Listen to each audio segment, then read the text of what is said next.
Getting comfy, getting comfy. Good morning, folks. How's everyone doing today? Ready for a big day. Ready for a big day. This is going to be a huge one for Canada. We got a fully loaded day ahead of us. I'm just hoping that we can get through the whole thing because I don't think everyone knows the whole lineup that's actually supposed to happen. So I'll give it to you guys first. So the first person to go up today is Tamara Lich. If you missed yesterday, Tamara Lich, whatever, she had the her testimony yesterday. So the gentleman who's with the commission, along with Tamara, basically painted her story. So his job is to be a neutral party, as we've seen.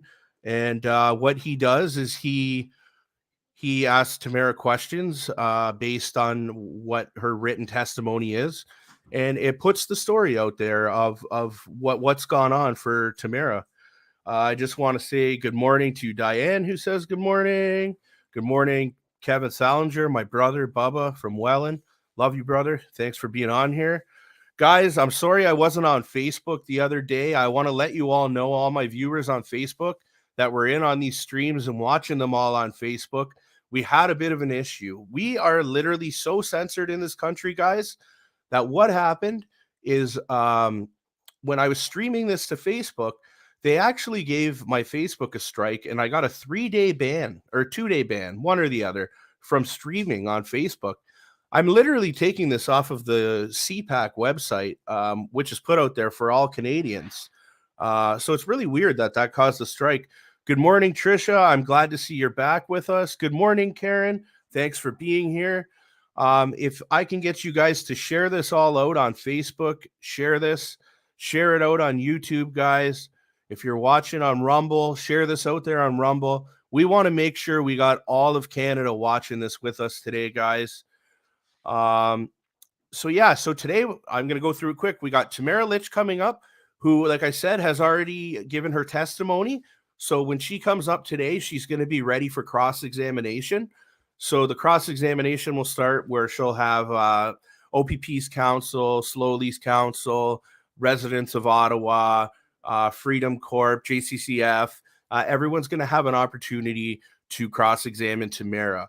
After Tamara goes up, we are going to have ex-RCMP sniper detail for Justin Trudeau, Danny Bulford, who has become a Canadian hero, who has decided to put his human principles before a paycheck, and he stands with the people. And a little later on in the day, we're also going to have Chris Deering. Chris Deering is a decorated Canadian veteran who did tours in Afghanistan, who is a beautiful human being, who was a victim of a brutal assault by the police in Ottawa during the convoy. Chris Deering's going to have an opportunity to tell his story and bring some evidence forward as to what happened. So I'm looking forward to seeing that. And then I know everyone's waiting this afternoon for one of the most demoralized patriot Canadian veterans, Jeremy Mackenzie, to come up and give his testimony. I can't wait. We all know Jeremy's locked in jail right now in Saskatchewan. I'm assuming that I don't know if he's going to show up via Zoom or if they've got him on a plane and flown him to Ottawa. These are information that they're clearly not releasing to the public. So we'll have to see as time comes. For anybody who may have missed yesterday, Tamara's very emotional testimony, I would like to show you right now the last 5 minutes where it ended. So we're going to play where it ended, and then boom, we're going to go right into to today, and it's going to pick up right where we left off. So guys, I'm going to play this for you right here. And this is where we ended yesterday. And this is one of the most emotional, heartfelt things that I ever remember seeing in my life. It's so telling, and it's so nice to finally see this truth be put out there. So you guys have a listen to this. High quality music. Of course, there's a commercial, right? Actually afford. Call 911.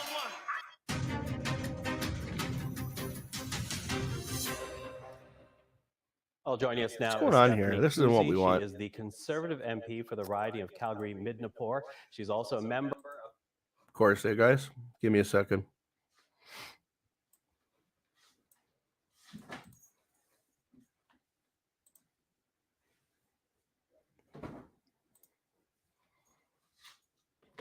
I've lost my job.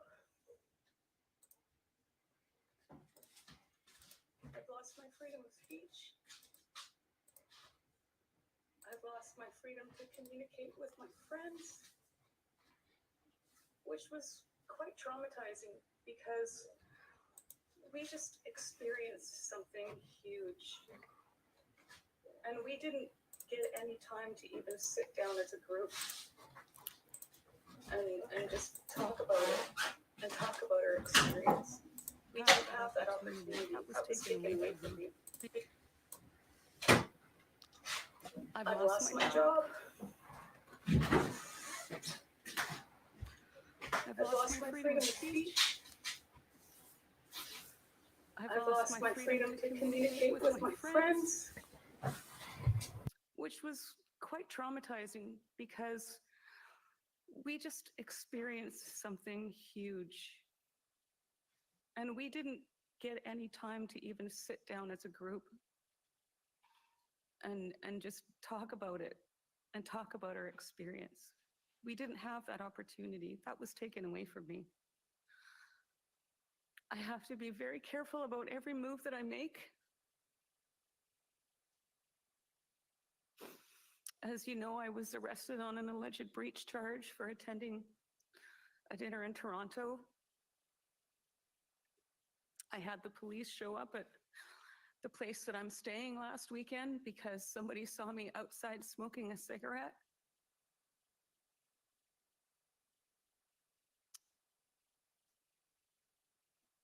I have a daughter that I don't want her to be seen with me.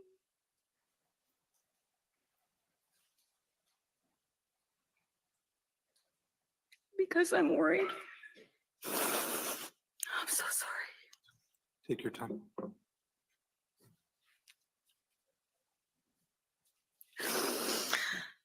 I have yet to see the particulars of the mischief that I am alleged to have committed.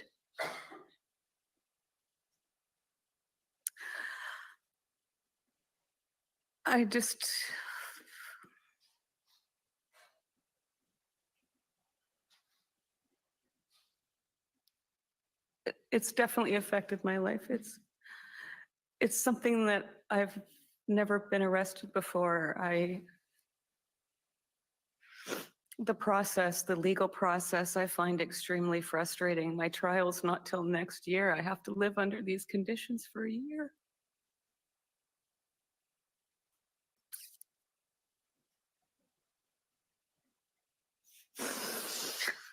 But I'll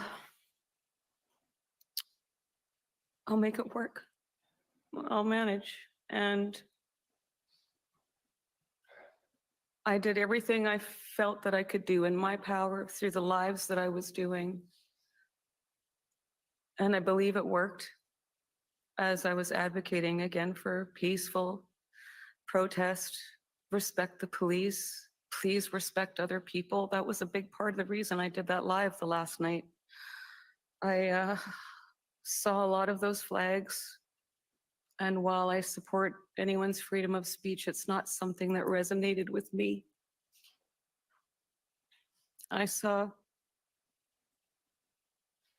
and heard of people that were upset with some mainstream media. And I just wanted to, I did my video because regardless of how angry we are with the lack or the leadership that we've seen, the divisive rhetoric, the division between the vaccinated and the unvaccinated that I've seen come from elected officials, civil servants, towards their own people. And I saw those flags one day, and I kept thinking, I got to get to the stage and make a speech. Okay, guys, I know we're not quite at the end of that video. We can play that later as the commission is about to begin. So I want to make sure that we don't miss any of that, of course. So we are going to go right over to that right now, and we can catch up on the last minute of that video at break time.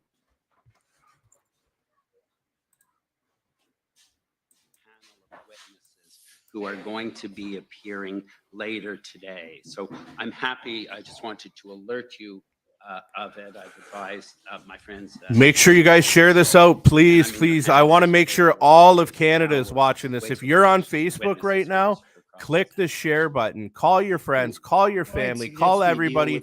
Share it out there. Witnesses has finished. If that, unless there's an all of urgency, Canada should and, be I watching think this right now, guys. Perhaps just have you advised the parties of the issue?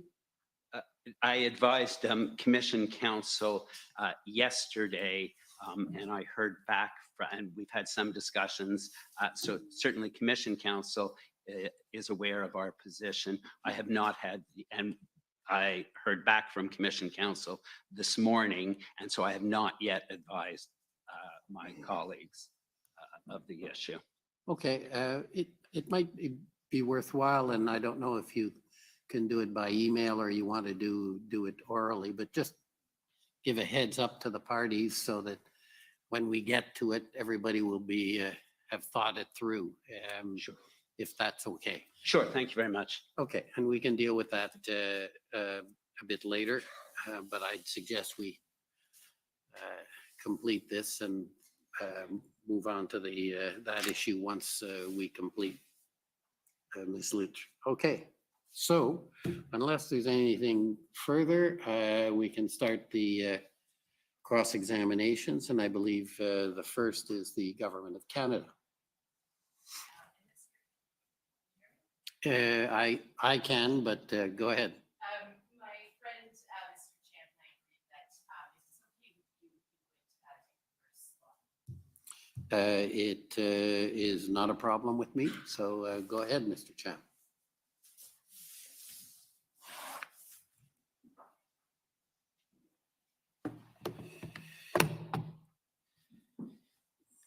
I just have another matter, Mr. Commissioner, later this morning. This guy's so good hard to morning, Ms. listen Leach. to. My name is Paul Champ. I'm lawyer for the Ottawa Coalition of Residents and Businesses, and I have some questions for you concerning your testimony yesterday. Now, I want to start with something, Ms. Leach, that I think we both agree on. You're not a national security threat in any way. I don't believe I am, no. And I also want to make sure that we're clear on the record. As you know, I've been able to see a lot of the financial information and so forth, and other proceedings and so forth. And you did everything you could to keep track of that money and deal with it responsibly, the money that was going through your hands. Absolutely, yes, sir. And in no way did you ever divert any of that money towards yourself improperly. No. And I'm saying that that's what I've seen. You've dealt very responsibly in every way you could with the money. Yes, sir. And you also testified yesterday you wanted to come to Ottawa for the right reasons. And by that, I mean you wanted to organize with other people, bring people together over that issue that was important to you, and send a message to the government and to your fellow Canadians. That's what you wanted to do in coming to Ottawa. Yes, sir. And you testified yesterday that you originally thought you wanted to drive across Canada, stand in front of Parliament with some signs, and you thought that's what the protest would be. Is that right? Yes, essentially. I had no idea that it was going to become what it evolved into, yes. For sure. But then once the enormous amounts of money started flowing in through GoFundMe, and people were energized around that, it opened up other options of what this protest could look like. Is that fair? I believe that everyone that was involved and that joined was in it to be listened to, have their voices heard as far as the mandates and the restrictions and the lockdowns went. But it made other things possible, like we were able to get the stages and the sound system and the resources to cover fuel and so forth for a much longer period than you had originally anticipated, correct? That the donations that came into GoFundMe, as we specified in the description, was for fuel to get them to Ottawa and home. Right. So, yeah. Yeah. So, but once you had a lot more, that opened up options that you could keep getting fuel to the trucks for a while they were here. That was part of the idea. I guess that's fair. And we saw some, or I've read a news story about some texts that you had with Mr. Barber. Yes. I presume you're aware of the news story and those texts. Yes, I am. And in those texts, it's my understanding that you had some exchanges with Mr. Barber on or about January 30th about a strategy meeting at the command center about gridlocking Ottawa. Can you tell us about that? Well, I can tell you what I remember, which obviously isn't much. Gridlock is not a term that I would normally use. So, and as the text message clearly states, that was not up to me. That was never something that we advocated for. Sure. So, and you have to understand that there was lots of times where we would have meetings, but we'd go in there and have a meeting about something totally different. Right. But there was a talk about that, is that should be the strategy going forward, is keeping the trucks in the streets, gridlocking downtown. That was part of the strategy at that point. No, we never wanted to gridlock the city. It was always, as I said, especially as we saw the momentum growing and the support that we were getting, safety became our #1 priority. And as you heard Mr. Marazzo testify, that was especially important to him, having a son that made frequent ambulance trips to the hospital. Right. Unfortunately, we heard that he didn't necessarily know about all the streets. He didn't know about Kent Street, for example, which even Mr. Barber acknowledged was shut down the whole time. But you didn't have any visibility into that. That wasn't part of your responsibility. No. Gather. Okay. Now, I want to ask you some questions about the horns. You testified yesterday that at some point, even for you, the horns became a bit too much. You couldn't even carry on a conversation on the sidewalk when all those trucks were blaring. At times, yes. Yeah. And I think I'd seen a video once where you're talking about when all the semi trucks, when they blow their horns, it's just crazy. That was the experience, was it not? Well, I think that's taken out of context. Are you referring to the video that I made? Yes. Yeah, and I believe I said it was music to my ears. That was within a couple of days of getting there, and there was a lot of excitement, and it was a very jovial atmosphere. But Ms. Leach, I know you strike me as a very reasonable person. You would agree with me that having a big rig, a semi truck idling right in front of your house 24 hours a day, emitting diesel fumes, honking horns, prolonged periods during all day, sometimes at night, that's not reasonable to a person that lives there. Would you agree? As I said yesterday, when I was in my hotel room, I didn't really notice it, the horns honking. And I was right downtown. But you wouldn't want a big rig to pull up, for example, in front of your parents' home and park and idle for 24 hours a day for several weeks honking their horn. You wouldn't want that, would you, Ms. Leach? Well, Mr. Champ, my ex-husband was a tool push on a drilling rig, and I've spent many days on the site of a drilling rig, and there's a lot of diesel fumes and there's a lot of noise. Yeah, it's not pleasant, is it? It is what it is. Yeah, but then you get to go home and you get to get away from that noise and those diesel fumes, right? Not when you're living on site, no. Now, I want to ask you some questions about the injunction. We, on February 4th to the 5th, you heard about that there was a motion from the residents of Ottawa to get an injunction to stop the horn honking, correct? Yes. And we heard from Mr. Wilson a bit about that there was a meeting of the board or the leadership group about what to do, and there was a decision to oppose the injunction, correct? I've never opposed the injunction.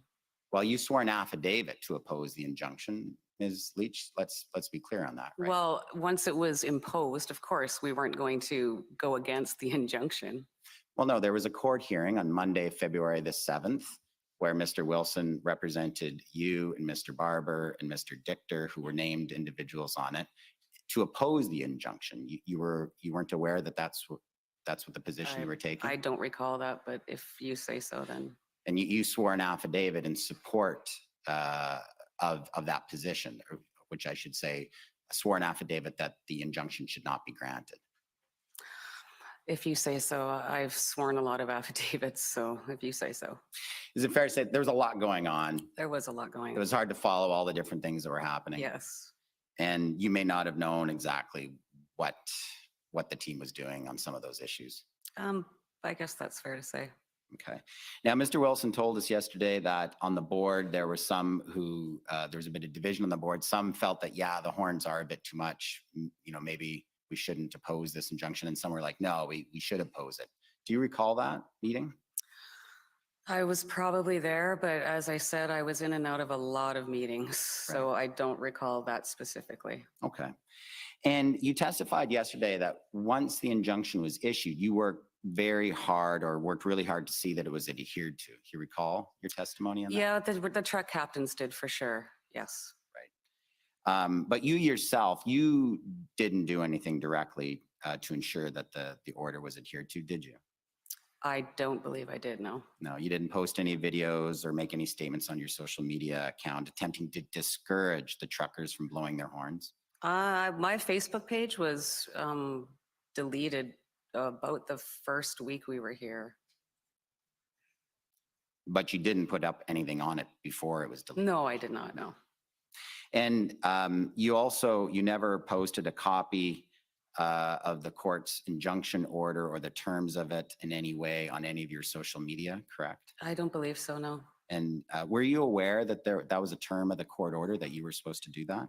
I don't believe so. Okay, so Mr. Wilson may not have communicated that to you. He may have. Again, it was very chaotic times. Now, February 4th, that's Friday. That was I'll give you the days because I'm sure it was like that. It was a blur, yes. I'm sure your days were crazier than mine, but I have a bit of a sense of what you were going through. Friday, February the 4th. That's the day that GoFundMe issued the statement saying they're shutting down the fundraiser, and they're going to return all the money to the donors. You recall that day? I do.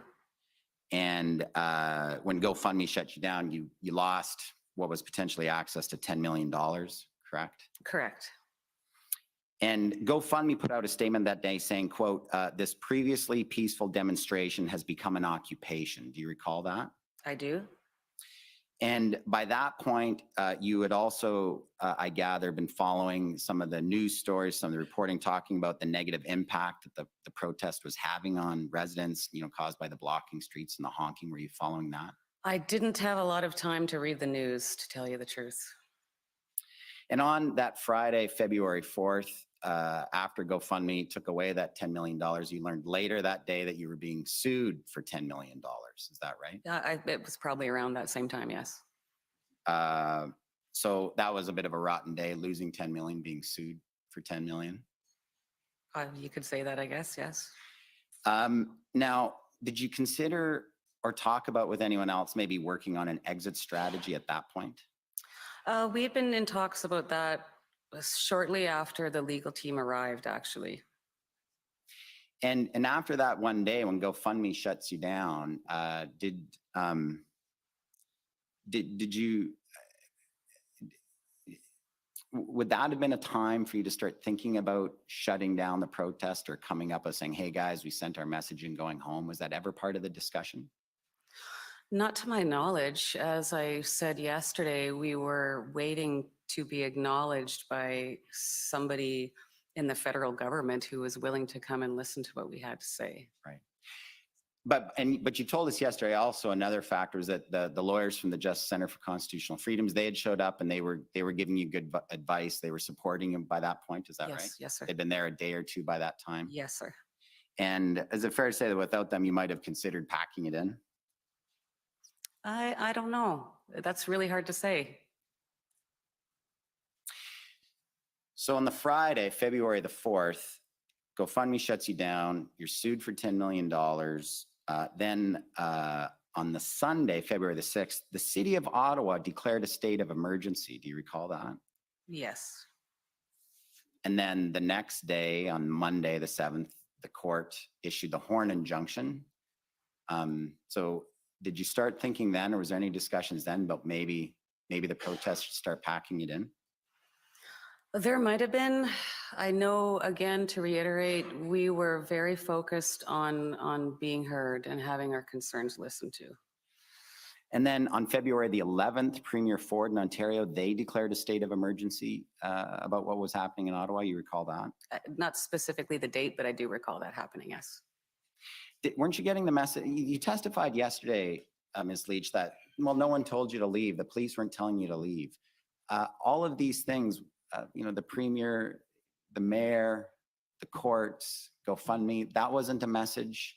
The city of Ottawa, residents suing, that wasn't a message that maybe it was time to leave? Well, we had a message too. Yeah. And so, and that was more important than what the people After of the Ottawa were stories that I experiencing. heard coming across Canada that were absolutely heartbreaking after 2 years of lockdowns and restrictions. Yeah. Now, you reached the deal with the mayor around Sunday, the 12th, I believe. Yes. Or the 13th, no, the 13th. 13th, I think. Something yeah. like that, Yeah. that's right. And the Freedom Convoy put out a statement about the deal. You recall that? Yes, I do.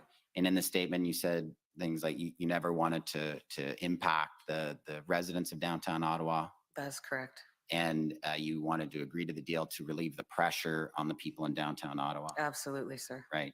Because there had been pressure on the people of downtown Ottawa by that point. Well, as I said, we didn't want to create a big disruption to them. We wanted to be respectful to the citizens of Ottawa, for sure. Because from January 29th till February the 13th, you recognize it wasn't very respectful to the people of downtown Ottawa.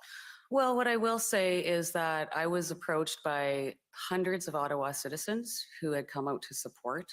I was approached by federal government employees who were donating items to the protesters. We had a lot of support in Ottawa from the Ottawa citizens. Except for those that were suing you, I guess. I guess, yeah. And the mayor who was elected by the citizens of Ottawa, he apparently wasn't supportive of you staying in downtown. He wasn't, and I give him great credit for being willing to sit and talk to us. Yeah, and let's just be clear here, Ms. Leach. No one was asking you to leave completely. It was about moving the trucks and having the truck stop idling out in front of residences and blowing the horns all night and day. That was the big message, wasn't it? Yes.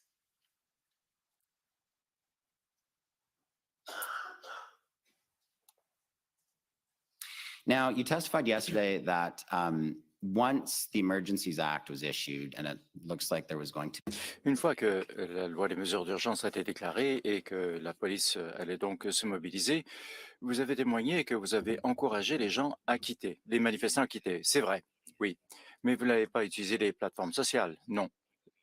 Donc, c'est des gens que vous avez rencontrés en personne? Oui, surtout.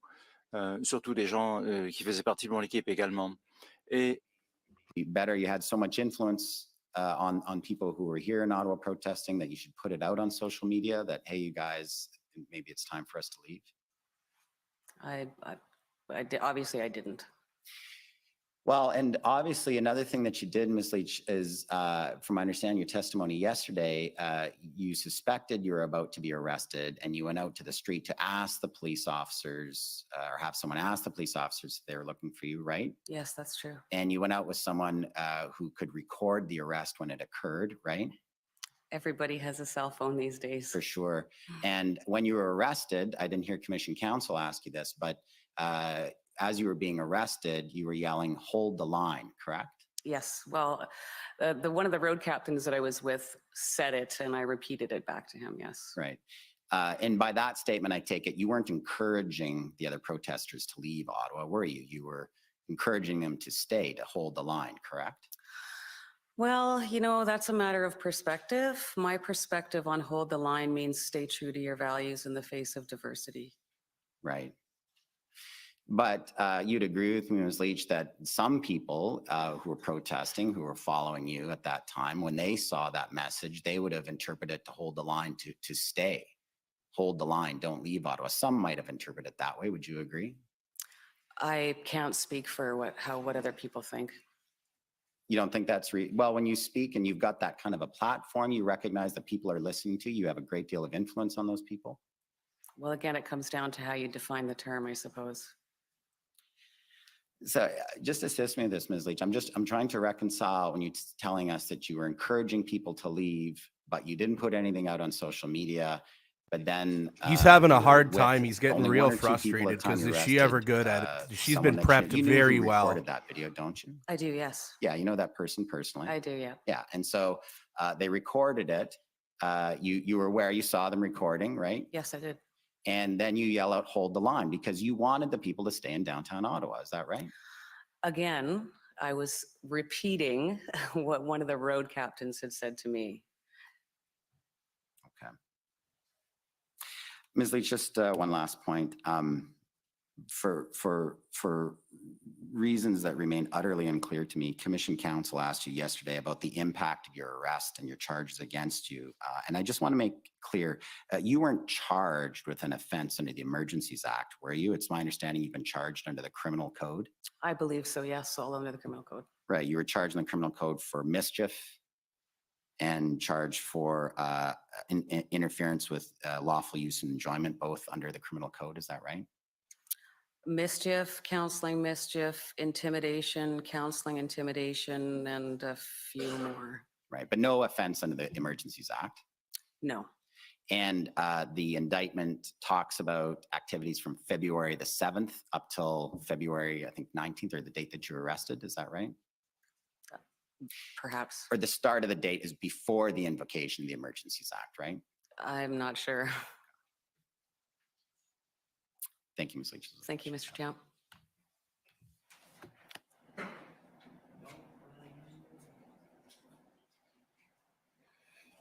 Okay, next is the Government of Canada.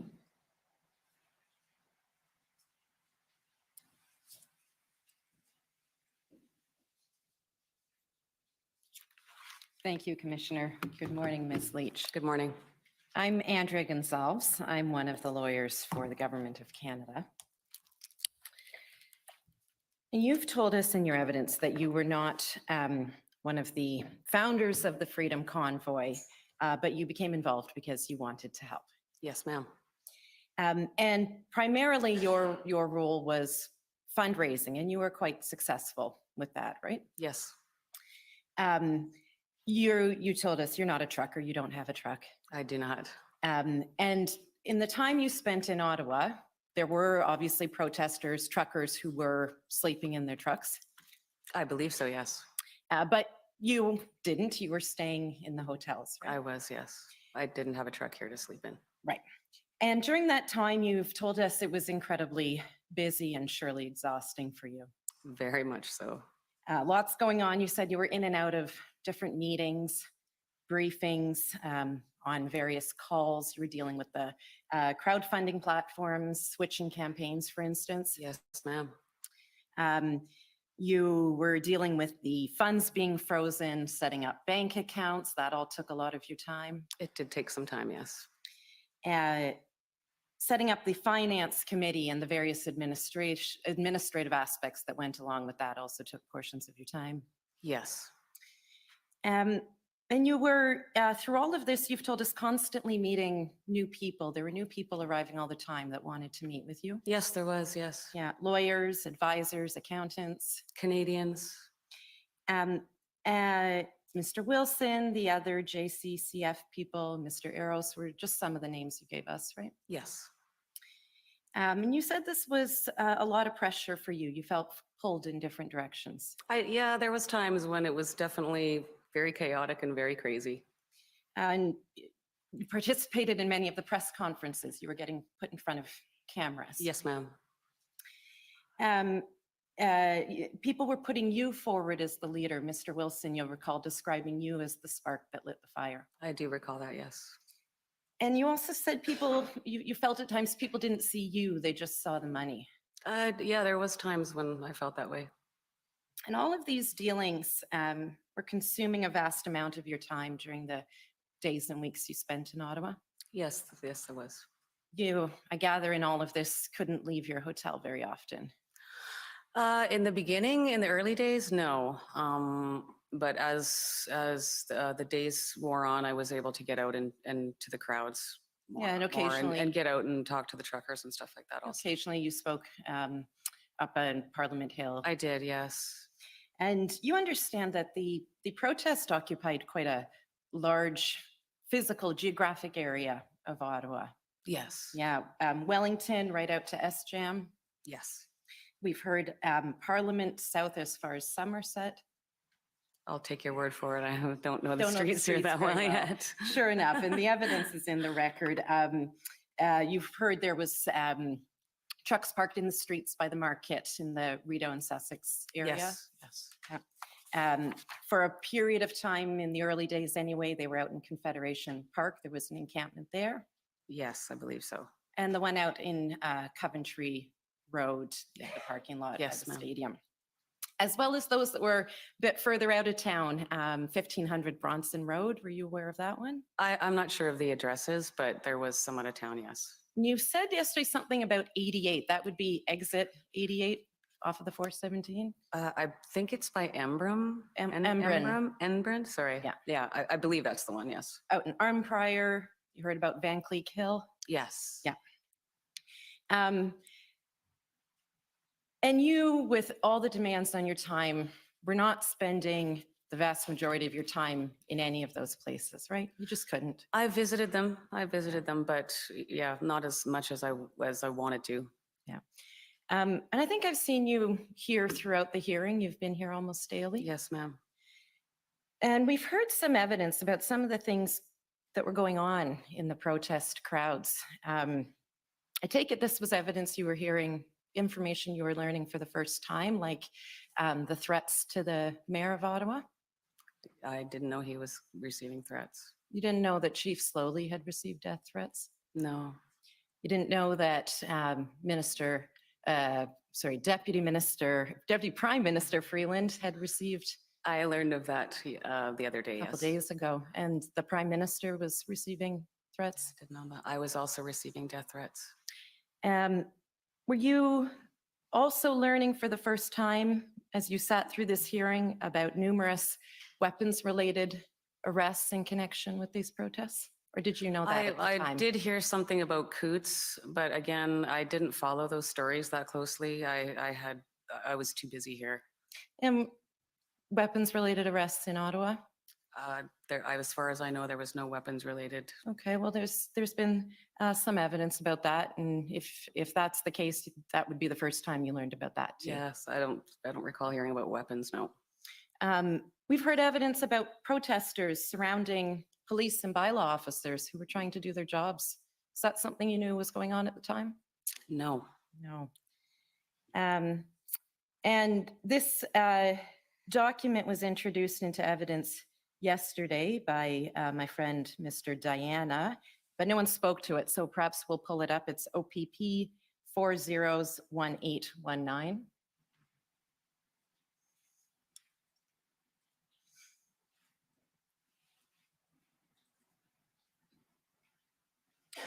It's a OPP intelligence report for February 14th. And if we could please scroll down to page 2. And just, sorry, the very first paragraph there. And February 14th, of course, that's a big day. That's the day that the Emergencies Act invocation was announced by the Prime Minister, right? Yes. And the first bullet point there says Ottawa Police Service identified an online video in which a driver at the blockade had made inflammatory statements referencing violence, such as using a truck as a weapon. The video also showed him displaying a protective vest, which he claimed would stop an armor-piercing round. He claimed that he brought it with him to protect himself and that he had worn it at the blockade.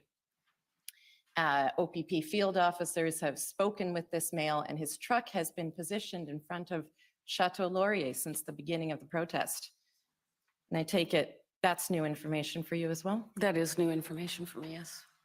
And you've testified in this commission that you had to believe everyone who was getting involved was doing so for the right reasons, that they were joining with the best of intentions. And these are at least some examples of people who maybe didn't have the best of intentions, right?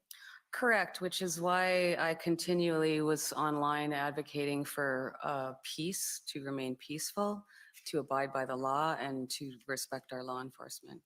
Right.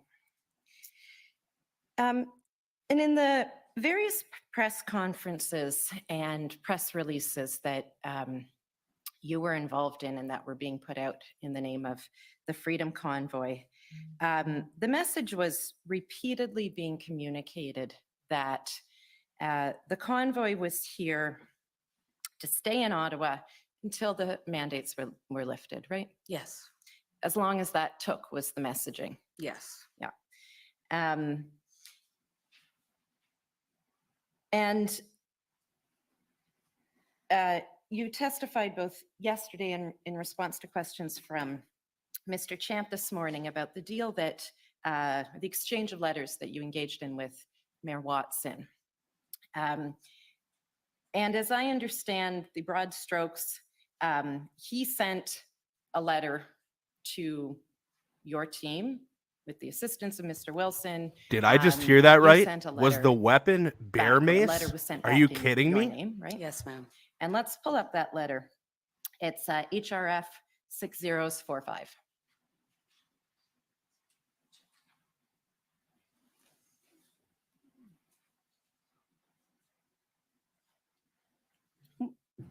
While we're waiting, or it's there, but while we're waiting for that, why did the letter go in your name? Do you know? I was president of the board of directors at that time. Okay. And the letter that's written in your name, if we just go down to the, sorry, a little too far, third paragraph starts, "We have made a plan." And you write, or the letter says, "We have made a plan to consolidate our protest efforts around Parliament Hill. We will be working hard over the next 24 hours to get buy-in from the truckers. We hope to start repositioning our trucks on Monday." And that's worded that way because at that point, the best that you could offer the mayor was efforts to get buy-in from the truckers, right? Well, we needed to go out and speak to them and talk to them about what we thought was going to be a good idea. Yes. Right. And after these letters were released publicly, we heard from Mr. Dichter in his testimony, and I believe you testified that you knew at the time from him that he had received many reactions on social media from those who were unhappy with this deal, right? Yes. Yeah. You also were aware that Pat King had immediately put out his own messaging undermining this deal, right? Yeah, yes. And it was important to you, I take it, to make clear that what had been agreed to was nothing more than moving the trucks out of the residential neighborhoods, right? It was a step one. Yeah. That's how I viewed it. It was progress. It was the more progress than we'd seen since we arrived. You, at that time, would not have put your name on any letter that agreed to a meeting if it meant you had to force protesters to pack up, end their protest, and go home, right? Sorry, can you repeat that? Yeah. Maybe I'll do it a little differently. The understanding you had with Mayor Watson was that you were going to make best efforts to help get the trucks out of the residential neighborhoods. Yes. And then he would sit down with you for a meeting. Yes. You were not going to agree to a meeting if it meant you had to tell all those truckers, get out of Ottawa, end your protest, go home. Sorry, can you repeat that again, please? You did not and you would not have agreed to a meeting with the mayor if the condition for that meeting was that you and other leaders would have to tell the protesters, get out of Ottawa, go home, end your protest. Well, that would have been something that we would have had to talk about. That's a what if. And when you messaged this deal, you remember Mr. Wilson drafted up the Freedom Manifest that was going to be used to help communicate to the truckers what exactly they were being asked to do and what the deal Yes. was with the mayor, right? And so let's pull that up. That's HRF 401285.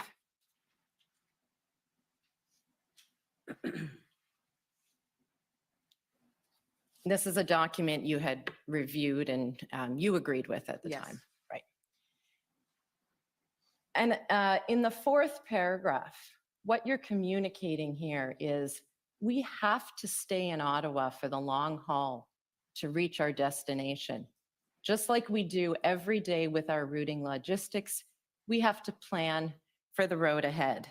Yes. And that's what you and Freedom Corp were saying to explain the deal to the protesters, that going along with what was being asked, moving those trucks out of the residential core to other areas in Ottawa, was a step necessary to make sure you could continue your protest for the long haul, correct? Yes, we definitely would have loved to have stayed and continued to protest peacefully. Thank you. Those are my questions. Thank you. Next is the Ottawa Police Service. Is anyone surprised that the Government for Canada's Council had some new evidence that all of a sudden came in yesterday about weapons, and the weapons was bear mace? They are desperate, boy. They are trying to grasp to anything. It looks so good on us, people. You've been very clear in your evidence that it was your intent to plan a peaceful protest, correct? Correct. And that was very important to you as one of the organizers. Yes. And you did not plan to disrupt the lives of Ottawa residents or businesses. No. And you obviously, consistent with that, obviously didn't plan to break bylaws, honk your horns continuously, defecate on people's lawns, harass people, or block emergency lanes. That wasn't the plan, was it? I did none of those things. And it wasn't the plan, was it? As one of the organizers, you wouldn't have been in favor of condoning that kind of activity, would you? No. And because it wasn't your plan, and you, in fact, had a code of conduct, you wouldn't have expected the police to turn the convoy away when they came to Ottawa, would you? No, they were excellent to deal with right from the start.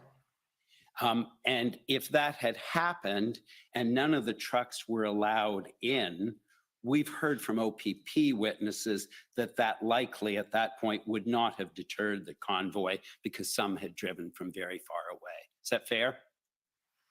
If we would have been told that we couldn't have driven up here, I don't believe that we would have.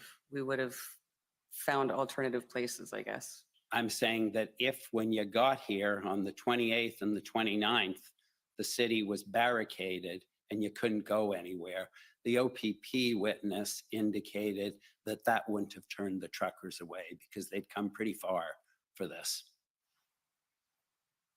I don't know how to even answer that question. I guess if there was barricades in place, how could we have done that? And no one from the convoy organizers, to your knowledge, was on social media before the convoy encouraging antisocial behavior?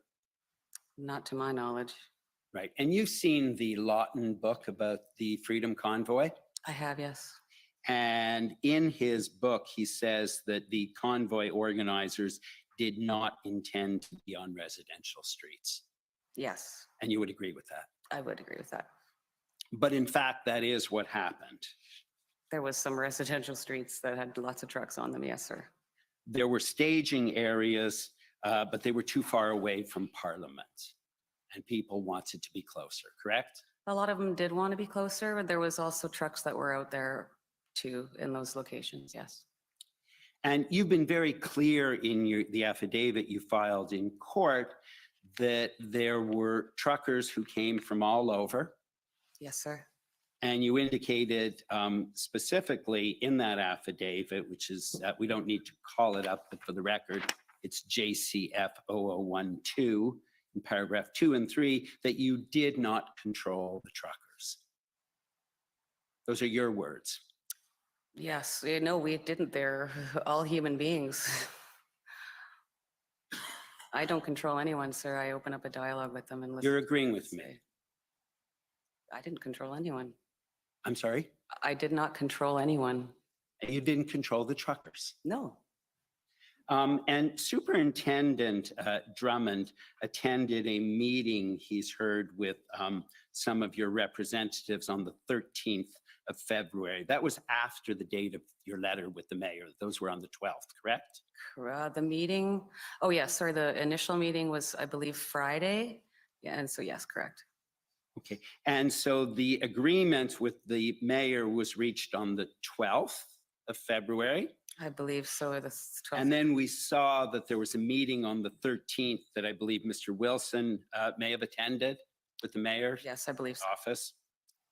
And Superintendent Drummond records in his notes, and again, I'll give you the reference, but in the interest of time, I won't call it up, but it's OPS 14455 at page 47. The convoy organizers, the representatives at that meeting, explained that they did not control Rideau, Sussex. I wasn't at that meeting. But you're aware that that was said by Yes. at that, okay. And that your representatives also said they didn't control Coventry Road. Yes. And so and they also said they could not be certain if the truckers there would move. That's correct, I believe, yeah. And even for those groups whom you did have some control or influence on, I guess influence, we've heard that truckers are pretty independent-minded people. Yes, they are. They can't be made to do what they don't want to do. Yeah, I guess so. And in addition to not controlling the truckers, you also did not have control, obviously, of the protesters on the street and whether they could block trucks moving, for instance. We didn't have control, no, but we worked very hard and very diligently with the gentlemen and women that were down there to open up a dialogue and assist them in opening up that intersection. And in fact, we heard about a previous effort by Mr. Wilson and Ms. Chipiuk on February 10th at Rideau and Sussex, where police were going to move the barriers so trucks could move, but the crowd dynamics got in the way and the crowd stopped the trucks from moving because they didn't trust the police, correct? I was down there also, yes. You were there as well. And so you saw that and you agreed that that would be dangerous then. I didn't feel like it was dangerous. There was a large crowd presence there and I think they were feeling that they had been lied to by the police. There was a lot of mistrust there. And they were down there singing "O Canada" and chanting freedom. And you agreed it would be dangerous to move the trucks in that scenario because the crowd swelled. There was a lot of people there, yes, yes. And we have heard that notice was given to the demonstrators in advance that they would have to leave. You heard that evidence? Which what are you referring to? We've heard quite a bit of that evidence that demonstrators were told to leave. I have never been told to leave. Oh, you didn't know that? Okay. You're familiar with the PLTs, correct? I am now. I'm going to show you some PLT logs. And you understand that the PLTs were a liaison with the protesters? Excuse me, yes, sir. And would communicate with them? Yes, sir. Okay, I'm going to call it up. I'm not going to start by taking you directly to it, but I will take you to a particular passage. The document is OPS 14053. And so while that's being called up, Ms. Leach, those are PLT logs as of February 25th. And I can take you through them in detail and show you, but in order to save some time, I'm going to attempt to summarize what they say on the issue of notice that was given to the truckers and protesters before the public order unit moved in to clear the intersection. And so what I see in those is on February, there were various zones in the city. And I see on February 16th, the PLTs attended SJAM and gave those present the letter and were told by protesters that the letter wasn't legal because it didn't have a signature. Sounds sort of similar to what you said. Correct? Sorry, just excuse me a minute. Yes. If my friend could actually take the witness to the part in the document that states that so that we can see it. I don't know if that's what it says or not. I apologize. I will take her to it where it's necessary. If she doesn't agree, she doesn't agree. That's fine. I don't wish to use my 15 minutes by going through the document in detail. If she can't agree, I will take her to portions of it. Sure, let's do that. Take me to portions, please. PLT say they attended SJAM and they were told by the truckers that it wasn't legal, that notice, and it wasn't significant. Do you know about that? I wasn't there, sir. Okay. Do you have any reason to deny that occurred as noted in the PLT logs? I have no reason to. Okay. And understand from those logs that the next day on February 17th, they attended again and delivered the message again. And they attended again on the 19th and delivered it again to those who remained. Any reason to deny that that occurred? I was not there. As a matter of fact, by the 19th, I was already in jail. Okay. And so you weren't on the 17th, were you? I was arrested that day, yes. Right. And I'm pretty confident, because you were one of the organizers, that the truckers were communicating with you and telling you what was happening. From SJAM? All over the city. No, not necessarily. And then in zone 2, and this is on page 7 of the same document, Mr. Marazzo met the PLT on the 16th, and the message was delivered to him. And then it was delivered on Wellington Street. And the PLTs described hostile and screaming at the police. And the police then had to withdraw due to the hostility. Any reason to disagree with that? I was not present there, sir. Any reason to disagree with it? Sir, with respect, my friend's asking a witness who has no knowledge of something whether or not she disagrees with the document of which she didn't draft, of which was drafted by the police, and then asking if there's any reason to disagree with something she has no knowledge of. That's not a question, sir, that's permissible. It's not relevant. This witness, while this was all going on, was in jail without any form of ability to access phones and texts, etc. It's not an appropriate line of questioning. The witness can answer if she was aware of it or not. She wasn't. I think it's quite proper cross-examination. I'm not sure it's very helpful in the sense that I'm not sure what you're getting at. She can neither confirm nor deny because she has no knowledge. Right. To say, has she the questions relating to whether she received communications about any of this may have some relevance, and she's answered that. So, well, I mean, you can go ahead, but in my submission, it is highly relevant because the witness said that no notice was given. And I'm going to suggest to you, Ms. Leach, that the PLTs went to every single site and gave notice to everyone. And you're saying you didn't know that. Is that right? If you say so. Okay. I'm going to ask that we turn up OPS 12205, page 60.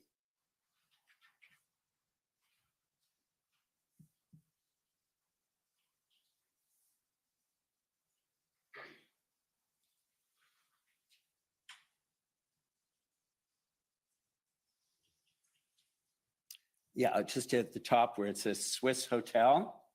I'm going to tell you something, and maybe you'll remember this, Ms. Leach.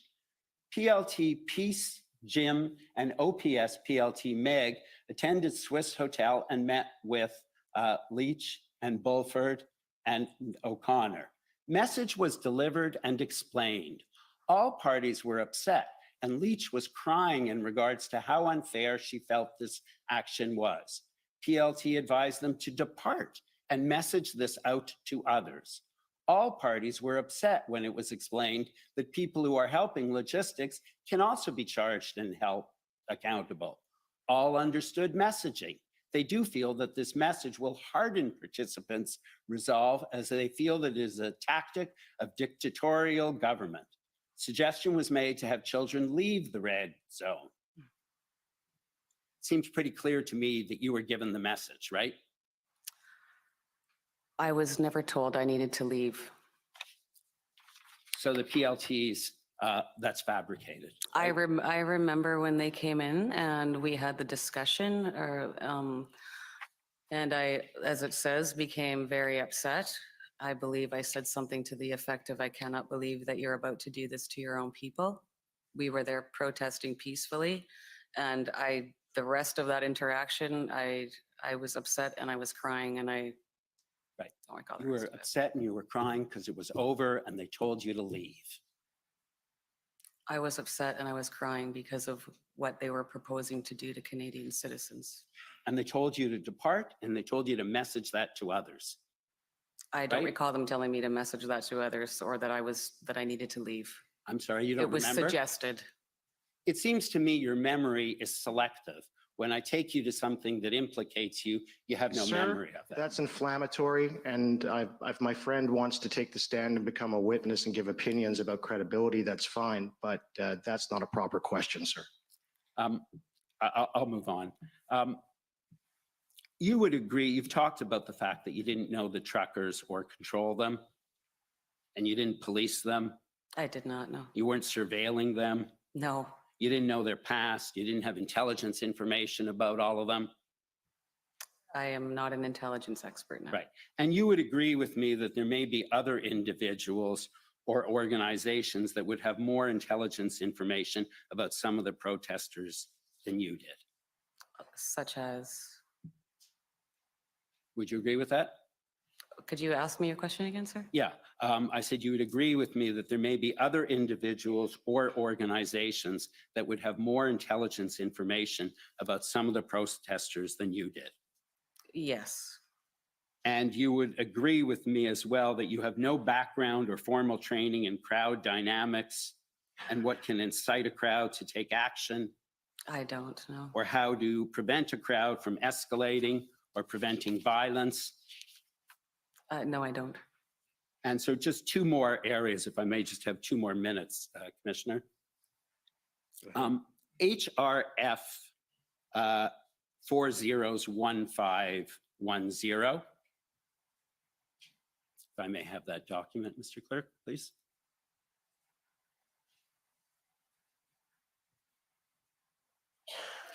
Is an email from Eva Chipyuk. Eva Chipyuk was one of the convoy lawyers. Yes, sir. And so this is on February 15th. She indicates, and for some reason we have not been given the attachment, although we've been told that solicitor-client privilege was waived. But in the email it says, I've drafted something on the right to protest and have taken a very cautious approach because I don't exactly know what the emergencies orders are. But it's my understanding that they can limit the right to protest. And while that can be challenged in court, at the moment, people who do not comply may be arrested. I think if we're advising people, it's important to let them know all the risks they're facing and let them make their own decision. You've seen that from one of your lawyers? I've seen it since in these hearings. So 2 possibilities.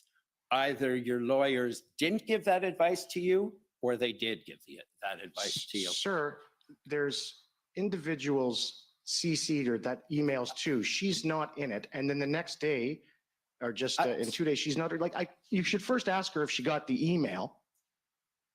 God. Sorry. And I'm sorry, my friend will have a chance to examine. This is quite proper cross-examination.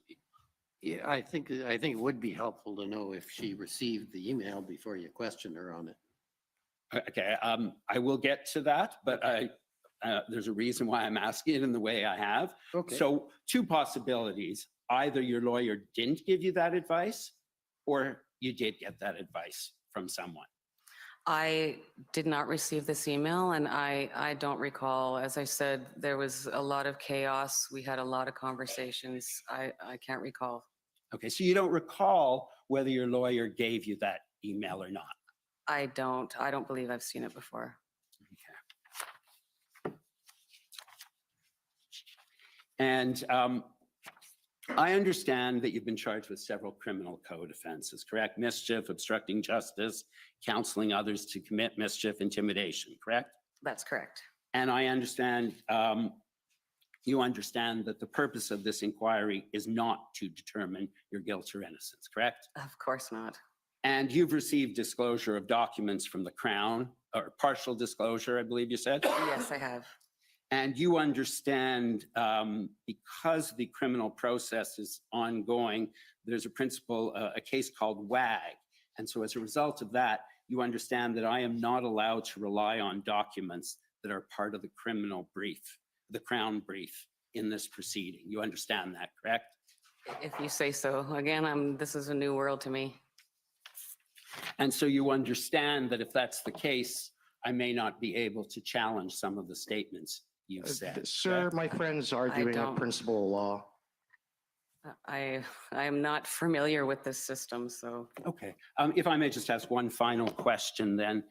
You talked about concerns for safety, correct? Yes, And that would include concerns for officer safety. absolutely. And so we've heard evidence of police officers being swarmed by protesters. And I assume that you would be concerned about that.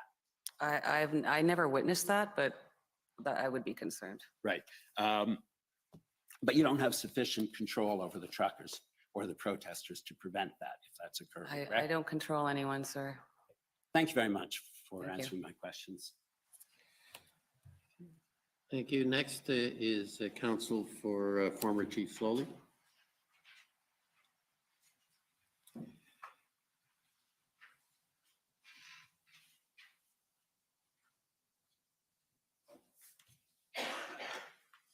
Thank you, Commissioner. Ms. Leach, Tom Curry for former Chief Slowly. Good morning, I Mr. just have a Curry. few questions. Yes, sir. Can I just show you the one thing that my friend for the Ottawa Police Service was speaking to you about, just so that you have the full picture? Yes, sir. Could I ask, please, Mr. Registrar of the Witness, to be shown HRF 401520?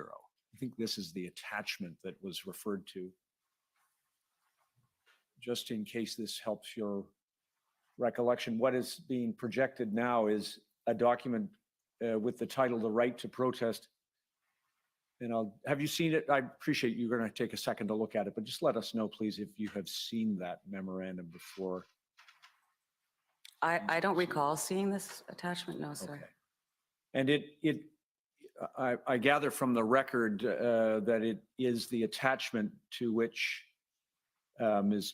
Chipiuk's email, or that was along with Ms. Chipiuk's email, and refers to the limits of the right to protest that were expressed in that cover. But that's not something that you saw or heard of. I don't believe so, no. It does not look familiar. Thank you. Just a couple of things, and if I could, one of the things that the commissioner has to consider is recommendations about dealing with the Emergencies Act, and presumably perhaps even the right to protest and some of the limits that we've heard about. Could I just have a couple of additional facts from you? You and Mr. Barber met, I think you told us, on the 24th of January to begin the trip Yes, that is correct. here Yes. and you left from Redcliffe. Redcliffe, Alberta, yes. And arriving in Arnprior the 29th. We got into Arnprior the evening of the 28th, I believe, the Friday evening. I believe that was the 28th. 28th, Ottawa the 29th. Yes, sir. And what I'm interested in knowing is, of course, first of all, the numbers of protesters exceeded your expectations. Is that fair? Yes, Wildly exceeded? yes. And I think you told us that you imagined that you might be able to raise $20,000 for this convoy. And of course, the financial commitments that you garnered were far in excess of that. But then in terms of the numbers of protesters who you considered, and I presume Mr. Barber considered in his conversations with you, were not in the numbers that filled up the streets of Ottawa in the way that you found them on the 29th. Is that fair? Oh, sorry, could you repeat that? Sure. Your expectation when you got to Ottawa, you saw far more people than you believed would be in attendance. Yes. And am I right that you were not the person primarily or even at all communicating with police about how many people were going to attend? I don't believe so. I know the road captains were in constant communication with law enforcement, though. Got it. And insofar as you know, the road captains would have had some information about the numbers of members of their individual convoys that they had, but they would not have had a picture of the entirety of it because people were coming from far and wide. Is that fair? We tried every day to get solid numbers, and with people joining and leaving, some people would travel with us for 200 kilometers. Some people would travel across the province and turn around. It was very challenging, and as much as we tried to get a count, it was next to impossible. So much so that when you got here, as much as you tried to understand how many would be there, you missed the mark. Yes. Now, then just a couple of other things. In terms of the company, the not-for-profit, it was incorporated January 30th, I understand? I think it was the 30th or the 31st, but it was right around there. Yes, sir. And then I think in the record, the bylaws that organize it were prepared by February 3rd. So that was the company and the governance model that you had imposed was evolving only once you got here. Yes. Then finally, in terms of the description, I mean, you and Mr. Wilson have both called the scene chaotic. Can you tell the commissioner when did you first appreciate the sense of chaos that you have described? Was it when you arrived on the 29th? It was sitting on my kitchen table when we were organizing, and because I had messages coming in and emails coming in and phone calls, and it was very busy times. Right. Very busy times. And so by the time you got here and saw the situation in Ottawa, was it chaotic at that time as well? There were times when it was chaotic. As you referred to, there was a lot of people here. When we got into town, I just saw a lot of smiles and a lot of flags and people hugging each other. But there was, yeah. So I don't necessarily mean chaotic all the time as a negative term, but it was, a mixture of both. Understood. Just one last thing. I think one of the questions that you were asked about what would have happened as you approached Ottawa if the city had been, I think the language was blocked or barricaded.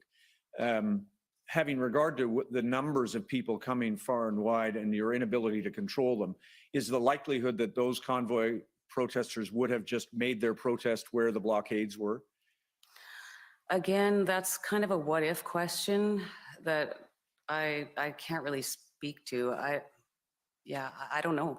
Right, fair enough. Thank you, Commissioner. Thank you, sir. Thank you. Next is the City of Ottawa. Alyssa Tompkins for the city. The city has no questions for this witness. Thank you. Ontario Provincial Police. Good morning, Commissioner. The OPP have no questions. Thank you. Democracy Fund. The OPP have no questions for Tamara Lich. Wow. Wow.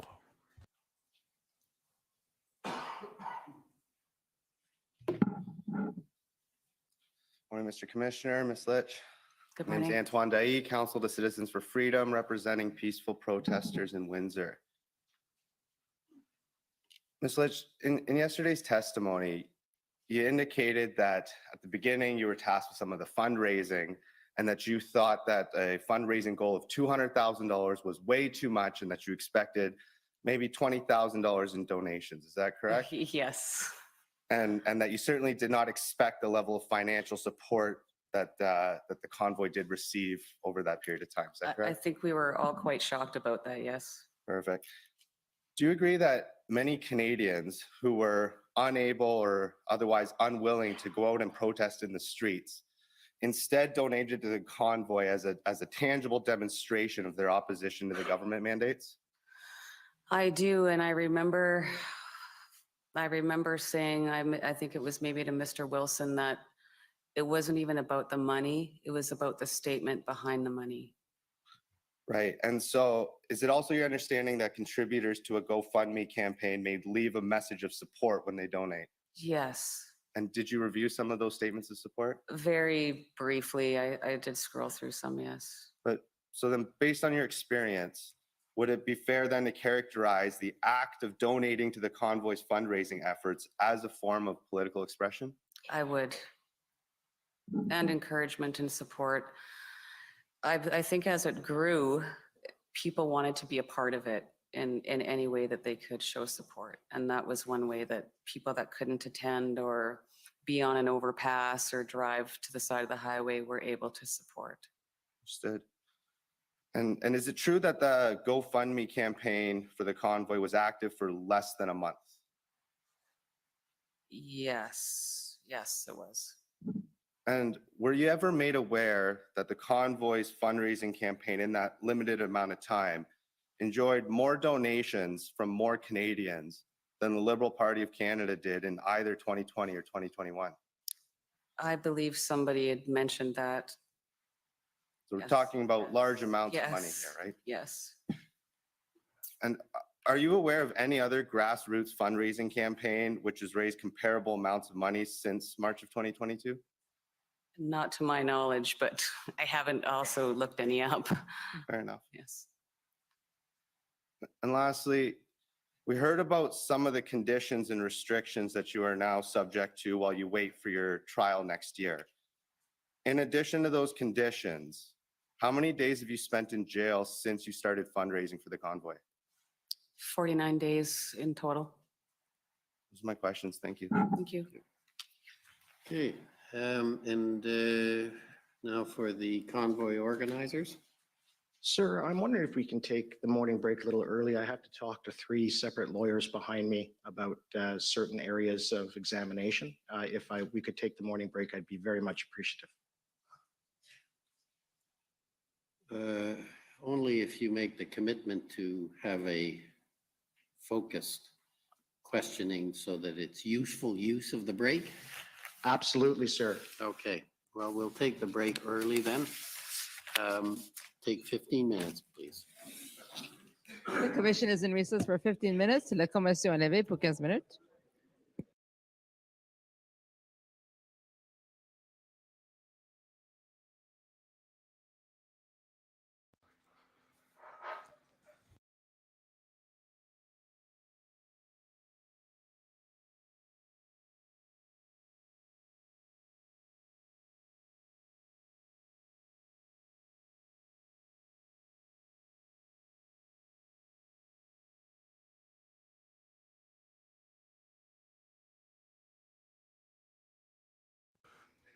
Well, what do you guys think so far? I think this is going very well. Hold on, I'm going to grab this piece of paper. I wrote something down that I wanted to share with you guys based on my observations of how the morning started here with some of these councils. It seemed that these people had a strategy. Now, when I say these people, I'm speaking with, essentially opposition council with respects to the government council, the Ottawa Police Service Council, the residents of Ottawa Council, Paul Champ. It was really funny to see Paul Champ. He thought that he just had Tamara figured right out. He started the day, or he started his conversation, I should say, just like this, guys. Just sitting there thinking oh, look at me. I'm pumping Tamara's tires.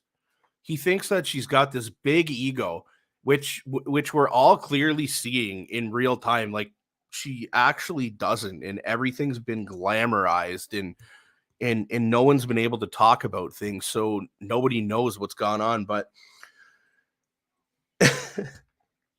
he talks about how, Tamara, you were so responsible with the money, and you just, he's just walking down this path of fluffing this ego that he thinks exists. And he's just going on and on and on, thinking that he's just, you did good with the finances, and we know you were right with them, and we know you didn't think these many people would show up, and we know that you didn't think this much money would be raised. And then they would go into their next question, just thinking that she was guided by yep. And like, maybe if we're so nice to her and paint her perfect, she doesn't care about these other people as long as she's off the hook. But clearly that's not the case. So I think they were trying to relieve some attention that's been on her and try and disperse it on other people in the hopes that she would be happy to not take the hit, and that the rest of Canada was the reason that this act was invoked. And it was just ridiculous. And clearly she had no interest in participating in that at all. Mitch Murphy says, thanks for covering this. Well, how's it going, brother? I'm glad to see you on here, Mitch. I was actually just thinking, when we do the afternoon break, if a couple people wanted to jump on to StreamYard with me, I'd love that. Mitch, if you're free, man, that would be amazing. Let me know. I was going to reach out to Kyle Cardinal and see if maybe he wanted to jump on too. But yeah, we'll figure that out when it comes. But another thing Tamara said that was beautiful, and I wrote it down because I want to remember this for the rest of my life. And I'm sure this beautiful Canadian heritage moment, you're all going to want to remember too. Tamara says, stay true to your values in the face. Oh, there it is. Stay true to your values in the face of adversity. Hello. A little tired this morning, guys. And I thought it was really nice. I always love when, like the JCCF or someone who is an actual human rights advocate, who actually believes in charter rights, who actually believes in human rights, gets up there and has that small window of opportunity to ask questions. Because, he didn't say it this way and he didn't explain it this way, but he made it so obvious that this convoy in 1 month has raised more money than our current government did in 2 years, in 1 month. What does that tell you about the dismay people have for the system we have in place that clearly does not serve the people anymore? It serves the machine. We are all being abused. A right taken away from me is a right taken away from you. It doesn't matter what your political views are.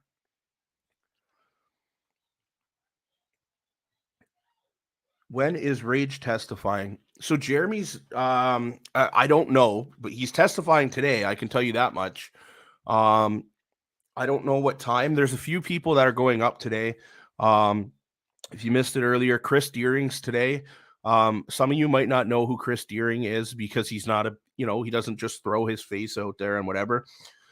God bless you, Chris Deering. You're a hero. He is a Canadian veteran, decorated veteran who did tours for us in Afghanistan. And Chris was a victim of violent assault that really impacted his life in Ottawa. Today, he's going to have the opportunity to speak to that in front of all of Canada. And if you don't have any sympathy or empathy for a decorated war veteran who served our country being violently beat down to blood, peacefully protesting, you're never going to wake up. And some people are waking up to this. I don't want to say who, but a member of my family who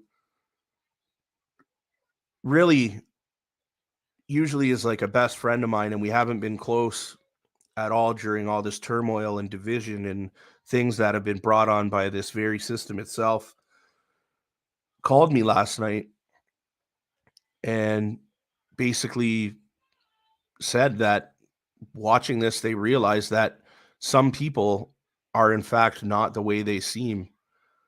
And they apologized to me for not realizing that. And I was very grateful for that. But it's important that we make sure that we take that in. That's not like an I told you so moment, you know? It's like a let's come in for a hug and embrace that you're seeing things for how they are now, right? It's we really need to focus on that, guys. There is some damn politicians who need to be locked up, who need to be held accountable at the highest levels of international law. And we will never forget about that. And we will never, ever, ever stop fighting until justice comes for them in a legal, lawful manner. However, I don't think that we should be holding anger towards our family and our friends. I think we need to be the bigger people. And when they're ready, we got to open our arms and stick our hand out. And that's how we're going to make our world get back to where it was. You know, think about a car engine. It's not going to run without oil. It's not going to run without gas. Just like our system that we have in place right now in Canada. This corruptness will not run if you stop helping it, if you stop supporting it. Don't support it at all. So I'll see you guys at the lunch break. They're going to be jumping on any minute now, and the cross-examination will start, or I don't know if it would be called cross-examination when it's Freedom Court because they represent Tamara. I'm not sure what it's called, but that's what we're going to get to next. My throat's a little raspy because I've been really excited and doing a lot of this. So yeah, I'm going to go get myself a water, jump off here. And maybe I'll see if my buddy Mitch Murphy can jump on here with me at lunch with Kyle Cardinal or a couple other guys or any of you people that I don't know. You guys want to jump on and have a couple of words? Let's do it. All right, man. We'll talk, men and women. We'll talk to you shortly.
One time I two.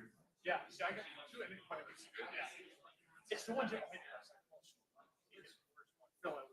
hate the ones where. Yes. You have 3 or 4 buses. Yes, I've had that. I remember usually it's remember hatch. It's all these other ones. Yeah.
I'd like to look up this DeGero at break. DeGero, that keeps popping up on the Public Order Emergency Commission's website every time there's a break.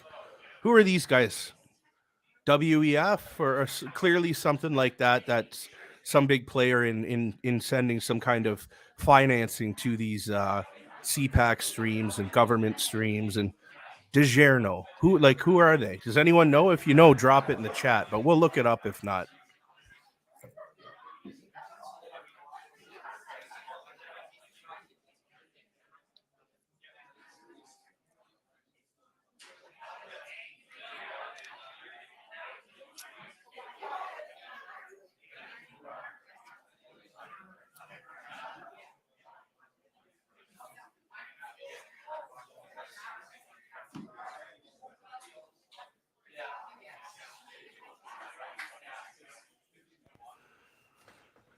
You know, this whole hearing, and I'm sure all of you agree with me, this should be on CBC.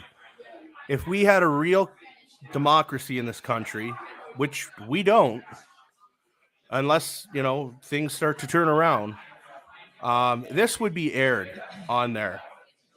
This would be for everyone to see on that channel, not hidden on the internet on CPAC where nobody goes. Global News plays it on their stream on the internet. Why are you not playing it on Global News?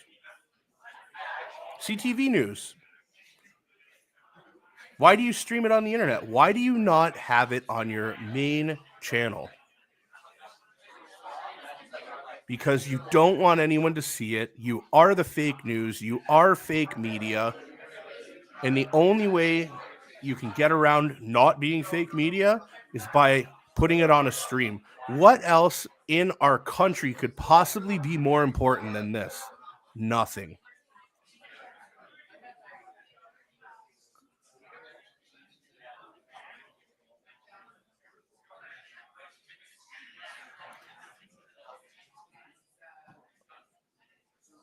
Yep, they took it off CPAC. I know it's been taken down off there. They cut it off of a couple streams.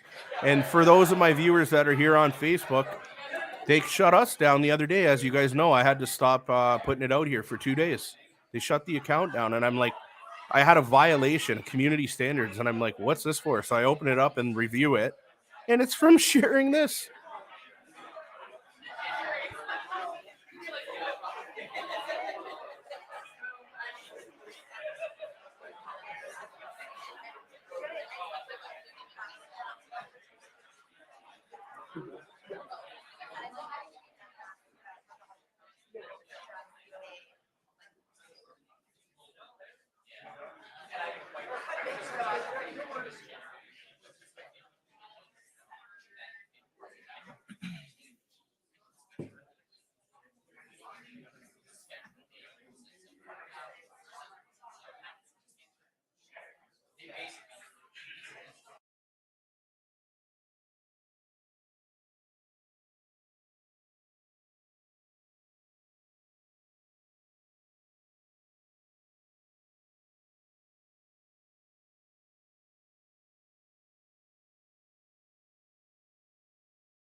Look at this serious matter. Eh? They don't know the cameras are back on yet. They're all just laughing and shaking hands and waving and talking to each other, and everything's so cool. There's Derek Sloan.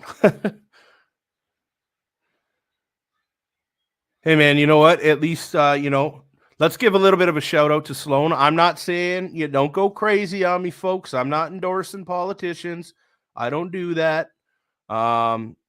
However, you know, Derek Sloan's been in that room every day. I can say that much. So shout out to you, Mr. Sloan, for at least being in that room every day since this has begun.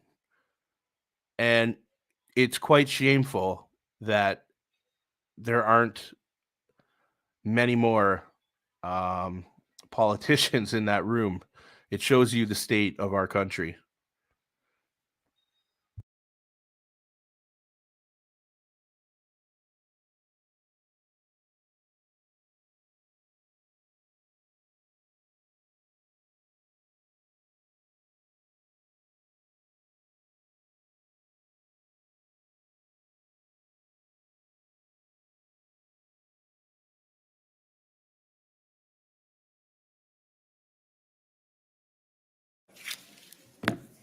The commission is reconvened. La commission reprend.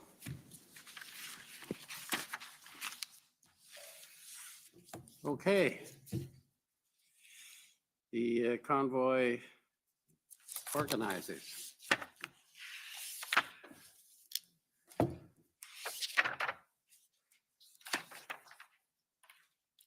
morning. For the record, Brendan Miller appearing as counsel for Freedom Corp, and I think you know who I am as I'm your lawyer. Good morning. So I just want to start out with some just general question. At any time during the protest, had you been given a court order injunction to move the trucks or leave or what have you, what would you have done and how would you have acted? I would have obviously followed the injunction. I never intended or came here to break the law. I would have asked if there was a way that we could remain, if there was anything that we could work out so that we could remain and continue our protest. Okay. And you heard yesterday the evidence from Mr. Dichter, did you not? I heard some of it, yes. Right. And he testified about not knowing about the deal that the Convoy Corp or Freedom Corp and the board were going to enter into with the city. Do you have any comment about that? I believe he was obviously not able to attend because he was in a cast, but I believe we had dialed him in on the phone to be present at that meeting. Right. And so at that meeting, what was discussed? I believe that was the deal with the mayor. Okay. And what, if any, board members objected to the dealings with the mayor? I don't recall anybody objecting to it. Yeah. And you heard him give evidence that the board members were scared of the lawyers and what they were dealing with. Do you have any comment in that respect? That was news to me. Okay. Have any of the other board members expressed such a fear to you? No. Okay, thank you. My friend, Mr. Champ, discussed with you at length the injunction, when you should have known you should leave. And though I haven't given notice of this, I'd like to bring up document HRF 00000073, which is the injunction order from February 7th.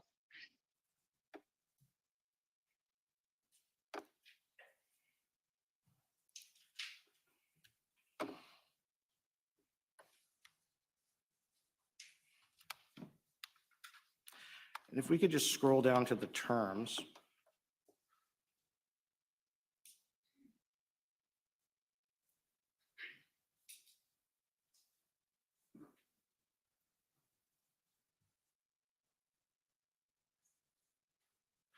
Right. And so if I can just direct you to paragraph 7 of the injunction. Can you read that? Yes, sir. And what's your understanding of the injunction in this order at the time when it was obtained? My understanding was that so long as we remained peaceful and complied with the order, we were permitted to stay. Right. And then there was a subsequent order, and I understand that term, which states that provided the terms are complied with, the defendants or other persons remain at liberty to engage in peaceful, lawful, and safe protest. I take it that that term was in that order too. Is that correct? I'm sorry, I didn't hear all that, sorry. I apologize. I'll speak up. The term at term 7 there, where it says that it provided the terms of the order are complied with, the defendants and other persons remain at liberty to engage in peaceful, lawful, and safe protest. I take it that was in the following injunction order as well. Is that right? I believe so, and I think that was February 16th, but I'm not sure. Thank you. And so my friend with the Government of Canada discussed with you what your knowledge was of violent offenses, et cetera, that was going on in Ottawa at the time. If Mr. Register could bring up the document we just discussed, POE.HRF, a whole bunch of zeros, 2.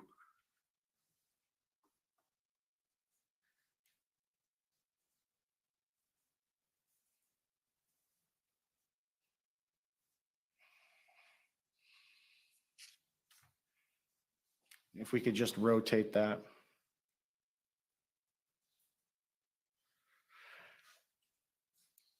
And so the coloring on this is gone, and this is already in evidence, but between the date of the beginning of the protest and the invocation of the Emergencies Act, there was a total of 4 violent offenses individuals were charged with in that time period. Did you know any of those individuals?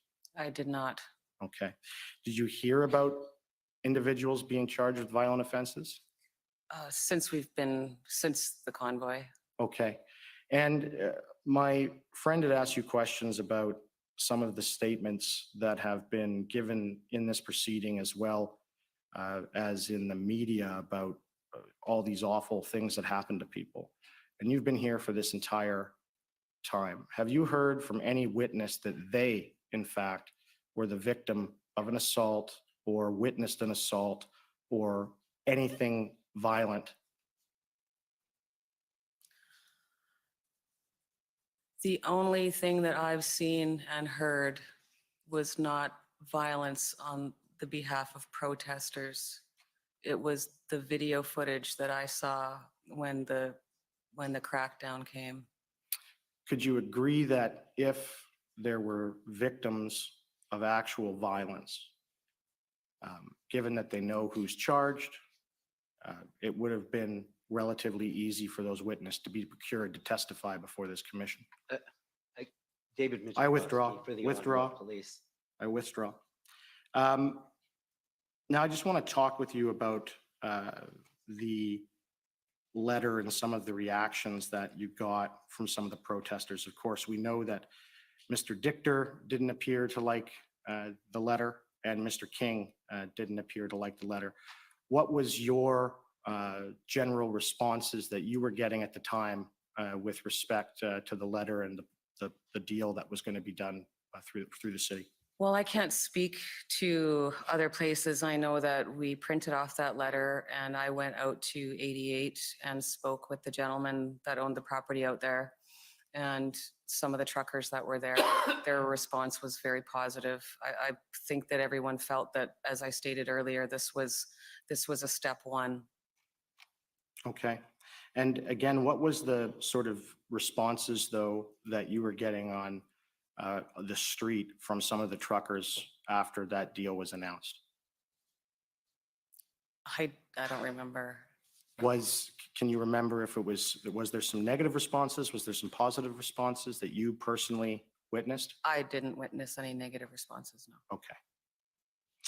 And I understand that Mr. Marazzo, as you sat through his testimony, he stated that the purpose of the meeting and the goal of Freedom Corp and its board was not really to get a deal with the mayor, a meeting with the mayor, but it was to get this deal to make things work peacefully. Can you elaborate on that?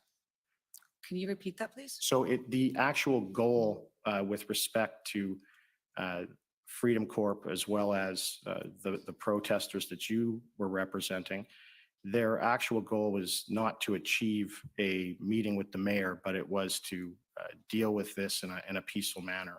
Can you elaborate on that? Yes, well, that was obviously our goal, and again, to get the trucks off the residential streets. We were hoping to find a way that the trucks that did have to move their vehicles out of the city would be able to come back in and continue the protest. And again, we felt it was a step in the right direction, and meeting with the mayor was not one of my goals, but I thought, again, it was a way to open some dialogue with somebody in a position of authority. Okay. And just on my last point here, part of this commission is about coming up with recommendations and things like that. I take it when you came into Ottawa, and we've heard evidence that a lot of the truckers were directed where to park, and that's where they kind of stayed throughout the proceeding or throughout the protest.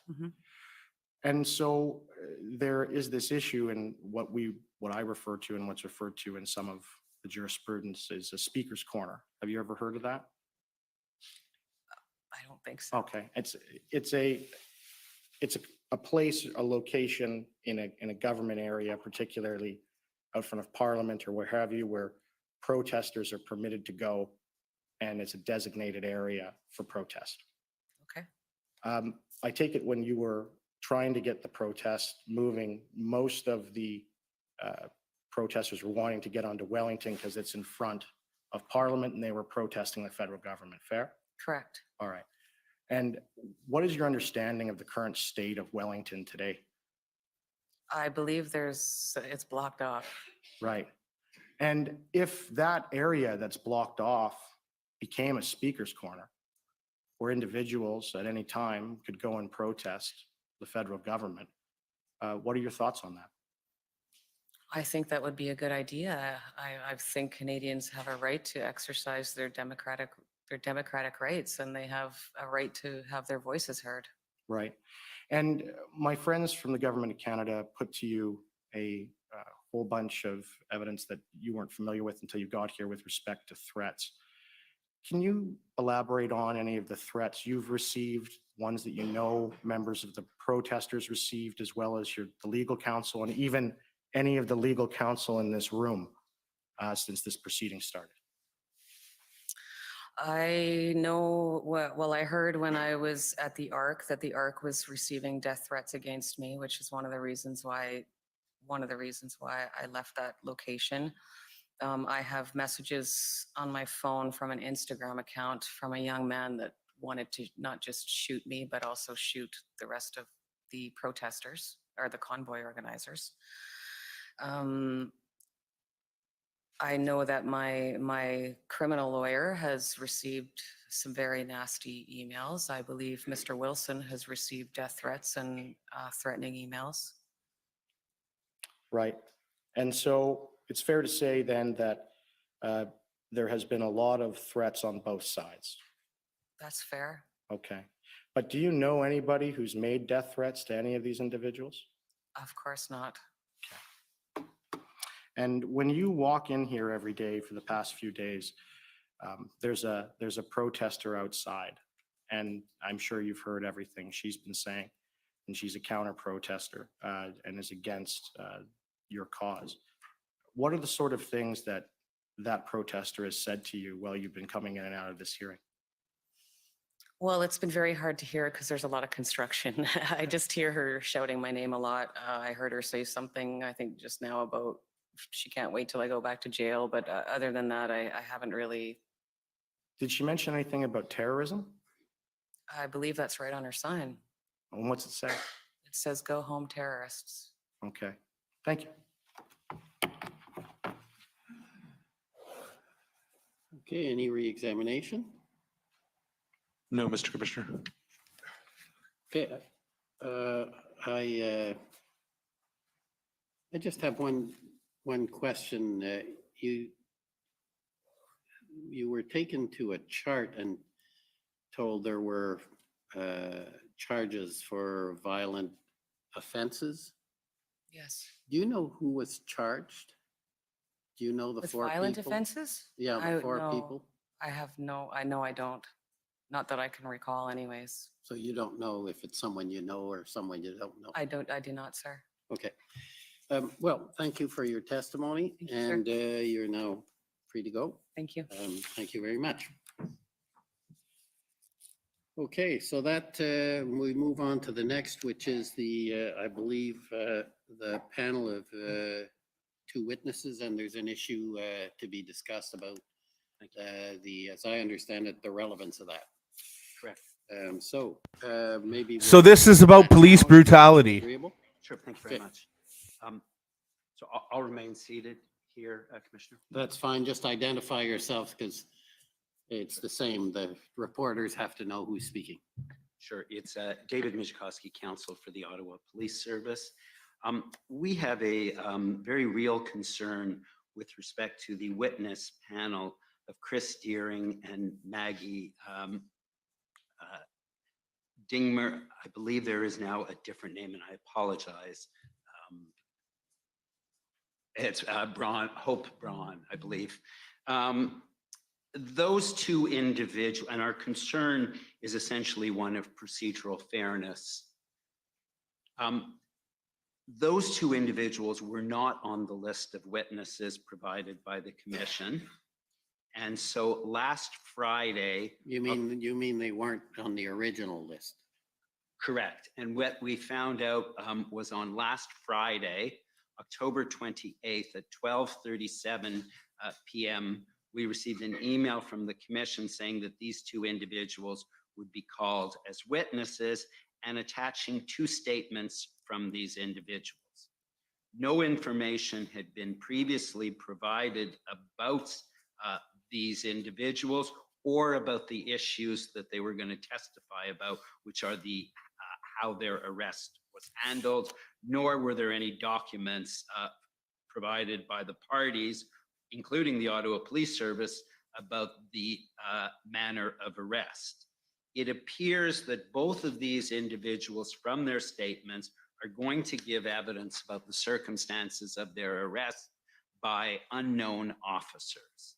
I've been able to determine in one case that it was not an OPS officer, one of them, but we are trying to find out information.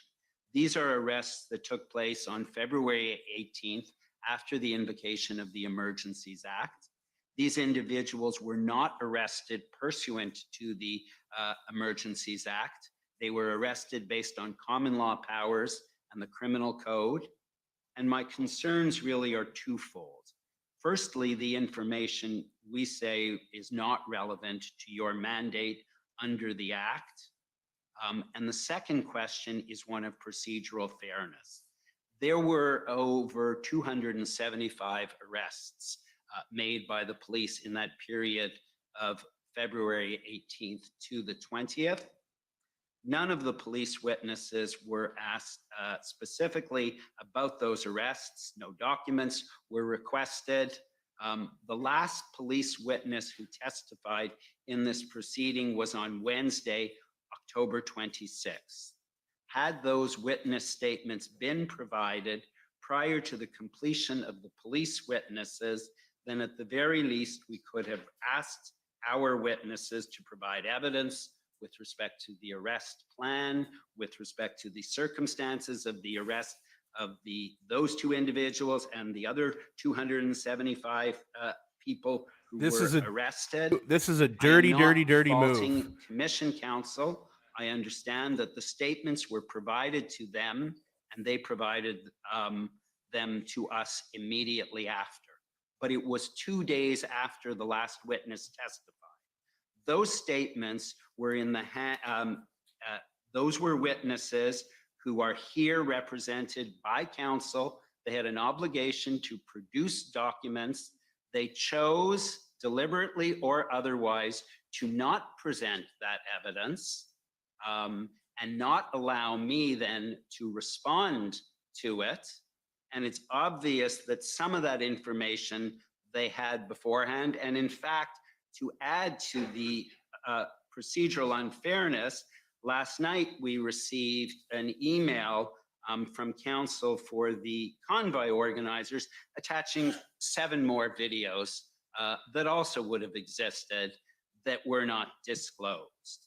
There's no explanation for why the convoy organizers have not had to follow the same rules as everyone else. Those statements, even if they were relevant, and I don't concede that they are, should have been provided prior to police witnesses testifying. it creates a serious and irreparable breach of procedural fairness to have you left with 2 arrests out of 275, which I am unable to provide evidence in response to, both those specific arrests as well as the arrest plan in general. And there are, I say, 2 possible solutions. The first is to not allow that evidence to be heard. It's not relevant to your mandate.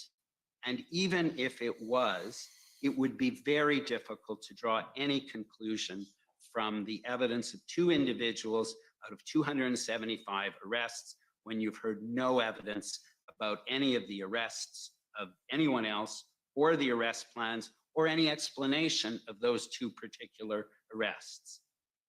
Alternatively, if you are inclined to allow that panel to testify, including adding new documents that were not on the database and were provided last night, then the OPS must, we say, as a matter of procedural fairness, be allowed the opportunity to call another witness to provide evidence about the arrest plans and the exercise of the use of force options in connection with the exercise of police powers, generally and specifically with respect to the scene that the officers encountered on February 18th.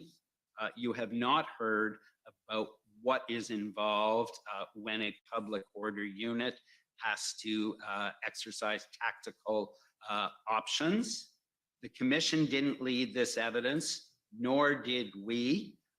Similarly, we didn't provide any documents surrounding those arrests. So while my first submission is that you should not allow this evidence, as an alternative, if you are inclined to do so, then I would ask for the opportunity to call evidence so that in fairness, the police witnesses can address what should have been put to them by the convoy organizers and which for some reason was not.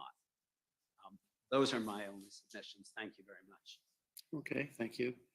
Any other council wish to make submissions? In response, sir. Okay, I'm just canvassing first. So you'd like, yes? Yes, Commissioner. Okay. Go ahead. Should I go ahead? Emily Tamman for the. I take it you're supporting the proposal that or the objection. That's right. Yes, we agree. Just on behalf of the Ottawa Coalition of Residents and Businesses, we share the view conveyed by the Ottawa Police. We understand that the commission is working under difficult constraints and there have been limitations in council's ability to get documents and other evidence to the parties in a timely manner. But in this case, we would agree that there is prejudice and that the evidence, at least as it pertains to the arrests, should not be admitted. Thank you. Any other? Yes, Commissioner, it's Chris Diana for the OPP. Can you hear me? Yes. Yes, the OPP agrees with the position of our friend, Mr. Michikowski, both the main position or the alternative position. At this point, we don't know if the OPP was involved or not in these incidents. And based on procedural fairness, we should that evidence either should not be permitted or we should have a chance to respond to it. I won't add anything further to the comments by my friend, but the OPP supports that position. Okay. Any other submissions in support? This is bullshit. They're not going to let it happen, I bet. Watch. And then, as I understand it, the convoy organizers are opposing. We're of course in support of the witnesses testifying and all of the evidence being put before the commission. I'll deal first with the point of law my friend raises about relevance and materiality. With respect to the terms of reference under the order in council in this commission, this commission is to look at the efforts of police and other responders prior to and after the declaration. So with respect to whether or not there was police brutality or misconduct, et cetera, it's relevant and material within the terms of reference. Second, with respect to my friend's allegations of prejudice and it not being fair, with respect, they have not called a single victim or a single eyewitness to any of these purported violent crimes that they're trying to lay at the hands of the protesters as a collective. I don't see how our clients being able to find some witnesses of which they had no control of and which approached them in trying to be able to call actual evidence of actual violence that isn't just an assertion. And in my respectful view, it's relevant and material. If you find that there is some form of prejudice suffered, what my friend is essentially alleging is a violation of the rule of Brown and Dunn. If this was a court, that leaves the court with various remedies, and one is to permit the recalling of a witness in rebuttal. With respect to the rule of Brown and Dunn, I did put issues with respect to arrest, et cetera, directly to Chief Bell, who was in charge of the operation at the time, and acting and asking questions about what was actually done. We've now provided the videos of those actual arrests. And I understand that all the police agencies don't want that to be in the public eye. And with respect, I would submit that the public has a right to see these videos. It is in the public interest, and any prejudice is easily repairable by permitting my friends to call a rebuttal witness if they so choose. Subject to any questions, sir, those are my submissions. Okay, and any other party is opposing the application? Patrick here for the Justice Center for Constitutional Freedoms. Yes. We support the Freedom Convoy organizers' position, and if I could just make a few points. So first, the terms of reference in the Emergencies Act do require investigating and looking into the appropriateness of the measures that were used. Interim Chief Bell testified that using emergency powers were used to create an exclusion zone, and then they relied on that authority. And so I would expect that these witnesses as arrestees would have evidence that would be relevant to the implementation of that authority. Also, to the extent that my friend made the point that these are but two arrestees of many, we did hear from 2 Ottawa residents who provided their experiences as examples, and that would then represent a broader class of individuals. So this would also be 2 arrestees providing their experiences, which would then be emblematic of others in a similar position. And I would just like to add on, my friend, Mr. Honor from the Democracy Fund provided submissions through email. He's not here. I would just briefly read it in just to provide his perspective as well. The Democracy Fund submitted that the evidence of these witnesses is relevant to the Commission's mandate.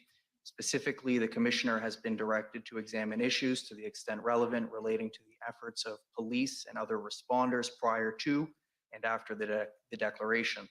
Superintendent Robert Bernier and others. Guys, the police testified don't about want the you to mission see a statement decorated contained in the war OPS veteran get operational plan brutally of February beaten 13th. by them pieces of Speaks to crap enforcing right now. That's what they're legislation trying to with the, block. quote, utmost respect to the individual's Charter of Rights, end quote. There was evidence before the Commission that this plan evolved after the declaration of the Emergencies Act, and there was also evidence that the OPS This is where you find found out if this powers public available commission to is them real. under the Emergencies Act to be useful.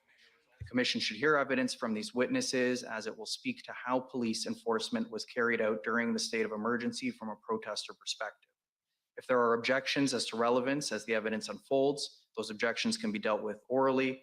If other witnesses need to be recalled, that decision can be made after the hearing of evidence from the witnesses in question. So that was Mr. Honor's submission, which the Justice Center also supports. Thank you. Okay. Commissioner, Any other who are opposing or rather supporting the motion? Okay. Yes, Mr. Commissioner, at some point, Commission Council would like to provide some points of context, but if you're still canvassing, we can wait until that's done. Okay, you'd like to add something? Yes. If I may, Commissioner Emily Tamman again for the record. I just wanted to respond to one point made by my friends regarding the absence of evidence with respect to residents of Ottawa who experienced violence in the convoy. And for the record, would just like to note again that the Ottawa Coalition was very limited in the time that was allocated to tell the story of residents of Ottawa. I would also note that There are many residents who continue to fear for their safety in being identified publicly as opposing the convoy. And with that said, I don't think it's appropriate to infer from the lack of evidence on that point that it didn't happen. And I would also note Corruption, You're corruption. getting into argument now. Well, And we're dealing with whether or not there is relevance to the evidence that's being tendered.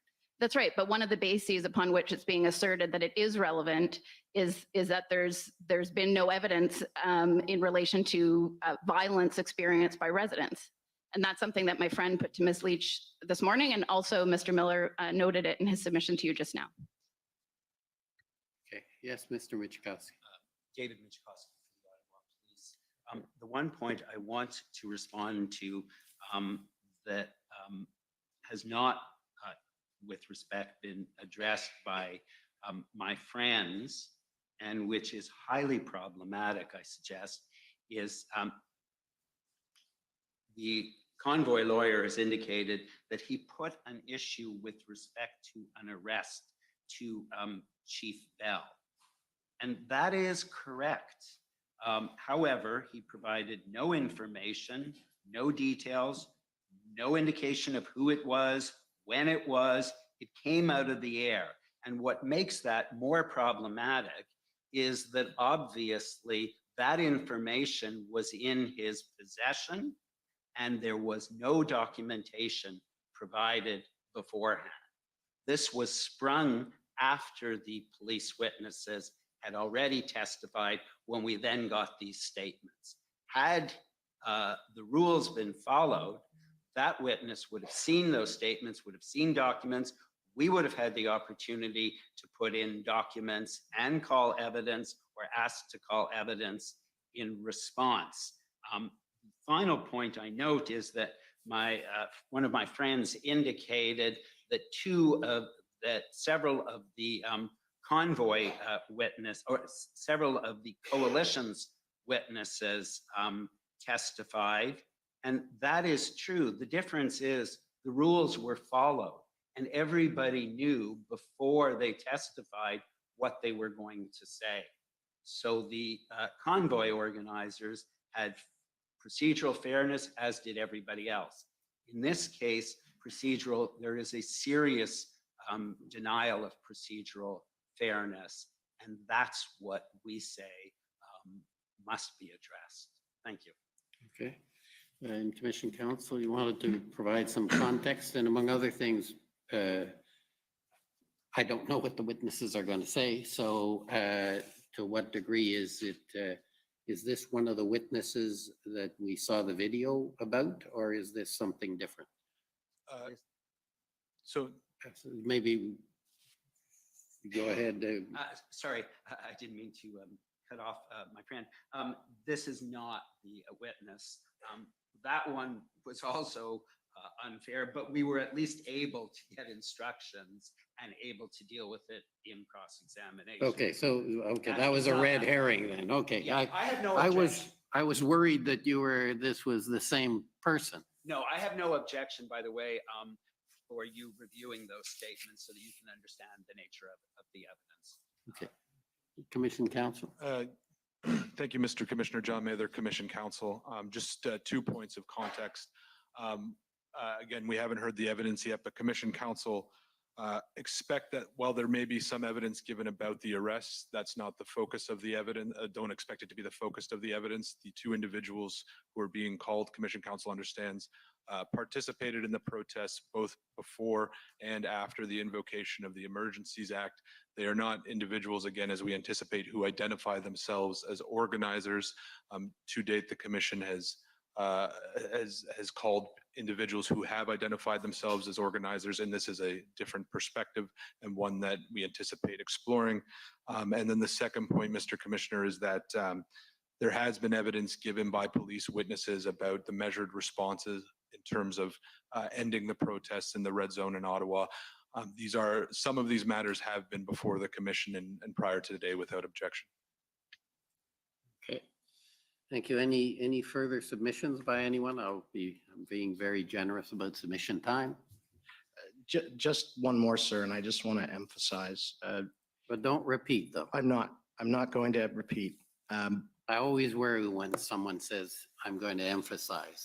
I'll take it back. I'm going to point out that, when it's with the commission under the Inquiry Act and its provincial equivalents, it is an inquiry and it has different rules, and it's much more liberal when it comes to the permitting of evidence. And though I understand my friend's argument, there is many more remedies available for a breach of the rule of Brown and Dunn if you find that it had occurred than not permitting the evidence. And I would submit simply that the least intrusive remedy in the truth-seeking function of this commission would be to allow the evidence and on whatever terms you see just.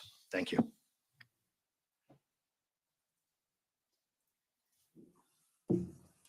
Okay, just give me a moment.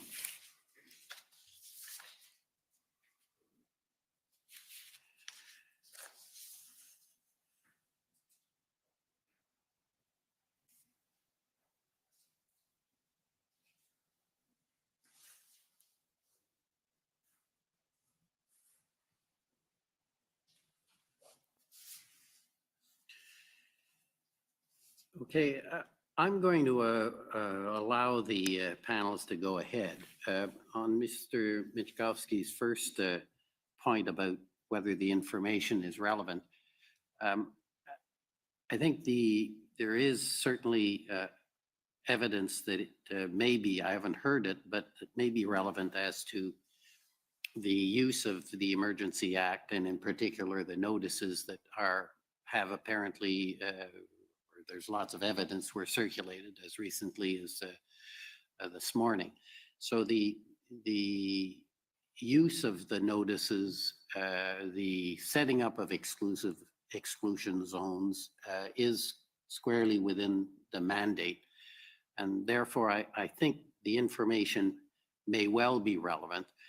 I also note that there has been evidence of police as to the fact that the protest was ended in an orderly manner and quite properly. I believe Inspector Bowden talked about that. I believe another witness, maybe Chief Bell, talked about the fact it was ended without burning of police cars, et cetera. So the manner of ending is relevant, and this may go to some degree. I think there was also cross-examination or in I believe of Inspector Bernier as to the arrangements that were made and the processing, how the processing was done. So there is evidence about how the operation, if you like, was carried out, including how the detainees were treated and the system arranged. Now, having said that, the impact and relevance diminishes to a point where it in fact becomes questionable as we get further from the use of the Emergency Act notice, et cetera, because this commission is not mandated to deal with arrests that were or were not done in accordance with the appropriate police procedures and so on. That's a matter for civil or criminal courts if there have been issues in that regard. So I think it moves quite, I would say, of marginal relevance, if any, to what the commission is doing when you talk about the actual manner of arrest, as opposed to what I've described that is more squarely in the relevance. So having said that, I'm not prepared to accept that this panel is not relevant. I expect the accent will be on what I have set out is clearly relevant and what's related to that. And obviously there'll be some context. Context has been provided by other witnesses sometimes. And while I may hear that, it may not become an issue that I have to deal with. Now, on the second point, the procedural fairness point, I have some concern about that because obviously it is, as I've said many times, and I'm going to repeat it, the public wants to get to the bottom of this. And that means fair to all parties. And I am concerned that there may be unfairness to to some of the parties, in particular the police forces, whether it be the OPP or the OPS, or in fact to former Chief Slowly or anyone else. So fairness is front and center in my concerns. And if after we hear this evidence, there's a need to call further evidence, we've said we would sit evenings and we will sit Saturdays. We will get the information that the public needs to know and that will lead to a fair treatment for all. But I guess that's my ruling. Now, if you want something more formal in writing, I'm happy to do it. But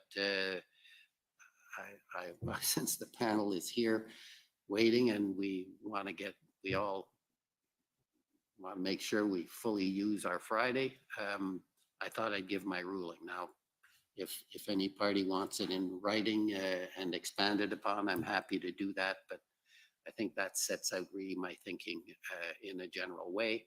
And with respect to whether we will have another panel or another witness, I think that's something we can deal with after the evidence is heard. With respect to the videos, I'm a bit concerned about the videos. I haven't seen them. And I would hope we're not going to get too far afield of what's relevant to the issues I need to deal with. And I don't mean to minimize any issues about how an arrest was carried out. Those are obviously significant to individuals involved, including the officers, but that's not central. In fact, is more anecdotal, I think, in terms of what this commission is dealing with. But it is part of the record so far, some of the evidence relating to that. So that's my ruling, and we can proceed with the panel, I believe, and I will expect the parties, if there are concerns about the ruling and you wish it in writing, please notify Commission Council. Well, it will be in writing because it'll be in the transcript, but expanded upon, I mean. Sir, I don't believe the witness chair and desk are set up for two witnesses right now. They need to get another mic as well as another Okay, chair. well, we'll take 5 minutes then to set up the panel. The commission is in recess for 5 minutes. La commission est levée pour 5 minutes.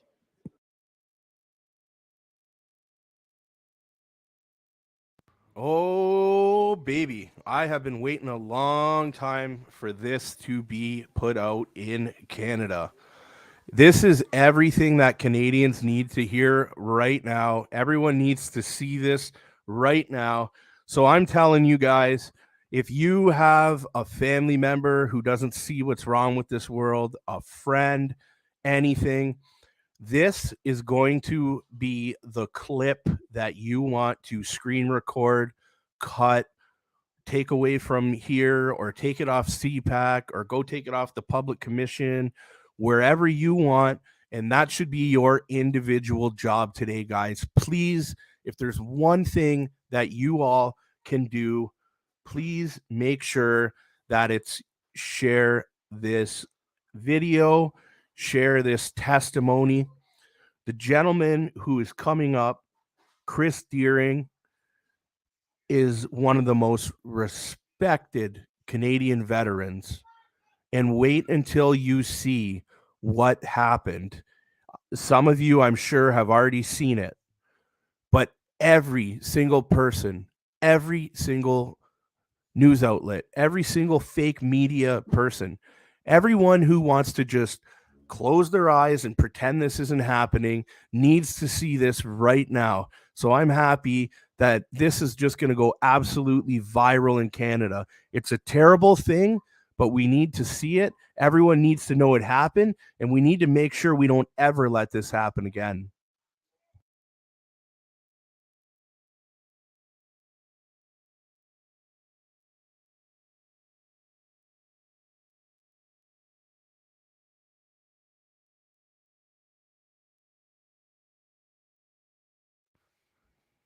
Karen, I'm going to give you a quick update before I get a drink. What happened? You missed 10 minutes. So there's two people that are about to come up and speak to absurd police brutality about their absolute beatdown. One of them being a decorated war veteran who has fought in Afghanistan and stood in front of bullets for us, who was brutally beat down by police. Okay. And all of the police's council, OPP, OPS, and slowly's council, all of them just did everything, absolute everything, to try and make this a procedural error, to try and make this not get out of there. Then the Ottawa Residents Council got up. This is the part of the story they don't want to get out there. They want it to be the way they said it was in the media. They want it to be all the words and names they called us. They don't want the truth out there, and the truth is going out there right now. So it's about to happen. They're just setting up the stage so both of them can go on at the same time. Get ready to record this, guys, or take it off hereafter. And please, please, for the love of Canada, share this later with everyone, your friends, your family, your social media.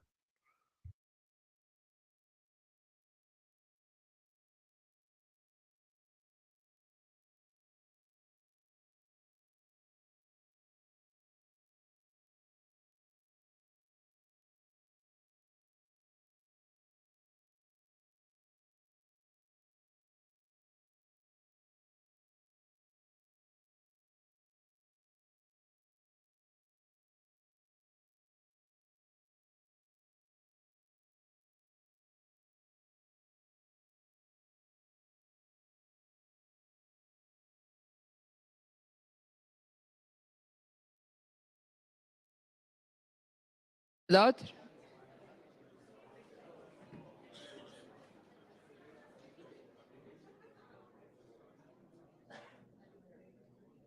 Order à l'autre. The commission is reconvened. La commission reprend.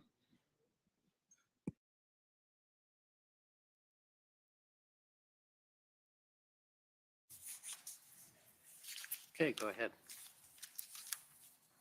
Good morning, Mr. Deering and Ms. Hope Braun. My name is Stephen Armstrong, and I'm Commission Counsel. Thank you for coming today. I have 45 minutes to ask you some questions, and because you're a panel, Let's I'm gonna go, ask Chris questions mostly Deering. one Let's at a go, time, brother. But when I have questions for you as a group, sorry. Oh, sorry, you have to be sworn. Forgot about that. I got too eager. Mr. Deering, Yes, will you swear on a religious document or do you wish to affirm? I wish to affirm. For the record, please state your full name and spell it out. Christopher Gregory Deering, CHRISTOPHER, GREGORY Do you solemnly affirm that the evidence to be given by you to this commission shall be the truth, the whole truth, and nothing but the truth? I do. Ma'am, will you swear on a religious document or do you wish to affirm? The Bible, please.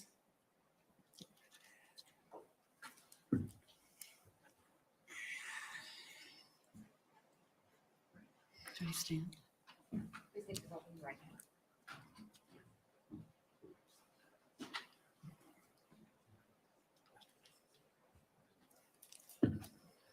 For the record, please state your full name and spell it out. Margaret Hope Braun, MARGARET HOPEBRAUN. Do you swear that the evidence to be given by you to this commission shall be the truth, the whole truth, and nothing but the truth, so help you God? So help me God. Thank you. So good morning again. As I was just explaining, because it's a panel, I'm going to ask questions mostly one at a time. But when I have a question for you as a group, I'll try to make that clear, okay? So I understand, and this is for the panel, I understand that you both provided statements to your council. That's correct. Yes. And have you had a chance to review those statements before testifying today? Yes. Yes. And did you want to make any corrections to those statements? No. No. Okay, and so in the interest of time, I'm not going to put them on the screen, but for the record, Mr. Deering's statement is produced at HRF 00001598, and Ms. Hope Braun's statement is produced at HRF 00001606. So I just want to ask some questions about your background really quickly. So Mr. Deering, I understand that you're a veteran of the Canadian Armed Forces. Yes, sir. And you served a tour of duty in Afghanistan. Yes, sir. And I understand that you were wounded on that tour. I was. Can you briefly tell the commissioner about that event? Sure. I joined the military quickly in 2007. Finished my training very quick. I was deployed to Afghanistan in 2008. So in less than approximately 2 years, I was in Afghanistan. 4 months into my tour, my vehicle was hit by a IED, which took my vehicle. Sorry, it blew my vehicle about 100 feet in the air, killing 3 occupants immediately and leaving me seriously wounded. I came back to Canada and, sorry, lost my train of thought, I'm sorry. That's okay. Thank you. I also saw, sir, and we'll take a moment. I saw that you're wearing medals. Yes, sir. Can you just explain what the medals are? So left to right, left would be my Queen Jubilee Medal. It was lost during the protest with the scuffle with the police. Second is my campaign star for my tour to Afghanistan, and my sacrifice medal that I earned for being seriously wounded in combat. And I understand now that you're retired from the Canadian Armed Forces. Yes, sir. And you Share reside this in out there, Ottawa, guys. New Share Brunswick. this. I do. Thank you. And Ms. Hope Braun, I understand that you're from Peterborough, Ontario, Yes. and you studied environmental studies at Sanford Fleming College, Sir Sanford Fleming. Sir Yes. Sanford, and you're a mother to 2 children. Yes. Thank you. So if I can ask Mr. Deering, I understand that you traveled to Ottawa to protest with the convoy. What made you want to come to Ottawa and protest? It really wasn't that I wanted to come to Ottawa, it's that I felt it was my duty and that I had no choice to be there. Seeing what was happening over the last few years was troubling. And I felt that I was there 2 weekends, first between February 11th and 13th, in which a bunch of veterans took down the fence that was wrongly placed around the memorial. And then I went home, and then within days, the Emergency Act was looked at being enacted, and I rushed back to Ottawa to do what I could to protect the peaceful citizens of the protest. And so when you traveled to Ottawa, what did you understand that you were there to protest? The mandates. I was there to protest the mandates. And why was that important to you? Because for the last 2 years, personally, as a wounded veteran, I couldn't do anything. I couldn't take my family to a restaurant. I couldn't take my kids to gymnastics. I couldn't grieve my comrades in Nova Scotia because I wasn't allowed to cross the border in my own vehicle by myself to a cemetery where no one was living and lay my flowers for my mental health. And I was denied that for 2 years. There's many more reasons.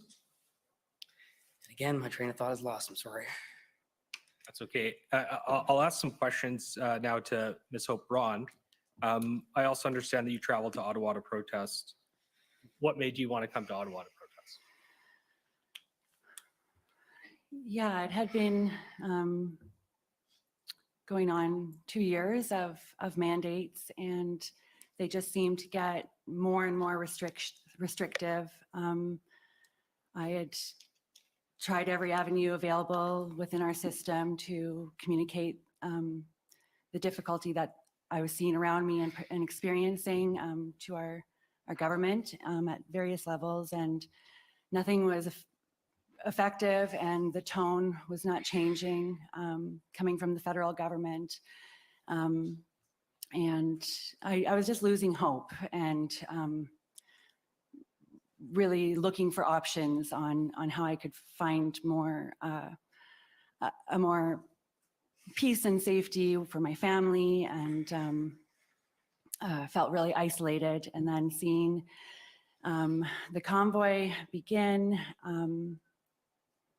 I also lived out west for 10 years, so I have a lot of my support network is there, and I couldn't travel there. And so there was a lot of people who I know personally that were sharing stories about how it was affecting them where they were. And I just felt, since I'm 3 hours away from Ottawa, I have a duty to go as well, and not just represent myself, but many Canadians who could not come and felt passionately about this. And so when did you come to Ottawa? I came the second Saturday. I came the third weekend for the entire weekend, and I came back that Wednesday and stayed until the end. So.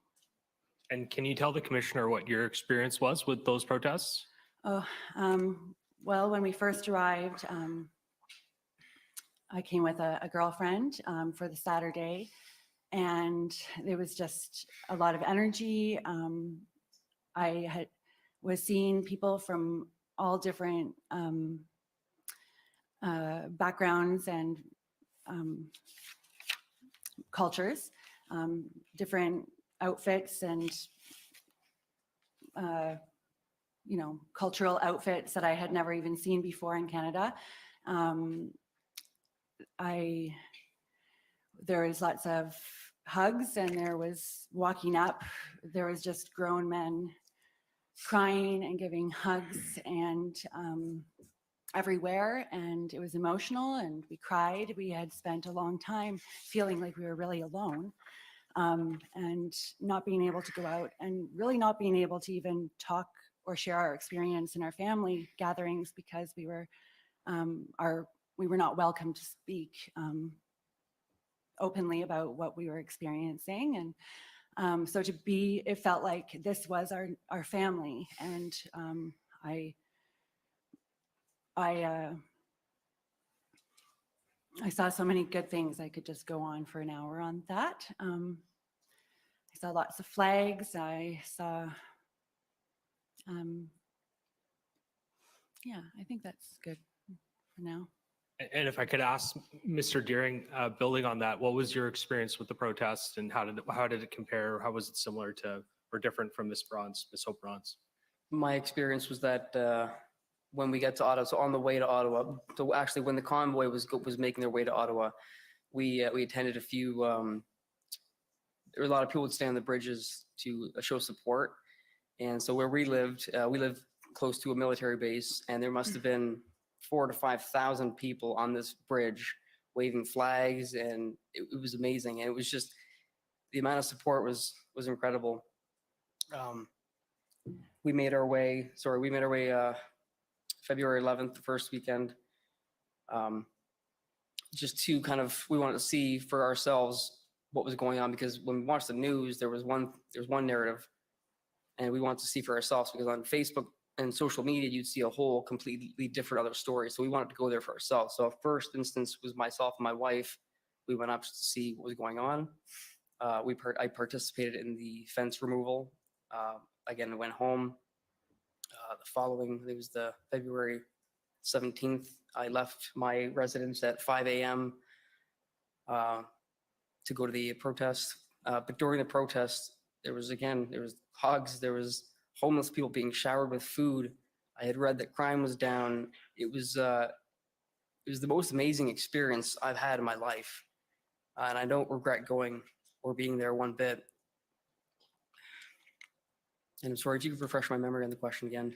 Sorry. Just asking for your experience. And so, sorry, did you have anything more to add, or were you done? There's a lot more I could pack into that, but it was the true Canadian spirit that was there. Yeah, can I add? Please do, yep. Okay. Yeah, the first weekend that I came with my a female friend, and she stayed at my house the night before, and we were reading the news, the global news, and they had something in there about We haven't received a police report yet on how many additional rapes had taken place in the city since the convoy arrived. And that just really shook me that they would go to that extent to make anyway, that way. But when I got here, the experience was like the positive masculine experience, the way that the men were behaving, they were complete gentlemen. And, I felt not unsafe whatsoever in the city. And when my phone died and I went back, I wasn't familiar with the streets. I was approached and walked to my car and just treated with such respect by the men that were here. And so for the panel, I understand that you were coming to Ottawa and then going home and coming back. Once the Emergencies Act was invoked, why did you want to either come to Ottawa or remain in Ottawa? So I remember when they were voting on that, and my wife and I were lying in bed, and we were terrified how the vote was going, because we knew, or we felt, that the evidence would not be able to substantiate such a call. I felt there was a great need for me to be there, not just as a veteran, but as a seriously wounded veteran, to be there to protect the Canadian people from what could potentially happen. Ms. Hope-Braun? Could you repeat the question? So after the Emergencies Act was invoked, why did you want to come back to Ottawa or remain in Ottawa if you were already there? Yeah, I came to Ottawa for Valentine's Day. So that was the day that it was invoked, February 14th, if I'm correct. That day, I witnessed hundreds of roses being offered to the police officers. There was a lot of love. There was a lot of trying to heal the divide that was being created between us and the police. And the streets of Ottawa were covered in roses that day. And further to that, just listening to the senators give their speeches, I felt that that as they were supposed to approve it, but then it was removed before they had a chance to approve it or not. It sounded like there was good reason to stick to what I felt was right and stay. And I don't believe that if a government passes a law, it means that we have to go against what we believe is right. We should still, we still have a right to peacefully protest and assemble. And if we can't do that in front of the Parliament in Ottawa, I don't know, And so building on that, Ms. Hope-Braun, once the Emergencies Act was invoked, what was your understanding of your ability to lawfully protest in the downtown area? Well, I believe that we still have a right to protest in the downtown area or anywhere, that we were peaceful, and as long as we remained so, we had a right to assemble. And yeah, I had another point to that, but you could repeat the question again. Well, that's okay. We can come back to it. I'll just ask Mr. Deering, what was your understanding once the Emergencies Act was invoked of your ability to lawfully protest in the downtown area? My understanding is that it was a mandate. In my eyes, it was an unlawful mandate. I'm a free citizen of this country. I'm a taxpayer. I'm a veteran. I'm a good person. And I felt I had the right to be there with my Canadian citizens to try to protect them.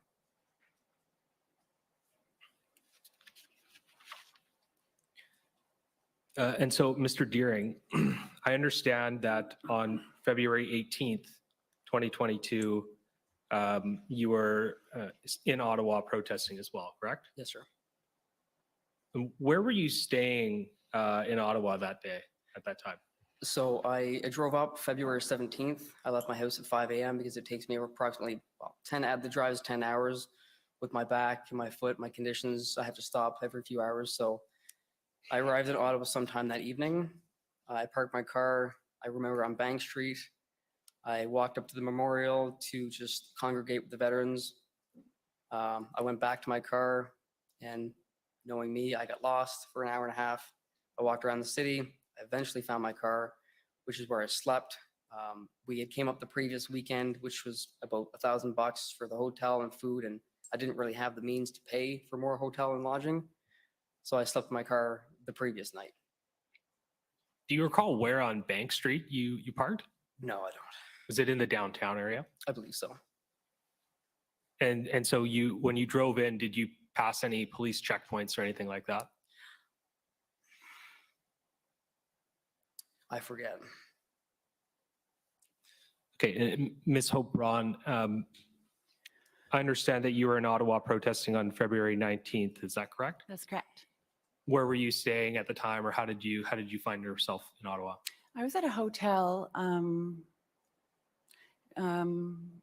that was very close to Metcalf and Queen, I believe. So I'm not sure the names. I was at a hotel that Can you guys hear this? Some people are saying they can hear it. Some people are saying they Begin can't. staying in that hotel? It would have been on the Thursday night before that weekend. 17th, maybe? Not sure. Okay, and Mr. Deering, on the 18th, and I'm going to stick with you for a few questions. On the 18th, where was the protest that I understand you participated in? Do you recall where in the downtown it was? So I was at the memorial that day around 8 in the morning. I had my coffee. I was congregating with a few different vets, and then just, let's say, north or south. My navigation's a little off, but just about 100 feet from the memorial is where the police started to line up, and that's when the call out went, and all the veterans, or there was about 20 or so of us, we lined right up, we linked arms, and the consensus was that we're going to stay there and try and protect the Canadian people. And why did you want to do that? It was our duty. When I joined the military, I swore on an oath to protect people. I went to a war zone to protect those people. And I never thought that someday I would have to do it on Canadian soil, but I did, and I will again. I would. Were you told at any time or informed at any time that you couldn't be there or it was unlawful for you to be there? No.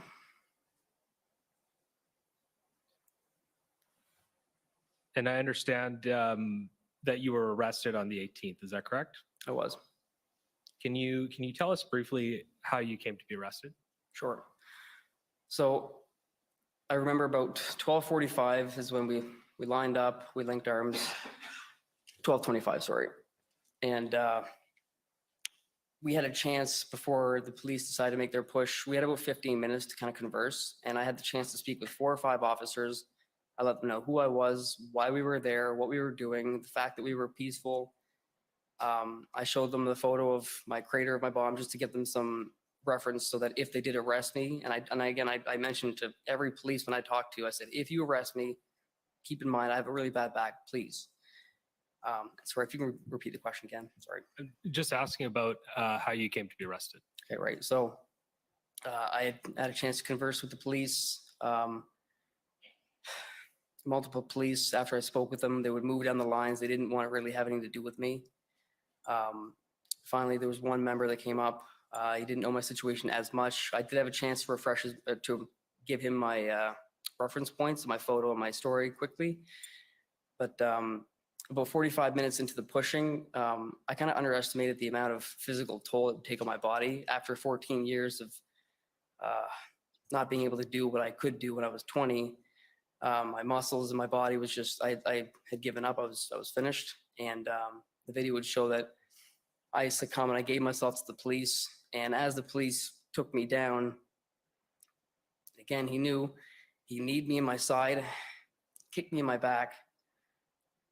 I was laying down. I was in the fetal position on my back. He kicked me in my ankle, my foot. As I was laying down, I had my hands completely up. I'm saying, I'm very peaceful. I'm peaceful. I'm not resisting.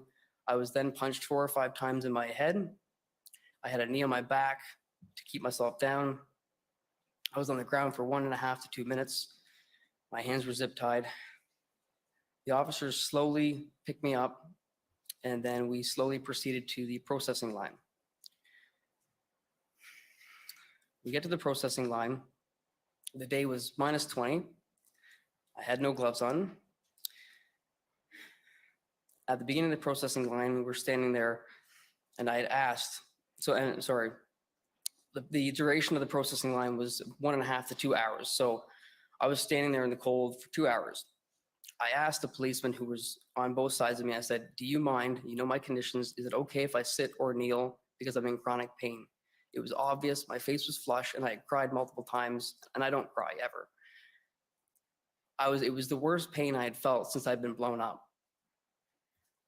The fact that I couldn't sit or stand was to me cruel and unusual punishment. We would go 15, 20 minutes without even moving. I also asked if I could have my medication, in which I had my prescription and my medication on my person, so that if I needed it, I could ask. I asked, and I was denied my medication to comfort my duress. We finished the processing line after about 2 hours. Police took my, on the whiteboard, they put down my name, they took my photo. They then placed me in the back of the squad car. They read me what I was being charged with, which was mischief, public mischief, and sorry, I'm forgetting the other one. Public mischief and sorry, 1 minute. Take your time.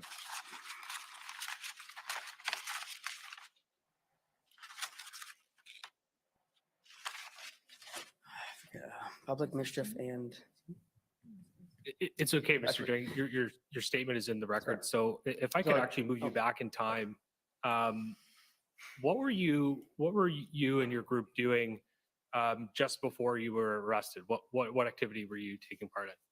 So we were linking arms.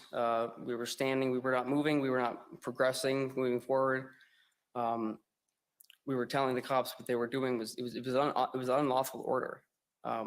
We had every right to be there under our Charter of Rights and Freedoms to peacefully protest, which we were doing.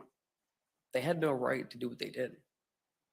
And at any time, either before you were arrested or after, were you given the option to go to another place in Ottawa to protest?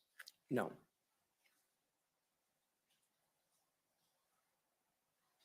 Okay, Ms. Hope Braun, I think as we said earlier, I understand you were protesting on February 19th in Ottawa. Where was that protest that you participated in? It was all, I guess at that point, we couldn't really go past Chateau Laurier. So I, for the most part, spent most of the protest up on Wellington, right in front of the Parliament building. I did walk around and see the sites a little bit, but that day, it was from Chateau Laurier to down Wellington. And then I was arrested when they had cleared Wellington, and protesters were then on the side streets. So I was on O'Connor. And were you told before or any point that day or before or after your arrest that you were not allowed to be where you were?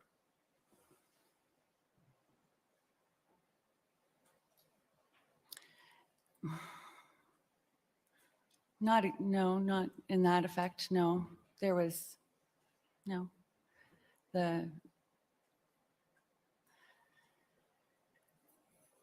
Obviously, we got the sense that we weren't welcome there, but I wasn't directly told that I wasn't allowed to be there, and in that way, that it wasn't lawful for me to be there. What gave you the sense that you weren't welcome there? The massive amount of police and their presence was taking over the city, it seemed. So and the news media and Justin Trudeau's words, and like more that I wasn't welcome there, not that that it was not lawful for me to be there. I believed it was lawful for me to be there, and I didn't hear otherwise. And either before or after your arrest, were you given the opportunity or were you told about any kind of place you could go in Ottawa to peacefully protest? No, there was no place provided or planned for us to go. And not only that, but afterwards, people were still coming from across the country and places like Arnprior. They were assembling there, and the owner of that property was threatened with fines if he didn't have us disperse. So it wasn't even that we weren't welcome in Ottawa, we weren't even welcome to assemble an hour outside of Ottawa. So it extended beyond that red zone, in my opinion, in my experience. And how did you come to be arrested? Can you tell us about that? So when police had effectively removed everyone from Wellington Street, they had all the streets with the trucks on them at this point, and I was on O'Connor, and I had a bit of hope that they would stop there because we were remaining peaceful as protesters. We were there from all over the country. And there was a man who had the Charter of Rights, or the, I guess it was the Bill of Rights. It was a document. They look the same and they both represent human rights. And so I took 3 copies of that, and there was 3 different police units, it seemed. They had different types of uniforms, so they appeared to be, so I spoke to each unit, and I said, you may have been able to justify this up until this point, but if you keep moving forward and you onto the people, because we're just the people now, that you have the trucks, you will be trampling our Charter of Rights with your boots. And I put it down in front of each one of them. And in the middle of the street, I knelt down and in front of the Charter, and I told the police officers that that if they move forward, I'm willing to not resist arrest, and I won't move at that point. So that was my line in the sand. So, yeah. And just coming back to Mr. Deering, you had mentioned just before your arrest, you had said something about an unlawful order. I just wanted you to clarify what were you referring to? What was the unlawful order?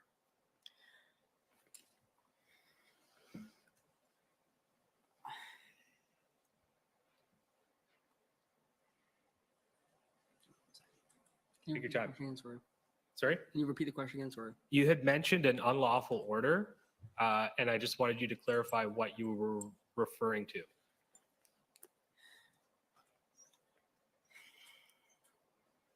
Sorry, I'm just having a bit of a brain fog at the moment. So I think the context was I had asked you why you were there, and you said that you were there.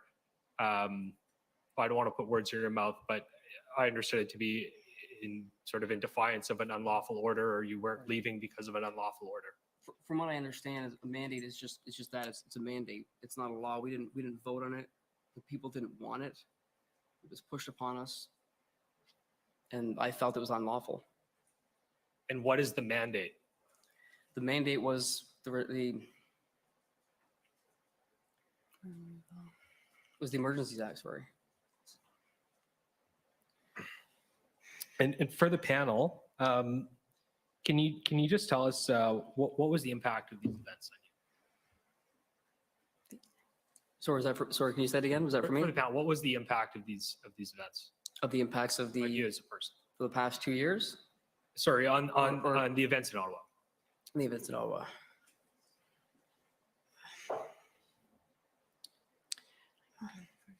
Sorry, I just need a minute.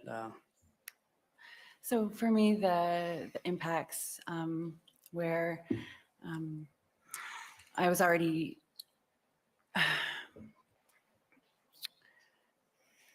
I've always been concerned about our government overreach, and we have to keep an eye on our government. That's what our duty as people, the citizens of the country, is to be politically active and involved and aware of what's going on. And over the years, I'm just increasingly starting to lose faith in the institutions and what we say is we are Canadian. We're a democracy. We attract people from all over the world because this is a place where we have rights and freedoms. And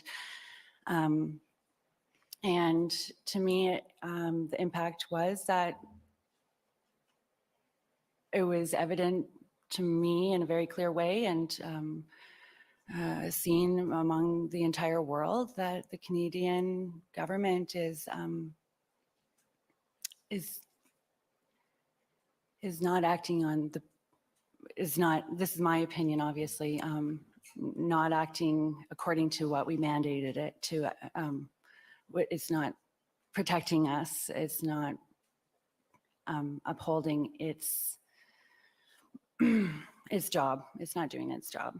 And to me, it just broke any illusion of that. And at the same time, I think it's important that we see that as Canadians in the world so that we can fix it, so that we can make it better. And we need to kind of keep that in check. You know, it's the nature of being in a world and filled with people. We have to balance it out. And Mr. Deering, did you want to answer that as well? Can you repeat the question one last time? So Sorry. I'm wondering what the impact of your experience in Ottawa was and how it ended on you as a person. It's such a loaded question. I'm sorry. There's so many emotions going on in my head. In the last 2 years, it's just been constant persecution after persecution. And I find that when the government has a role, but when they want to get into your lives and tell you who you can see, when you can see them, and dictate everything about your life, and when they get too intrusive, the overreach for me was just too much. And again, I had to be in Ottawa. It was my duty. I had no choice. Yes, Ms. Hope-Brown. More personally, the impact for me is after speaking to a therapist, just, you know, clear signs of PTSD, like symptoms around what happened. And my whole life was really turned upside down from that time forward, and has impacted my life. It's a completely different life now, before and after that day. So. Okay, and I'd just like to close out with the panel. I'm going to ask both of you. Let's start with Ms. Hope-Braun. Is there anything that I didn't ask you about that you wanted to say that we didn't get to talk about?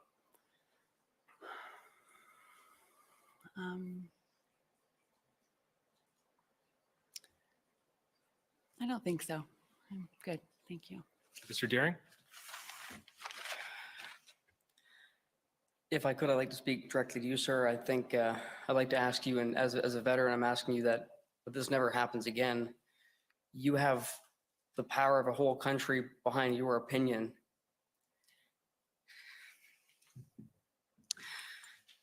Please use it to protect the Canadian people from this kind of misbehavior from this government towards its people ever again. Please. Thank you. Thank you. Those are all my questions. Okay. I think it's the Ottawa Police Service is going to go first.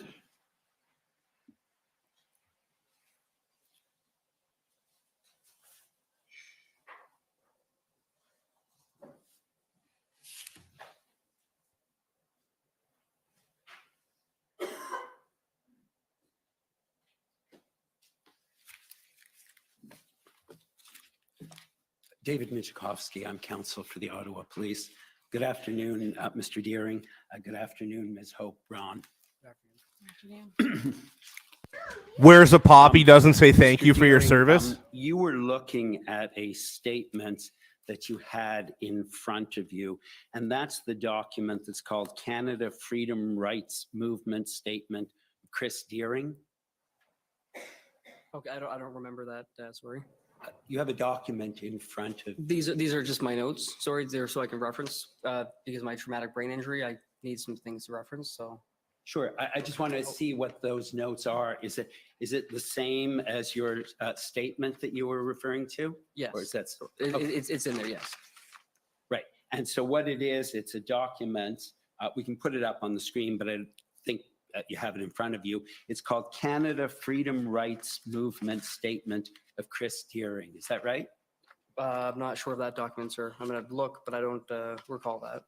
Sure. Have a look at it and tell me what it says, or if you want Can to you show repeat it the to me. title, please? Sure. It's called Canada Freedom Rights Movement Statement of Chris Deering. Perhaps we can put it up on the screen so you can. If you could see. put it on the screen, sir. I Sure, don't we'll have do that. that. I can't recall the number, but I believe. Council, if it may be assistance, I believe that's HRF 401598. Thank you. If you could just put that up so that Mr. Deering could see it.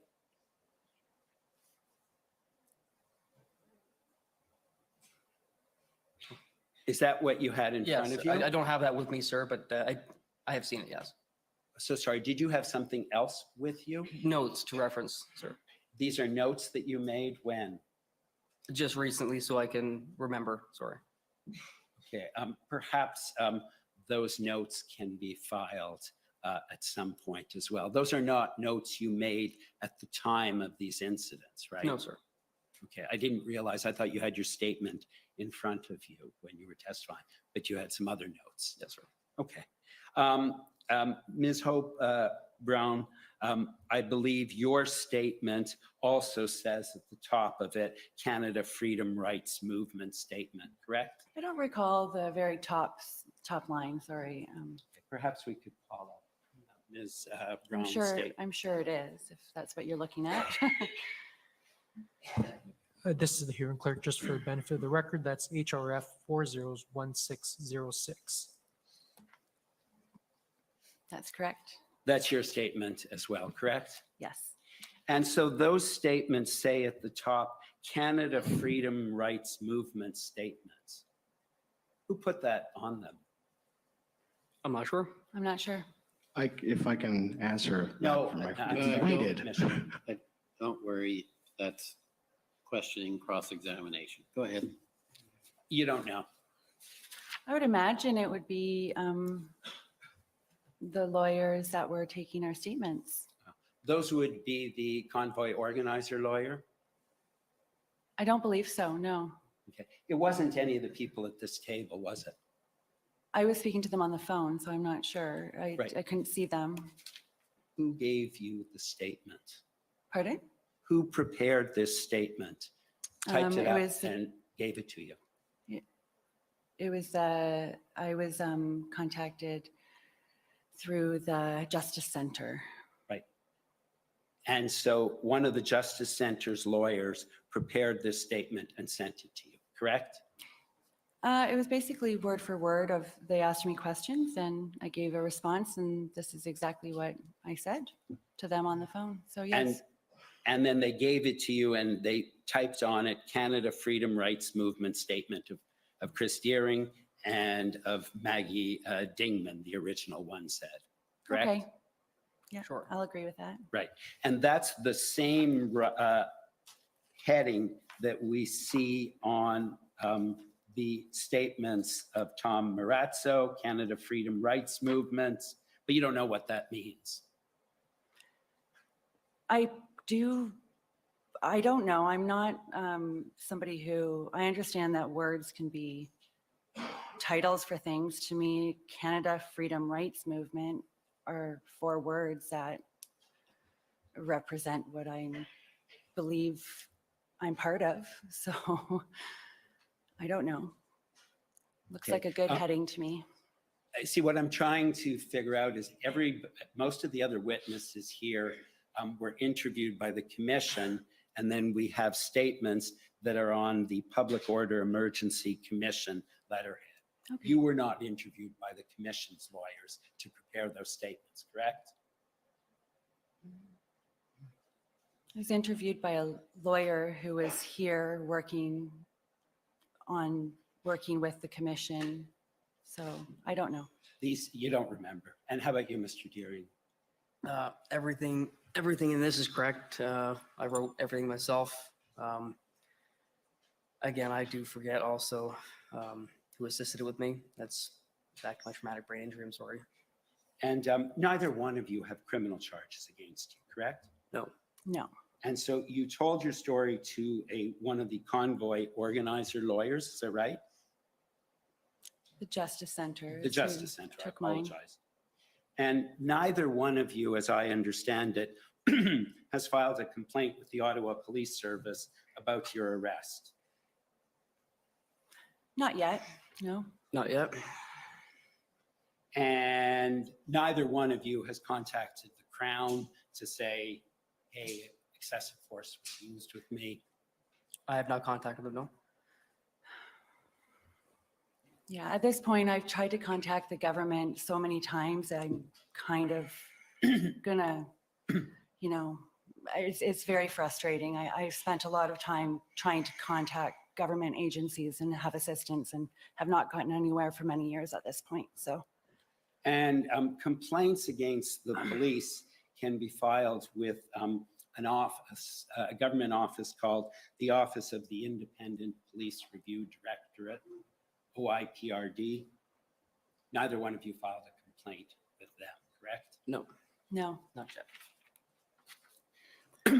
And the SIU, that's the Special Investigations Unit, you can investigate situations in which someone says they've been seriously injured by the actions of the police. And so I just want to be clear, there haven't been any complaints or investigations by the SIU, have there? Nope. Not to my knowledge. Not to my knowledge.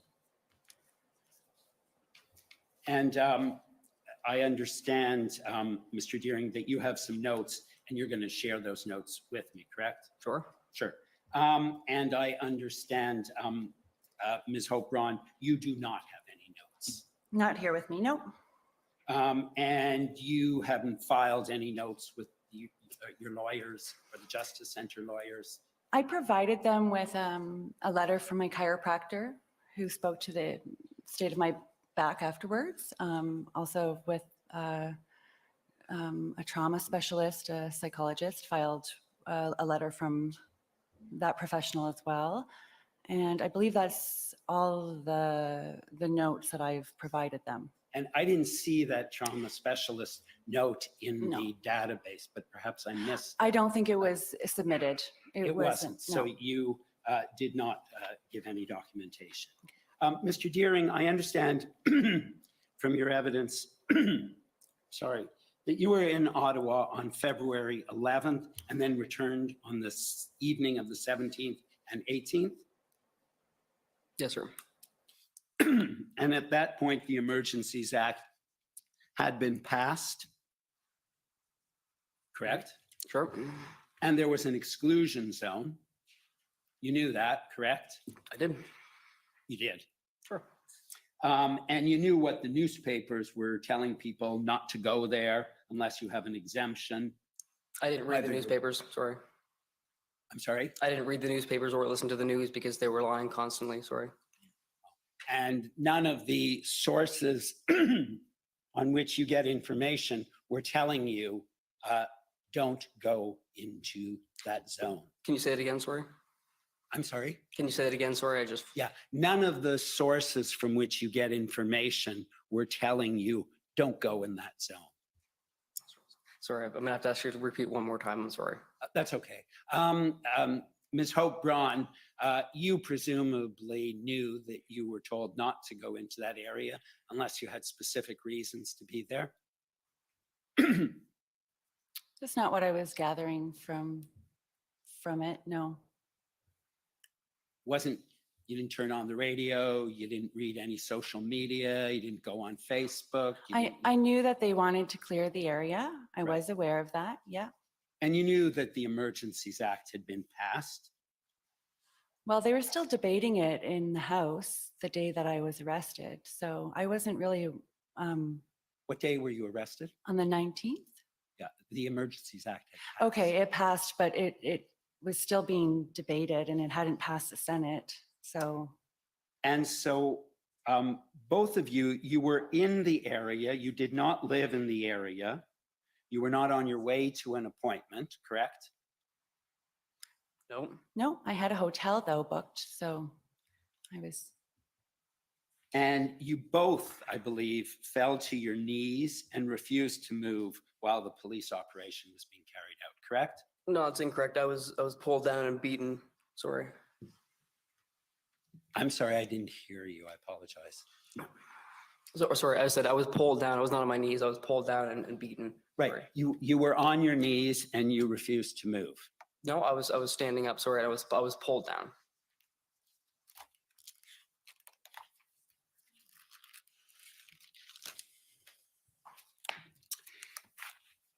And Mr. Deering, you indicated that one of the police officers even told you to hide. That's correct. So he gave you some advice, and in spite of that, you stayed there. That's correct.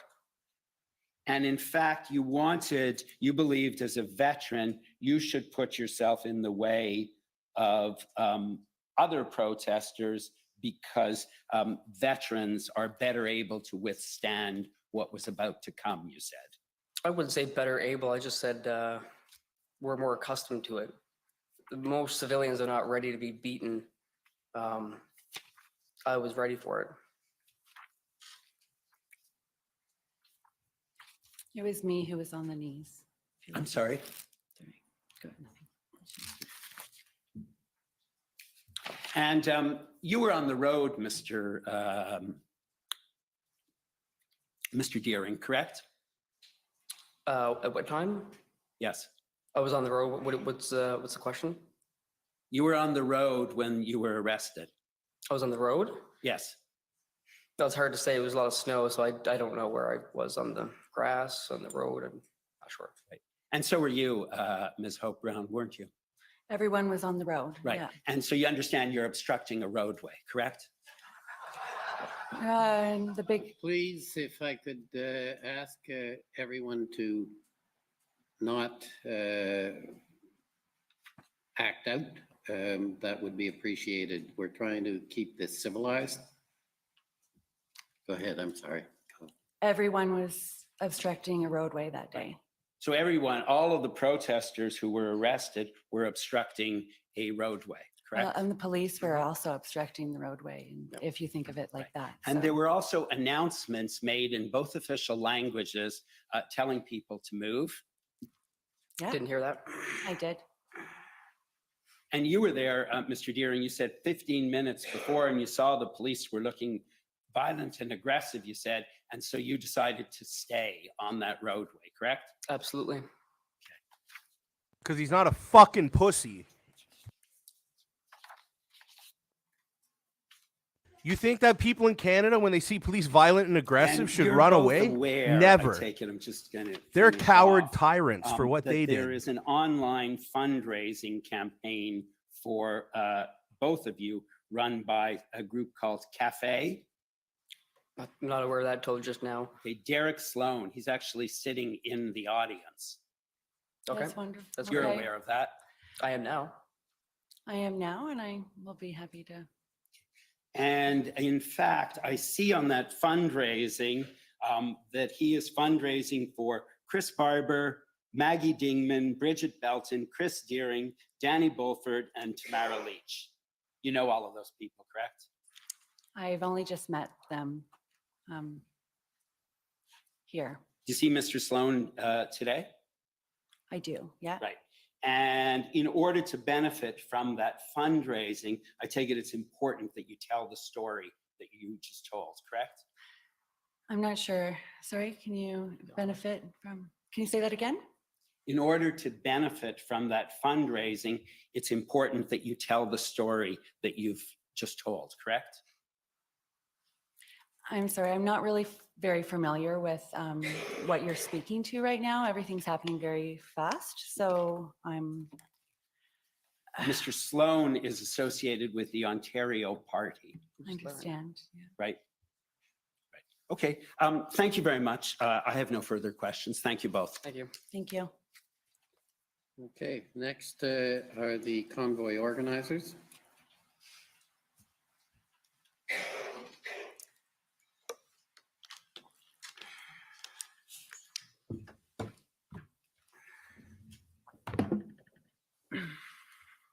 Good afternoon, Mr. Commissioner. Good afternoon, Chris and Maggie. Afternoon. My name is Bathsheba Vandenberg, and I'm counsel representing Freedom Court and the protesters. I'd like to start by asking you, Chris, a few questions about what happened to you on that Friday, February the 18th, 2022. I understand that you were wearing your medals when you were arrested. Is that correct? I was. And did they get damaged when you were arrested? They did.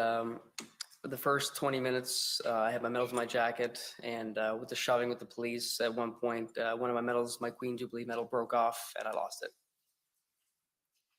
Could I call up HRF 401566? Just to perhaps there are a lot of documents, obviously. David Michikowski, sorry, for the Ottawa Police. Perhaps before my friend introduces one of the documents, she could just confirm whether it was something that was uploaded last night for the first time. I know there are 7 videos that were sent to me last night that were not on the system.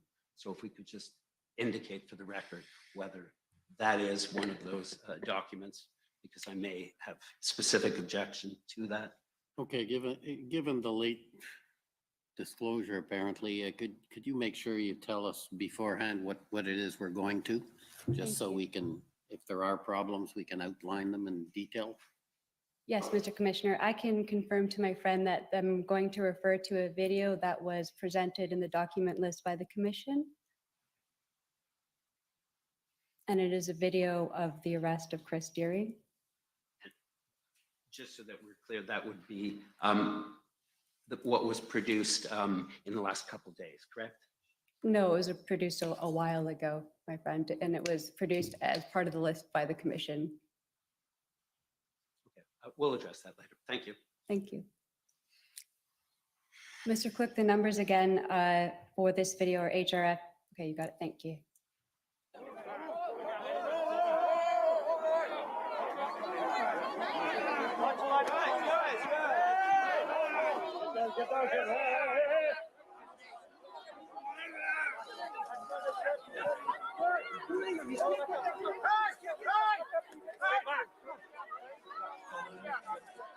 That's a wounded veteran. Yes, that's a wounded warrior right there. They got tears right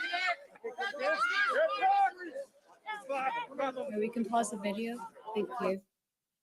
Chris, can you confirm that that is you that's being thrown to the ground and beaten by the police? Yes, it is.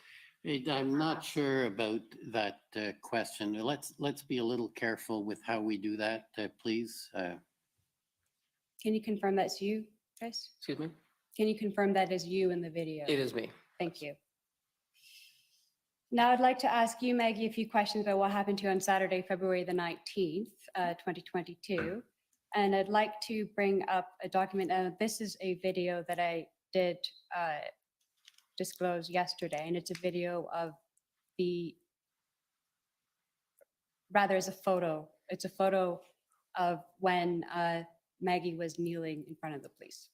David Michikowski for the Ottawa Police. For the reasons I've already articulated, that should not be allowed.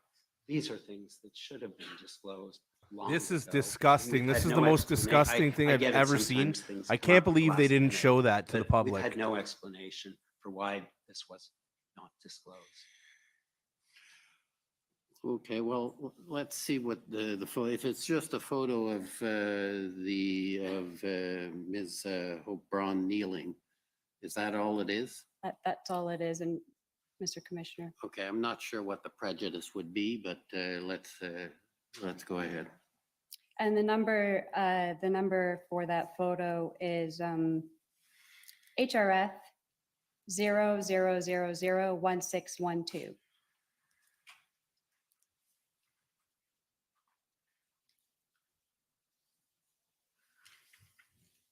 Just confirming to the right in the green jacket, that's you kneeling? Yes, and the charter is in front of me, and there are several people also kneeling and praying. Thank you. Or doing however they're. Okay. Now I'd like to call up a video, and this is a video of the arrest of Maggie, and she spoke about it, and I think it is important, Mr. Commissioner, that everyone here sees it. It's simply a video of what she already described and put into evidence. David Michikowski for the Ottawa Police. I understand that is one of the videos that was disclosed last night as well. That's correct, and it's also a video that was available to the public at large via the newspapers. And can you, for the record, explain why it is these things weren't disclosed till last night? Sir, if I may pop in, unlike some of the institutional individuals and representations here, we of course have no control over witnesses. They approach us. We get put in contact with them.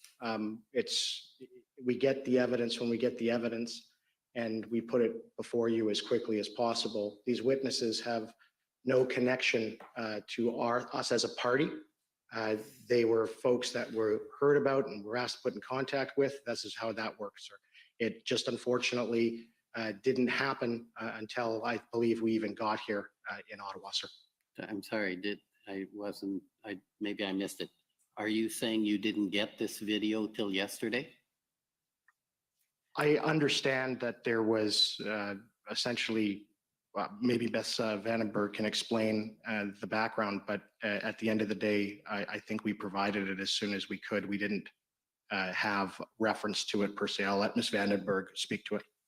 Yes, Ms. Commissioner, that's correct, as I did only have notice of it yesterday, and I tried my very best to share it with everyone as soon as possible. Okay, well, let's have a look at it and see where we go. Thank you, Mr. Commissioner. The numbers for this video are HRF 401614. And Mr. Clerk, I'm going to ask you to pause at 2 seconds. So to play the video and then pause at 2 seconds.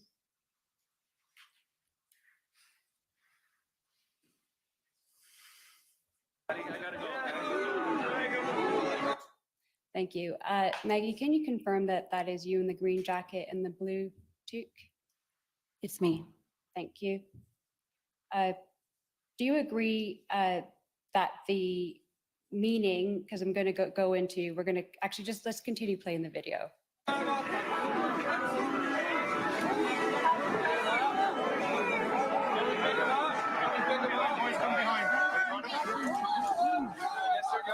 Pause, please. Right. Do you agree that that appears to be a snatch and grab method? Snatch and grab meaning Sorry. snatching and grabbing? Firstly, this is a little bit leading, which I don't think you're entitled to do. Number two, I'm not sure this is a witness who can talk about police tactics, and I think now you're getting into something that's a bit unfair. So, I mean, you don't have much time. In fact, you have 1 minute left, so you might want to use it more appropriately. I would like to call up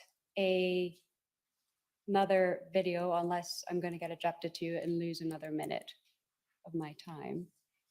It's a video of Maggie being arrested. I'm not sure this is really very relevant to what I have to decide, how the arrests were actually carried out and where there were no complaints. Now, if that's how you want to use your last minute, I'm prepared to have a look at it.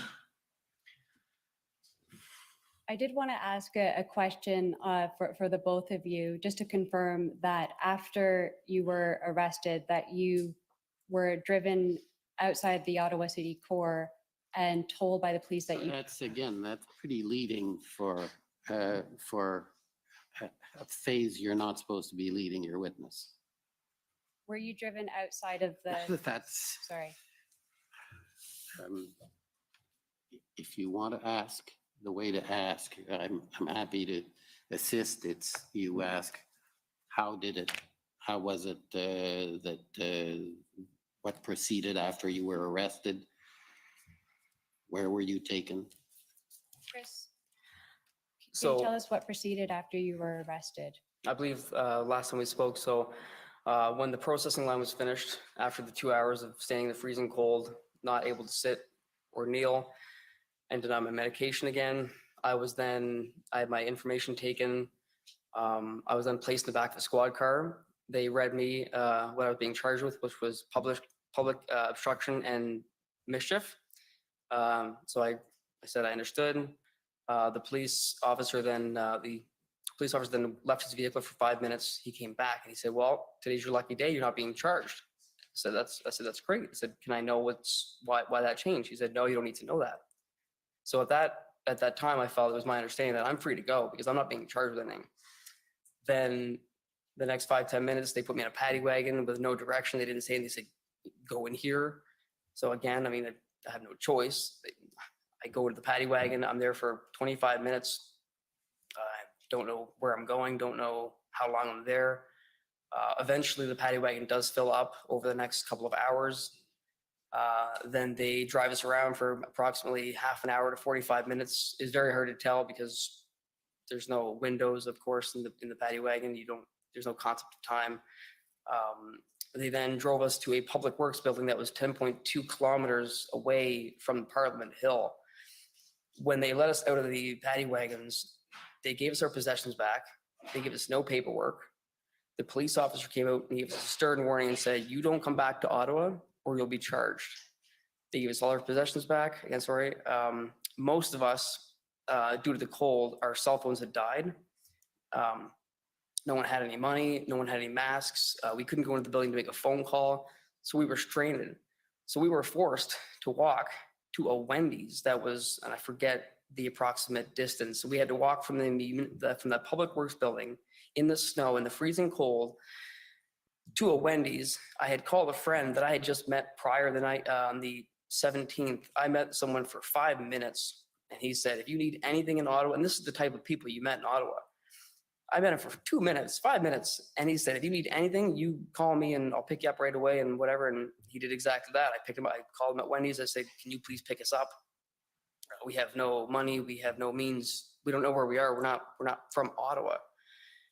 It was just, I never thought that I would get dumped out of the city like trash by the police. It was. And Mr. Commissioner. Actually, that you're way over your time. Thank you. I was just going to ask if the same thing had happened to Maggie, just to confirm. I'll be very brief. So when, after I was behind the police line, it's all in my statement, that's there, but I was thrown to the ground and there was a lot of weaponry around, and I looked up and there was a gun pointed, it appeared to be at my head. And from there, I was taken outside the city and dropped off. And again, I was at a towing place where they were towing the trucks, and there was no shelter. There was no place to plug in your phone. There was nothing. And thankfully, people came and got us. So, yeah. Thank you. Okay, thank you. Thank you. Ottawa Residents Coalition.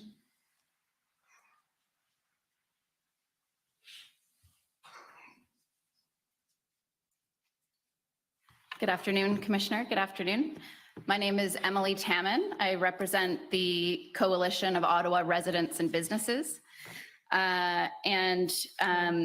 You've both described to us, and we've heard from other convoy participants, that your experience in Ottawa was generally a positive one.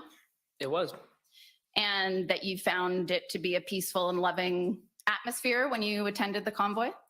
It was amazing. It was the Canadian spirit. It was, and even between us and the police up until those last days, it was a wonderful experience. I'm going to ask that a video be pulled up. It's COA 50135. And just before we start it, this is a video, a compilation of images that were submitted to the Commission before these proceedings commenced. And for the purposes of the record, the video was accompanied by an affidavit with the number AFF 7 zeros and a 2, explaining the origins of each part of the video and where it came from. But generally speaking, I can tell you these are videos that were taken by people in Ottawa during the convoy occupation. So if we could play that video, and then I would just ask you to reflect on whether it accurately represents what you witnessed while in Ottawa.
Going along with, we've come here to help get rid of people like you from your tyrannical shit. You're a bully and you're so pathetic in life. What are you gonna do? What are you gonna do? What can I do? Okay. Okay, you are so pathetic in life that you have nothing better to do than to enforce mass shit. You know that? Yeah, so that makes you feel good about yourself. And that's it's sickening. It's disgusting. So now you're gonna kick us out outside in -30. You will answer to God. Yes, you will. And he will send you straight to fucking hell.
Oh man.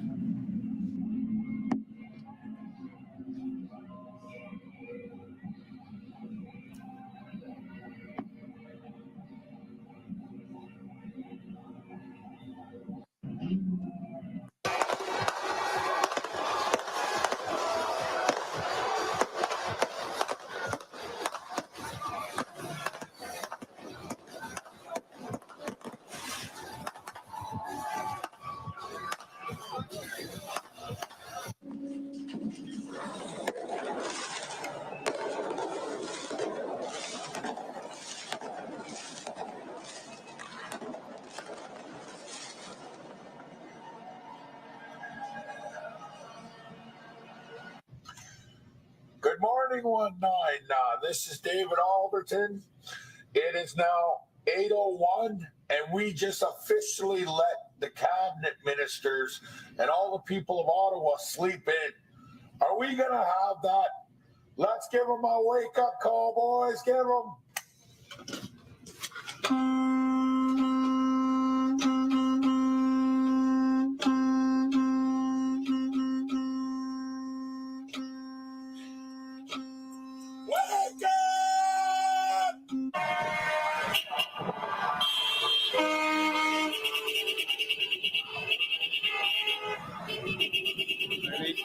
tape?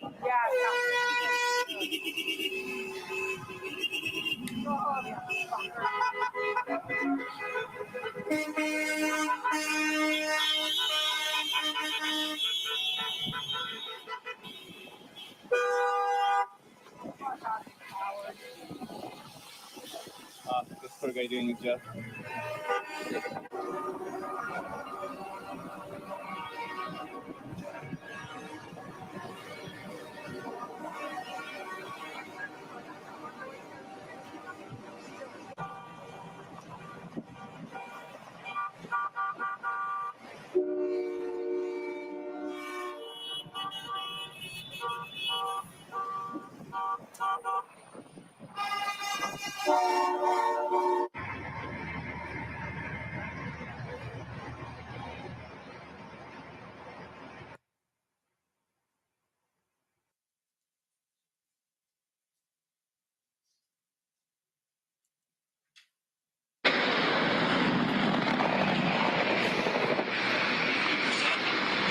I thought you had a question. Oh, you were waving me down, brother? Oh, is that a fraud? Look at a fucking guy.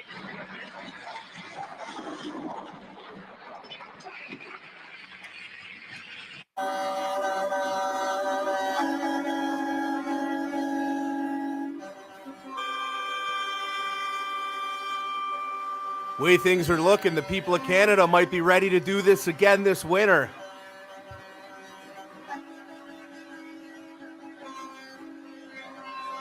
Fucking freedom has been lost. What freedom has been lost? Tell me. Oh what man, freedom Ferry has made it. Ferry's meme. I lost my mind because I haven't slept in 5 fucking days.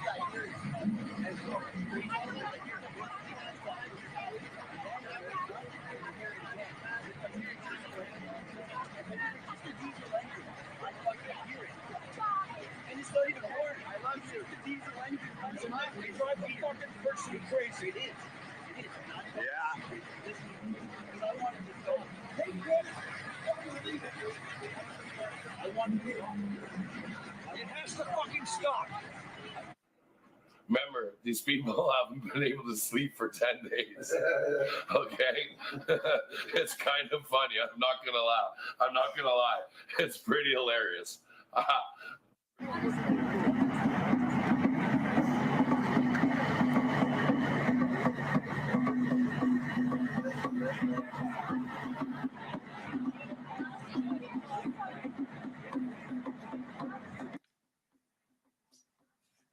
You hot tub time.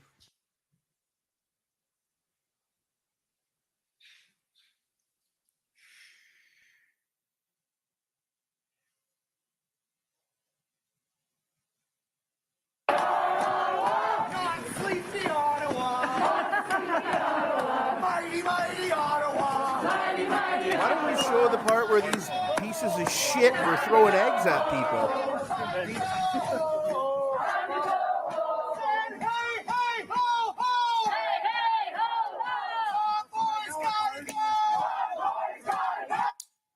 Almost out of time. Yes. Okay. Well, Awesome how I the guess we'll leave it commission there. actually let Could I that just go ask on each for of the so witnesses long. one question, please, No, Commissioner? you still have still have a minute or two. Yeah, no, I understand that. It's been difficult to find an appropriate time to put this video into evidence by virtue of the limitations on cross-examination. So yeah, if we could just finish it, and I would just have one question for them.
people, but now people in the downtown are angry. We could stop it there. Thank you.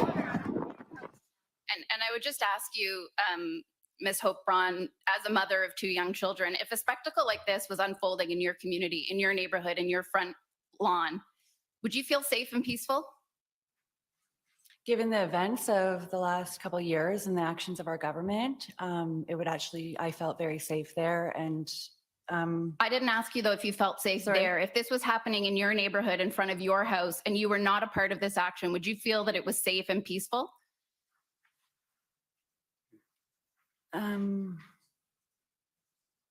Again, I'm just going to say, given the context of the last couple of years and the actions of our government, I would be there with that. Yes, if it was if it happened outside of my door and I had people and I hosted people afterwards. While your children were trying to sleep? That would be okay with you? Couldn't hear it inside the room. You really I couldn't. won't deny the fact that that would be, that there was a lot of energy being brought to Ottawa. But I asked if it would be okay with you. Do you ever wonder if maybe the government went outside to talk to these people if they would have stopped? Mr. Deering, if that was happening in your community, in your front lawn, would that be okay with you? I'd probably join in, yes. Thank you. Those are my questions. You're welcome. Deering so base, yeah. Next is the Ontario Provincial Police.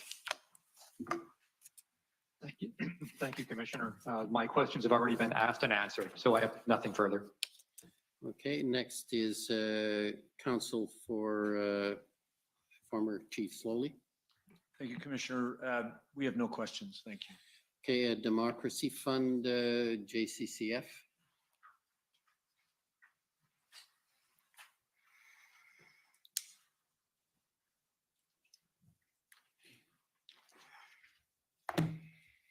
He's got to help us out. Let's go, buddy. You got to help us out. These are our Hi, guys Mr. right Deering here. and Ms. Braun. I'm Rob Kittredge, counsel for the Justice Center for Constitutional Justice Freedom. Center, we need justice, Mr. buddy. Let's Deering, go. I think counsel for the Ottawa Police Service asked you a question about whether you saw news reports telling you not to come to the protest area after the Emergencies Act was invoked. You replied that you weren't watching the news around that time because the media had been lying about the protests. Do you remember that question? Yes, I do. But you saw news reports about the protests before that time, didn't you? I may have. It may preclude some of my questions, but did you see news reports that lied about or misrepresented the protests? All the time. Did media reports suggest that the protesters were aggressive? They did. Racist? They did. Violent? They did. While you were at the protests, did you see any aggression or violent behavior from protesters? From protesters or the police, sorry? From the protesters? Oh, no, not from the protesters, no. From the police? Lots. Did you see any racist behavior while you were at the protests? No, it was a diverse culture. Thank you. Ms. Braun, some media reports and our Prime Minister have suggested that unvaccinated people are often racist and or misogynist. Could you tell me whether you saw any racism or misogyny from unvaccinated people or anybody else while at the protests in Ottawa? Absolutely not. If anything, if anyone had any of that, there was a lot of healing with that, coming together for freedom from all over the world. And things were a little bit rushed at the end of your conversation with counsel for the convoy organizers, but you mentioned in passing that during your arrest, a gun was pointed at your head. Can you tell me a little more about that? That's right. So from the video, you saw that I was kneeling down. I had told the officers that I was willing to be arrested and that I would not resist. And at that point, I ended up on the ground with my hands in front of me, and a very heavy knee went into my back, and there were several officers on me. And because I caught my fall with my hands and they wanted my hands behind my back, they kept saying, put your hands behind your back, but I couldn't because of the weight. And it took some time, at least a minute, at which point I thought, okay, I'm going to dare look up. And I looked up, and there was a gun right up my head, a long rifle gun. Which end of the gun was pointed at your head? It looked like it was the barrel of the gun. And who was pointing it at your head? It was one of the officers. And I remember it was a more beige kind of camo. All right, well, thank you very much. Those are my questions. Thank you.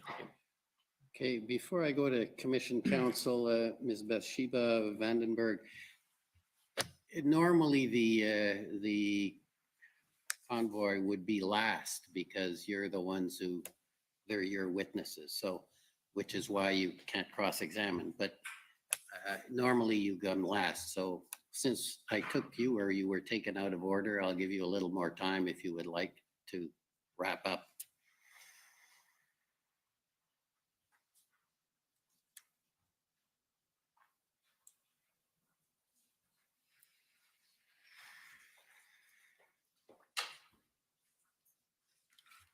Here we go.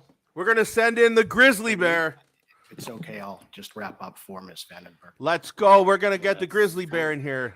Okay. Hello? Hello? Okay, and so I just want to ask you a couple of questions about some of your other observations. You saw... Short wrap up. Yeah, so you saw the videos that my friend put up on there. Yes. Yes. All right, and she asked you some questions about your opinions on them. Other than those incidents, and first it wasn't asked, did you observe those events that were in those videos?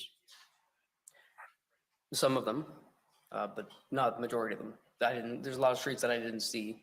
So Right, and two of the photos in there, one had a Confederate battle flag, the other had a Nazi flag. Did you see any such flags while you were in Ottawa? no, never. No. All right, and what, if any, conversations did you have with other protesters that you might classify as racist or misogynist or any form of things that you thought were inappropriate? Did you have any such conversations, either of you? Never. It was full of love, unity, joy. It was the best time after the last 2 years that we had had. It was incredible. Did any of them I call didn't have for any. the overthrowing of the government of Canada by violence? No. No. Did any of them ever call for violence at all? No. No. Did you see anything with respect to destruction of property? No. Thank you. Okay, and Commission Counsel, any re-examination? No re-examination, Commissioner. Okay, well, thank you for your testimony. Thank you. Thank you, And, sir. And you'll wear the we're going to puppy be and you able will to, not thank him for his take the service, lunch though, break will you? For an hour.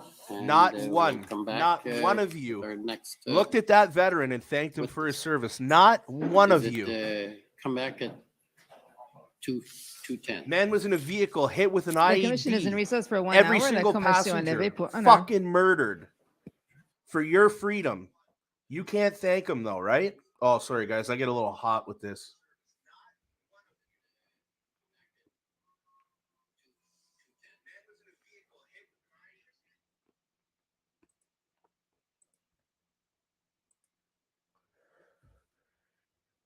You know, these people wonder how we end up so disappointed and hostile and angry.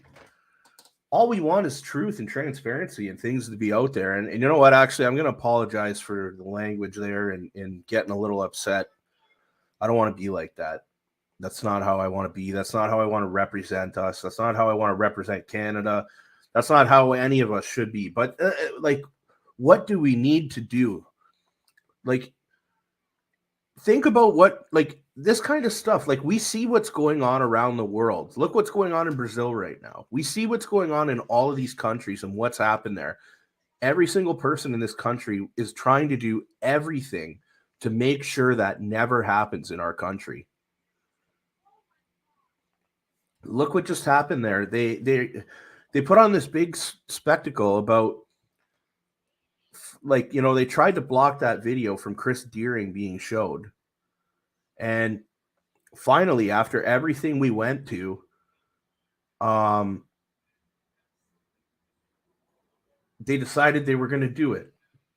Then when they go to do it, it's the only time this entire public hearing that's for the people put on, you know, as a public inquiry, because we need to know. It's the only time that their thing didn't work. It's the only time.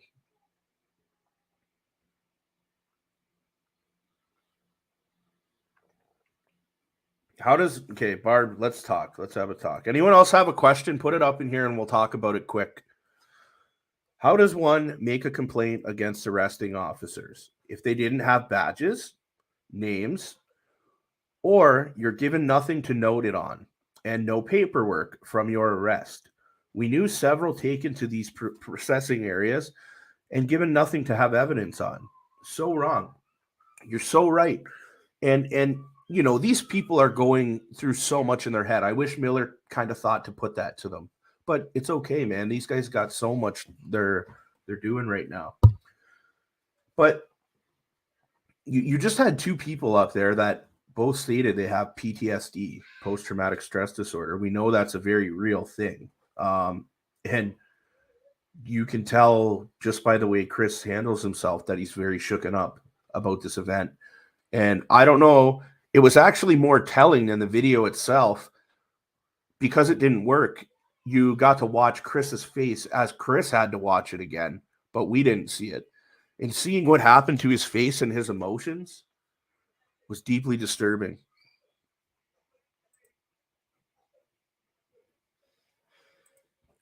Walking Ghost says, "Hey GG on this. Oh, good job on the subs, Rob. You're up quite a bit since this." Yeah, the sub. That's funny. I didn't even know what subs are. Subs are subscribers. Yeah, it's getting up there on YouTube. Thanks, guys. I've never gone the YouTube route before, but the problem is I'm on TikTok, I'm on Instagram, you know, and I got, I don't know, 100,000 followers between all these things or whatever, and everything just gets censored and taken down. So it's time to move to other platforms. And I realize YouTube censors things as well. But the thing is to end up on Rumble or wherever where we can actually do free speech, you have to get people on here to transfer over there. So you got to build some type of a following here, from what I understand, and then we'll have to put links up to go to Rumble and go to these other platforms, because I don't want to support any of these platforms. I really don't. But I want to be able to talk with patriotic Canadians who want to see our country go in a different direction and who want to do anything within the legal limits to take our country back to where it needs to go, so our children have an actual life worth living. On that note, my children are home from school right now because of the strike, and they're being amazing and they're with their mom, but I'm going to go spend a little bit of time with them while we're on break right now. So I'm going to jump off here, and we'll see you guys back in an hour around 2:05 or so. Make sure you're back here because we got a big day.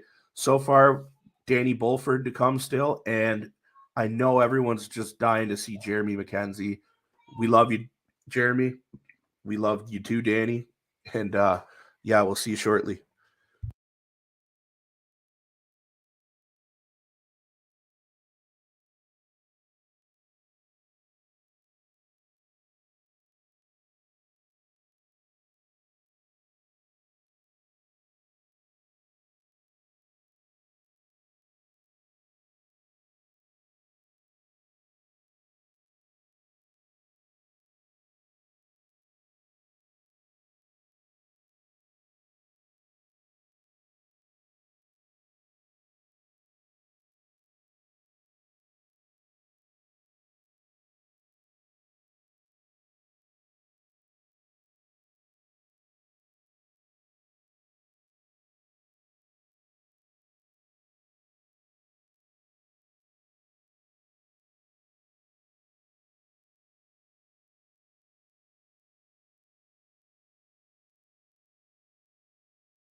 Check 1 2. Check A. Check A. Testing 1 2 3. Check 1 2 3. Check check. A. Floor testing. Floor testing. Floor. Floor testing 1 2 3 4 5 6 7 8 9 10. Floor testing. Check.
What's going on here?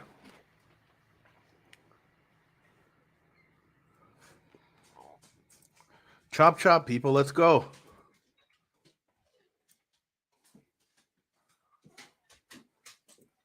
We're still waiting. I just uploaded or updated it. Pete's in the chat. What's up, Pete? If you guys don't, if I got anyone in here that doesn't know who Pete is there at Tofu TV, go give him a sub on YouTube. He puts out some really good stuff. He's got a show usually.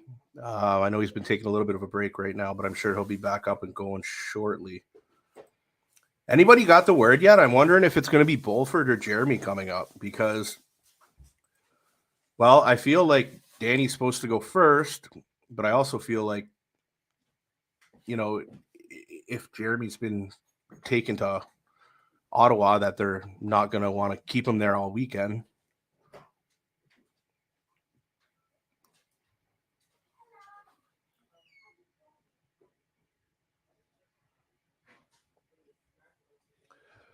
I believe Jeremy is at 2. That is what I heard through the circle of friends, but I also heard before that Danny was supposed to go first.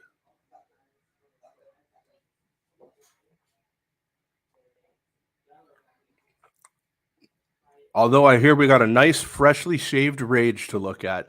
He's all shaved up, folks. No beard. Maybe I should have saved that for a surprise, but people who are there have messaged me and said he's looking like a strapping young lad with a clean face. Oh, he's by Zoom.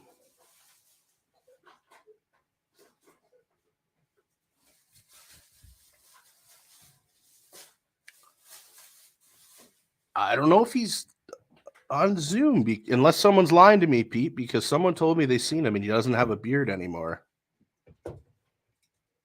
Someone who's there.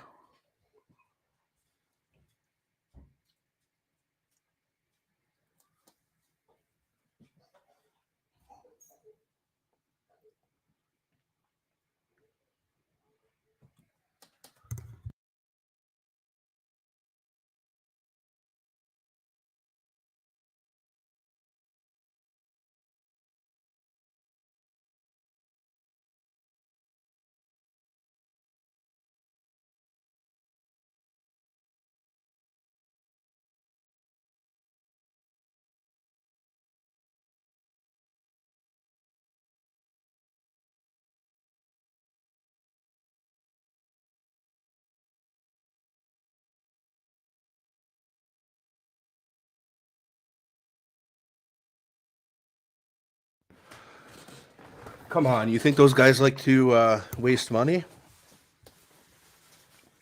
Still wondering where all the money went for this application that people actually downloaded on their phone. Isn't it wild?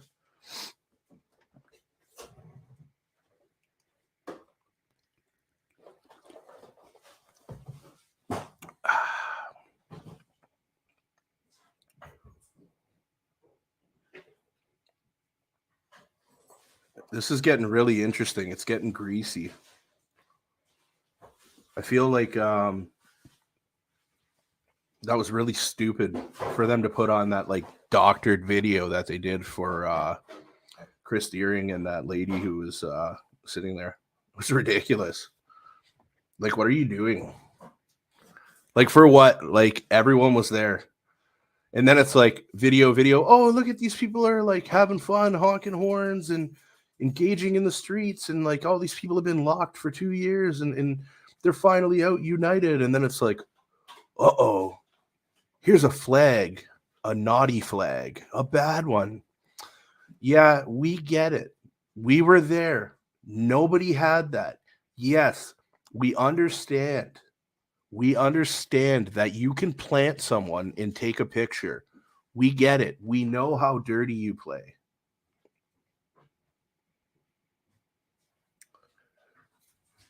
Steve G says, Morgan says Jeremy will be next. Already 10 minutes late. All right. I am happy to hear that. Man, I don't got too much time to tell you, and I actually want to do a stream about this in a proper video one night, but just because I'm sitting here and I don't know what else to say at this very moment.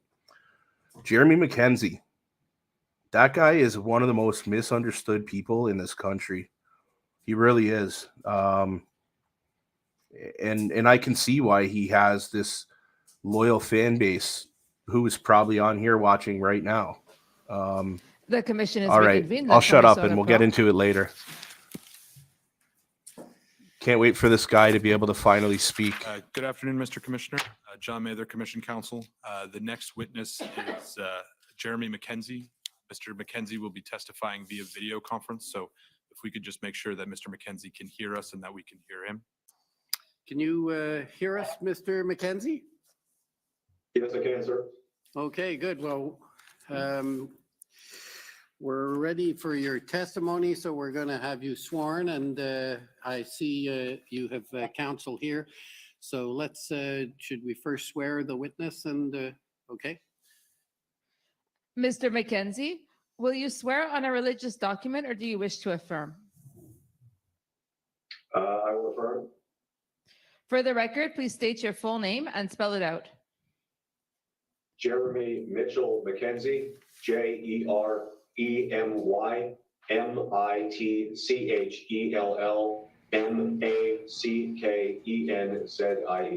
It kills Do me you to see him solemnly like affirm that. The evidence to be given by you to this commission shall be the truth, the whole truth, and nothing but the truth. Yes, I do. Thank you.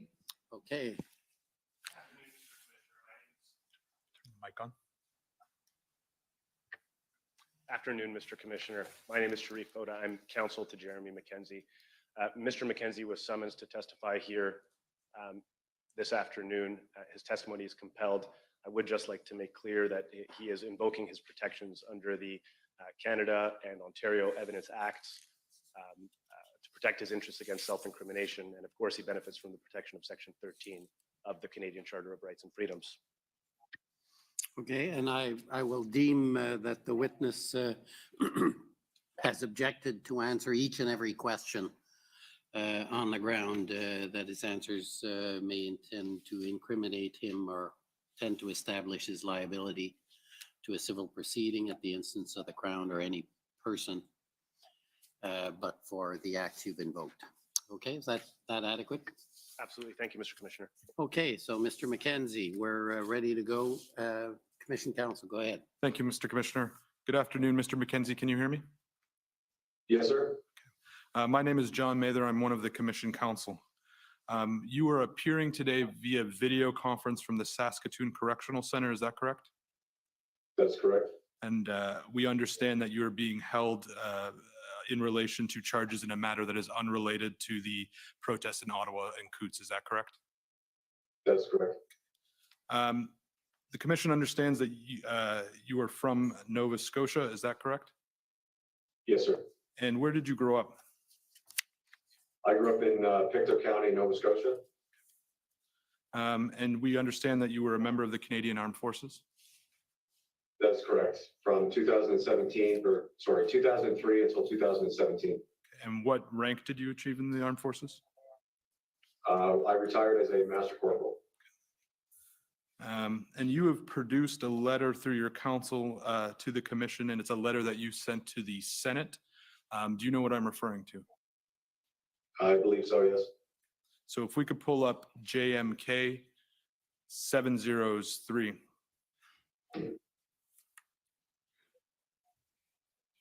Mr. Mackenzie, can you first just let me know if you can see the document on the screen and you're able to read what it says? Yes, I can. Okay, thank you. And this is a letter that's entitled Diagolon's List of Demands to the Canadian Senate. Do you see that? Yes. Okay, and I'll ask you some questions about Diagolon in a moment. And can you just confirm for us if we can scroll down to the bottom? Just again, for the Commission's benefit, but also potentially yours, we see that it has a signature block for you at the bottom. Do you, and there's no signature here. Do you know if you ever signed this letter? No, I sent it digitally to the Senate members. Do you recall when you sent it to the Senate? It was several days before the Emergency Act was revoked by the government. Sorry, Perhaps 3. And sorry, and with the audio, I just didn't catch that. Did you say before it was invoked or revoked? Before it was revoked by the government, perhaps 3 days, 3-4 days. Thank you. We can take the letter down, but Mr. Mackenzie, I'm going to ask you some questions, and if you need to look at the letter, just let me know, okay? Yes, sure. In the letter to the Senate, you describe yourself as a podcaster and a comedian. I take it that's accurate? Yes, it is. And it's the commission's understanding that you podcast under the name Raging Dissident. Is that correct? Yes. Say my name. At one time, you had a YouTube channel. Is that correct? Yes. And do you know at any point? Do you know how many followers that YouTube channel had? I have had several that have been removed by YouTube for various reasons. Several times it's been 10,000, 12,000. I think the highest may have been 12 or 13,000. And you also have a Telegram channel? Yes, sir. Okay, and how many followers have you had? I appreciate you were giving some ranges there on your Telegram channel. Roughly, I would say upwards around 14,000. And on the YouTube and Telegram channel, are you posting under the name Raging Dissident? Yes. And I understand that you also have an Instagram account using the name Raging Dissident. Is that correct? Yes, I do. And are there any other social media that you use? Those are the primary one. Rumble as well is another video sharing website. Primarily, those are the ones I use most heavily. I also have a personal page that I typically just use for advertising links and so on Facebook, Gab, and yeah, I believe that's it. And what's the URL for that personal website? My own personal .com website. Yeah, the one you were just referencing. Oh, I have just a Facebook page. There's a Rumble website URL, but my personal website is ragingdissident.com. Thank you. Mr. Mackenzie, can you tell us who Philip is? Slack to communicate? No. Have you ever used Slack? No, I've never heard of it. In the letter to the Senate, you identify yourself as a founding member of the People's Party of Canada. Is that correct? Yes. When the party was stood up, it required a certain amount of signatures to register federally. I believe maybe 250, 500, something in that range. Mr. Bernier put out a request for people that wanted to support his platform and see the party created to fill out a form and sign it and mail it into the appropriate address, which I did. Right, and you describe yourself as an enthusiastic supporter of the party then? I wouldn't go as far as enthusiastic, but I am a supporter, yes. Okay, so if we could pull up the letter to the Senate again. JMK3.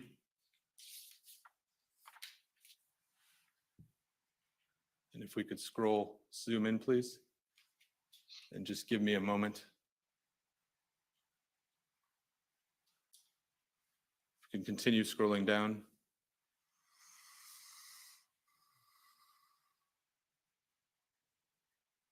Continue scrolling down, please. Stop there. It says here in your letter, Mr. Mackenzie, I am also a founding member of the People's Party of Canada and enthusiastically supported the party through my social media. So would you at least agree with me that you enthusiastically support the People's Party of Canada through your social media?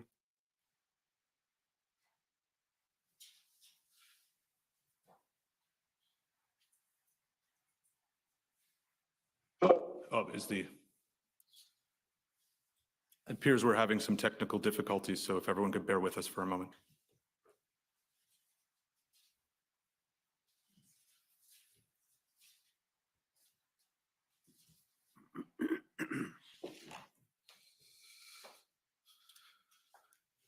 It's so obvious, like, what these people do. Like, now they So, just... the technical team has said that it'll be 5 minutes to resolve the issue, Mr. Commissioner. Okay, we'll take a 5-minute break and then come back. The commission is in recess for 5 minutes. La commission levée pour 5 minutes.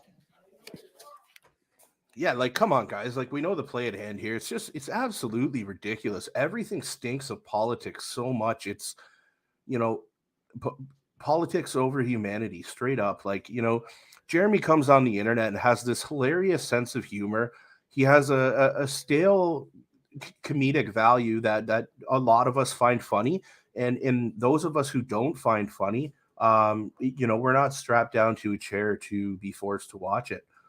And now you can tell right away, oh yeah, like this is a great opportunity for us to smear the PPC, Maxime Bernier, Randy Hillier, any of our political opposition. And at the same time, we can scare the living crap out of Canadians and show them that, using your free speech will land you in a jail cell just like this, because we are the boss, we are the authority, and we have control. That's why everybody needs to make sure they feel empowered to use their voice. And unfortunately, you have to lose the fear, because this is what happens when one person stands up. You need the whole room to stand up.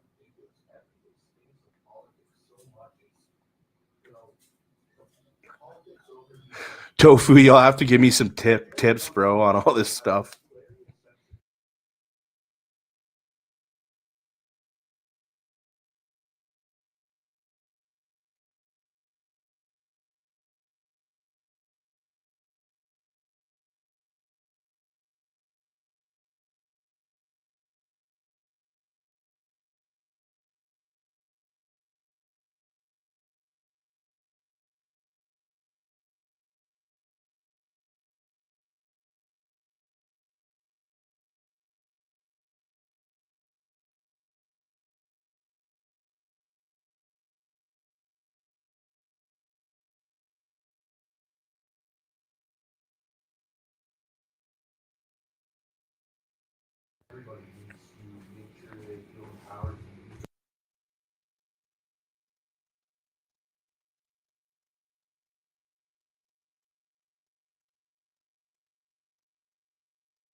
She's all refreshed.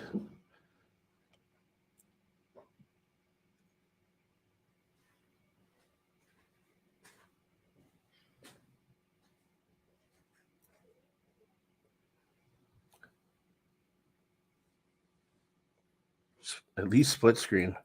I like how you guys helped me out for this. Thank you. There we go.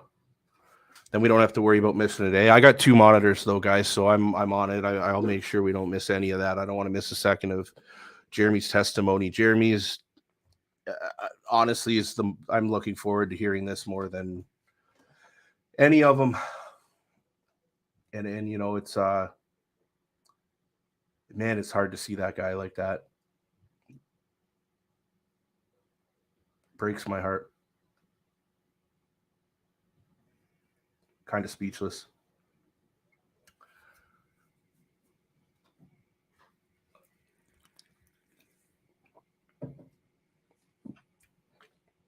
He's a real one, that's for sure.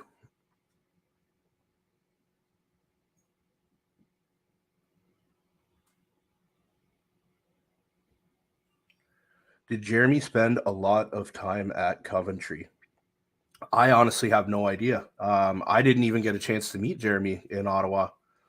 I seen Jeremy and his friends. I knew, and when Jeremy was in Ottawa, I knew Jeremy only by, when he puts like a serious video up. I didn't know his comedic value. I only knew his serious videos, like when he goes on a rant about something, and it's like boom, boom, boom, and it's like, okay, that's going viral. This guy's talking facts.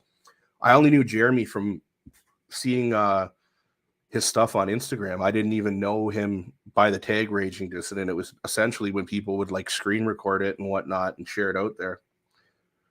So then I started following him, but yeah, when I was at the convoy, like I just seen the messages he put out, like, you know, things like Ferry posted the other day where he was like, hey guys, I'm worried they might plant a false flag.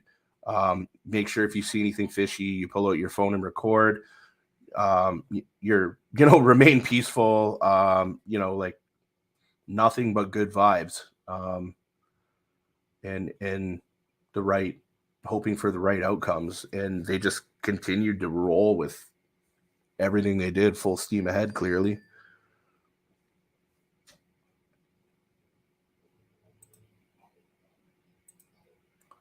Yeah, man. I appreciate you guys for being here.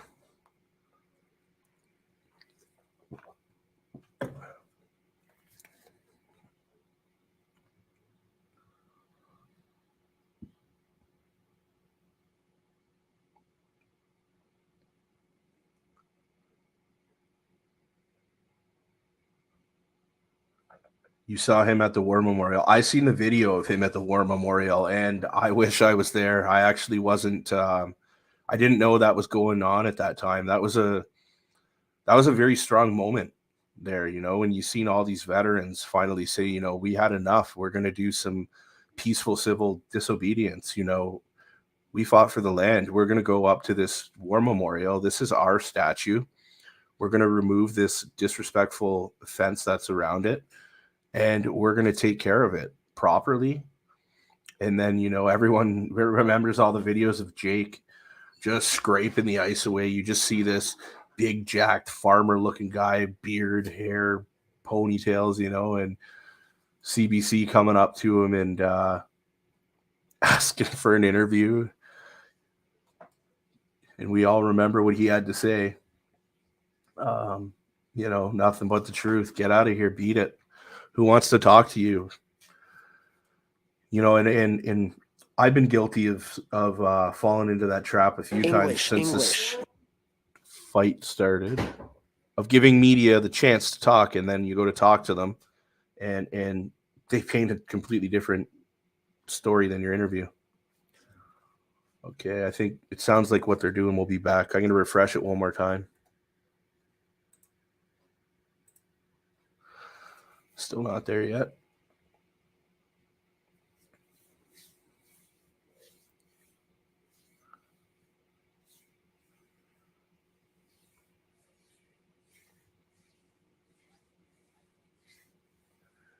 That's the problem. People like Kevin J. Johnson, Pulowski, Chris Sky, Pat King, Tamara, Freedom George, Kellyanne, the Coots guys stand up with the truth. I agree. I have respect for every single one of everybody. And I think that's important to have, man. All those people you could probably never get in a room together. I love everyone for what they've done. The commission is reconvened. La commission reprend. Mr. Mackenzie, can you hear me right now? Yes, sir. Okay, thank you. And I can hear you, and apologies for the technical difficulty, and I appreciate your patience while we sort it out. Before we got cut off, and I'm not sure when you last heard me, I had asked you whether or not you were an enthusiastic supporter of the People's Party of Canada, and you suggested it wasn't necessarily enthusiastic. I had then pulled up the letter that you'd sent to the Senate, in which you say, and hopefully you can see it, that you're a founding member and you enthusiastically supported the party through my social media, public speaking, and attending events held by Maxime Bernier, as well as personal friends Mark Friesen and Randy Hilliard. Do you see that? Yes, sir. And so I take it you agree with me that you were an enthusiastic supporter, at least to the extent you wrote that in the letter to the Senate. Correct. I misinterpreted the question. I thought you maybe perhaps meant at the current time. I haven't been really involved in any party politics since around this time, and in as pertains to the letter, enthusiastically, I guess I was referring to throughout the previous federal election that had just transpired in the fall. And on your, and you mentioned earlier that you are a podcaster. The commission also understands that these podcasts are often videotaped as well, and the video is streamed. Is that fair? That's correct. So it's not just an audio format when you talk about a podcast. No, it's both. I usually extrapolate the audio and then upload it after to several streaming platforms for typical, more typical podcasting consumption. And on your podcasts, I take it would you agree that you're an outspoken about your criticism of the federal government? Yes, sir. Okay. And you're also outspoken about your criticism of the RCMP? Yes. And you were, as a general matter, opposed to the COVID-19 public health mandates that were imposed by the federal government? In general, yes. And with respect to the RCMP, as I understand it, you've been critical of how they handled the mass casualty event in Portapique, Nova Scotia in 2020. Is that fair? Yes, sir. Several days after that event had taken place, I reached out to some people that I knew in the area and tried to get a sense of, before I had just, started speaking haphazardly without really having any, as much information as I could. And then I released a video on YouTube, which garnered roughly anywhere between 500,000 to 1 million views across various platforms in the following week. I'm now going to ask you some questions about Diagolon. Again, referring back to the letter you sent to the Senate, you explained to them that Diagolon is a fictional country. Is that at least that's how its origin? Is that fair? Yes, sir. Right. And from the material the commission, He's trying so hard not to laugh and be serious right now. The origin of it was something you drew on your phone when you drew a line over the continent of North America from the southeast to the northwest of the continent. Am I describing that correctly? Yes. So the concept was born out of a sort of a long kind of stream of consciousness. I do a lot of analytical commentary on current events, politics, these kinds of things. At the time, I believe it was January 2021, I had observed, as many others had, the Midwestern United States, Texas, Florida, North, South Dakota, and so on, Alberta, Saskatchewan, Alaska, geographically formed sort of an oblique line that were resistant to or handling the COVID-19 approach in a different way. These were traditionally conservative areas in Canada, Republican in the United States. So we, kind of found it amusing that there was this kind of geographical divide almost that you could find on a map, and it became sort of a joke that if this was a pretend place, a different kind of parallel universe, a different world, and so on. And that's how the concept was born. The flag you're referencing is what I had created in the weeks following on my phone, just as kind of as a mechanism for branding symbolism kind of thing for community members, and it started to become synonymous with myself and the podcast, kind of as I guess a branding mechanism that people would display, and they could buy patches, stickers, and things like this to basically to know that they're a fan of mine. So and I take it from reading your letter to the Senate and what you just said, you don't take any issue, and you agree that you are associated with Diagolon and the Diagolon flag? Yes, it came out of my imaginations. Yeah, yes. Yeah, okay. And you talk about, you mentioned there, I think you said it began as a bit of a joke, but as I understand it, that joke has now evolved into an international community of your podcast fans. Is that fair? Yes, it's also fairly synonymous with another thing that's been referenced, the so-called Plaid Army, which was me and several other guys were just having a conversation one day. We all had similar shirts on. Someone made a joke about, what is this, the Plaid Army? So it was kind of, that evolved into this. It's essentially the same thing. It's the same group of people, and it's just again, a kind of a branding mechanism, a way for to unite community followers and so on. Right, and you specifically reference in your letter to the Senate that it has created an international community of your podcast fans. Is that correct? Yes, there are followers in fans in the United States, some in Europe, Australia. And as I understand from your letter that this community engages in regional meet and greets, barbecues, and family gatherings? Yes, correct. Yeah. Sometime in the summer of 2021, I believe, We kind of hosted it, just people wanted to come out and have kind of a meeting read with myself and some other guys. And we had, as you said, a barbecue, had some drinks, some guys were playing guitars and so on. I observed that there was a few dozen people that came from as far away as British Columbia, Ontario. We met in Saskatchewan, and it struck me as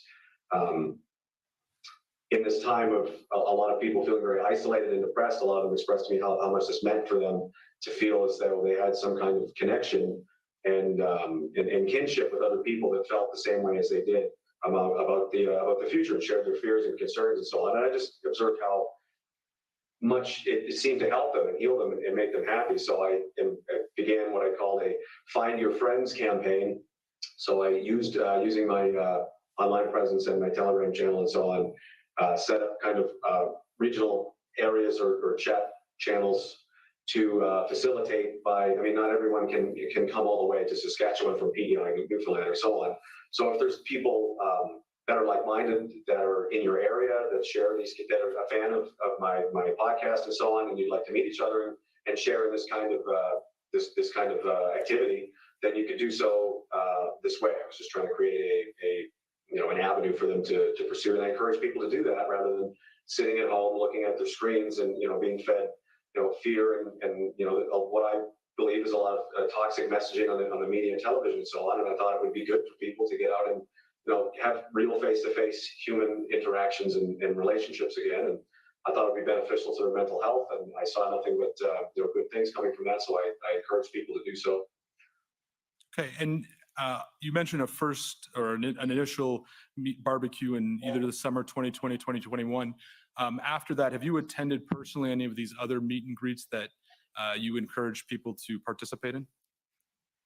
There was one other one in Saskatchewan that I was present. There was another party sort of barbecue in Ontario in perhaps April of this year, and there was another gathering outside the city of Ottawa during the convoy period of time in February.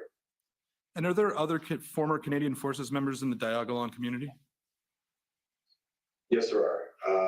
I've often incorporated a lot of my commentary, my unique, I suppose you could say, kind of lived experiences through the military, how I deal with my the inherent trauma and so on that comes with that.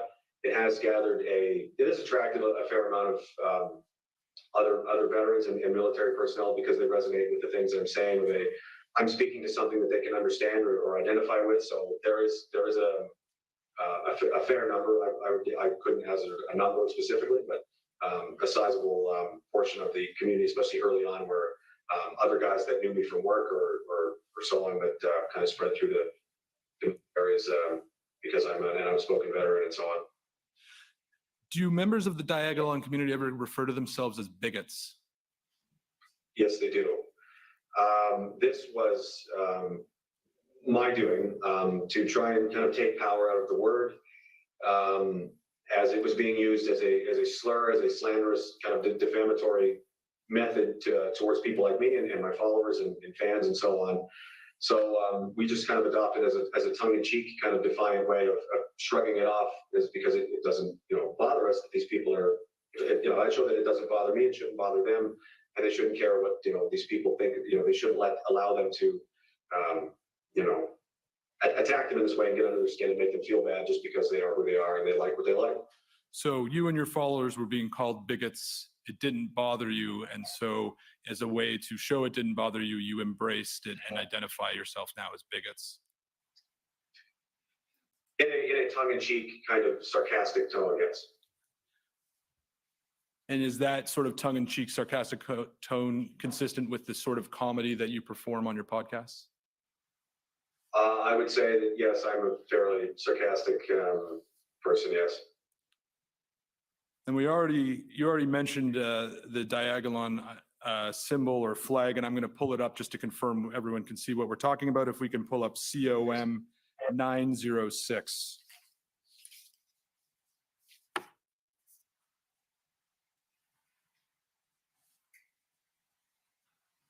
And again, Mr. Mackenzie, at any time, if you can't see anything that I've put up on the screen, just let me know. Yes, sir. So is that you in this photograph that's on the screen? Yes, it is. This was at one of the gatherings, I believe, outside of Ottawa, sometime in February.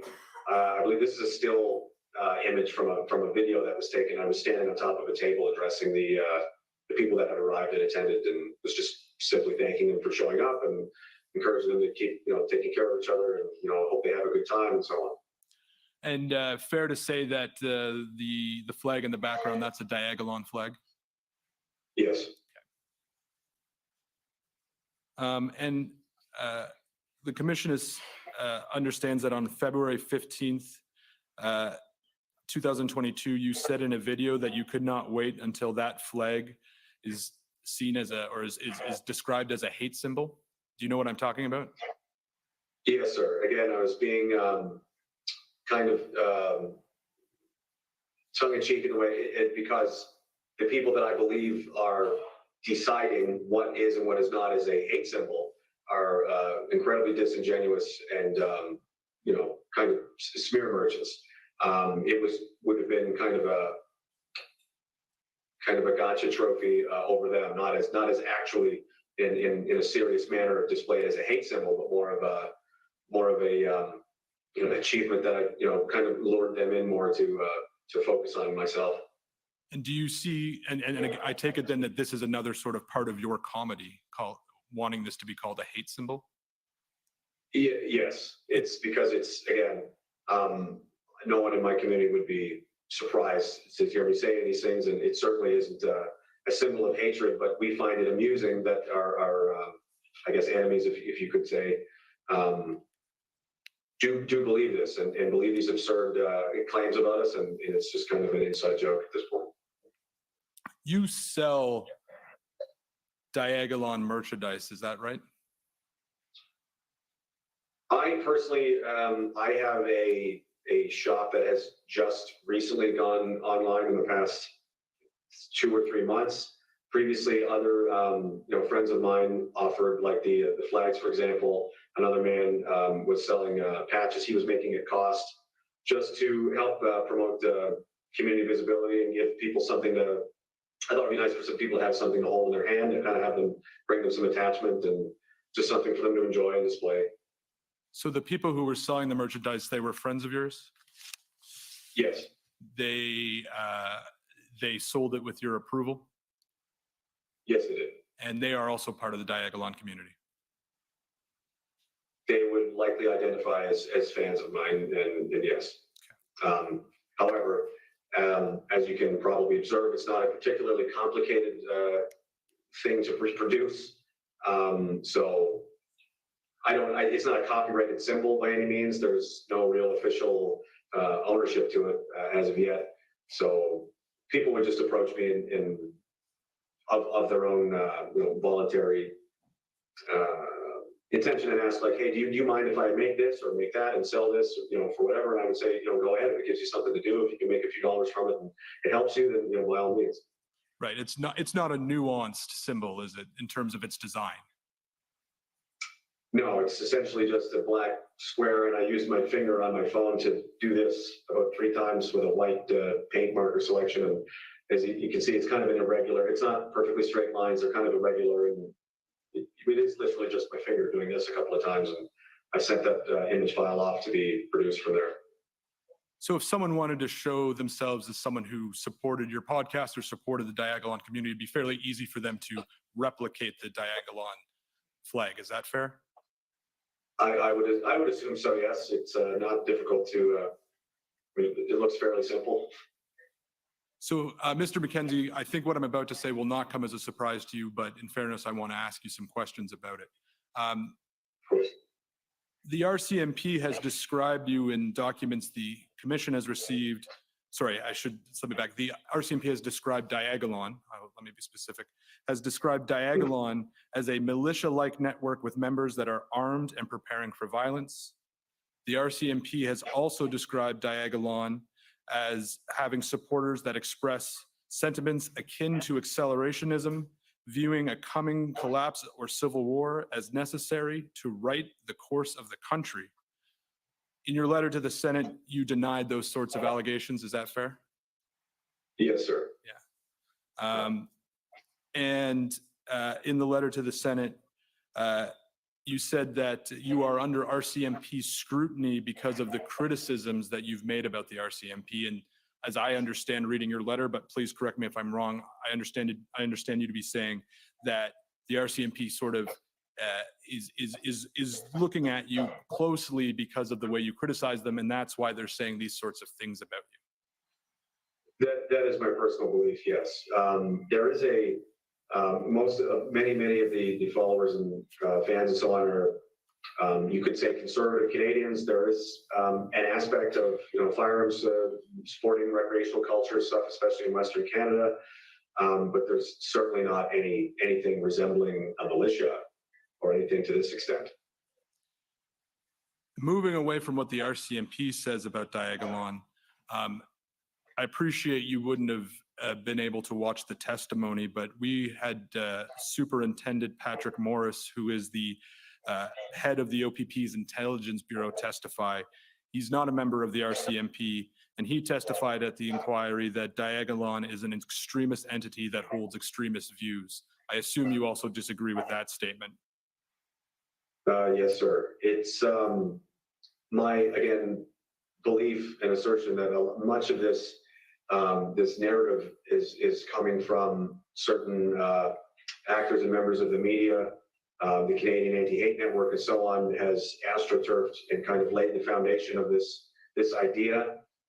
They've been certainly paid me a lot of attention over the past few years, and through personal disclosure documents of mine, through various legal proceedings, it's been revealed that the police are actually relying upon articles, if you can call them that, by the Canadian Anti-Hate Network as open source intelligence. So they're relying upon what these people are saying about me as taking it at face value.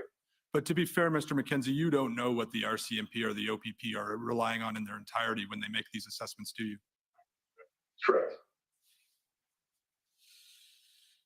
I was going to ask you about two terms, one of which was the Plaid Army, but thank you, you've already explained that, so we can save that question. The next term that we've seen a reference to is a term that you've used sometimes called the beach. And it is our understanding, but again, you can correct me if I'm wrong, that sometimes when you reference the beach, you're referencing D-Day in World War II. Is that accurate? Yes, it comes from a line in a movie I enjoy, Saving Private Ryan. There's a line in that film right before the landing craft descend upon Omaha Beach, I believe, where Tom Hanks' character says, "I'll see you on the beach," as kind of a reassuring, I will be there with you kind of sentiment. So I say this is, again, kind of, and my followers are familiar with this, I've explained it several times, but that's just kind of a callback to that film, and expressing a sentiment that whatever is transpiring in the future I will be there with you to support you, and you guys can support each other and so on. It's just a message of encouragement, I suppose. You attended the protests in Ottawa in January and February 2022? Yes, sir. And you attended them with other members of the Diagolon community? Yes, I did. When did you arrive in Ottawa? I can't be certain of the exact date, but it was 1 or perhaps 2 days before the main body of the trucks arrived. I believe it was a Friday evening they showed up. So maybe perhaps that Thursday or Wednesday. So you knew the convoy was coming to Ottawa, and that's why you showed up? Yes, I did. I observed it was very clear to me by monitoring social media and so on as part of what I do to comment on social, current events and, analyze political commentary, that kind of thing, that this was going to be a very significant event. It was very clear to me this was not going to be a in and out, weekend protest type of thing. There was videos of long, very long convoys of trucks and vehicles. They were coming in from multiple directions. There were open group chats or voice chats and stuff where these people were communicating back and forth. You could listen in on it. It was clear it was going to be a pretty big deal. So again, this was going to be something I would be talking about and would have a lot of my attention anyway. So I decided why not go and get a close look at it as it transpired rather than watch it from, relying on other sources from home to understand what was happening.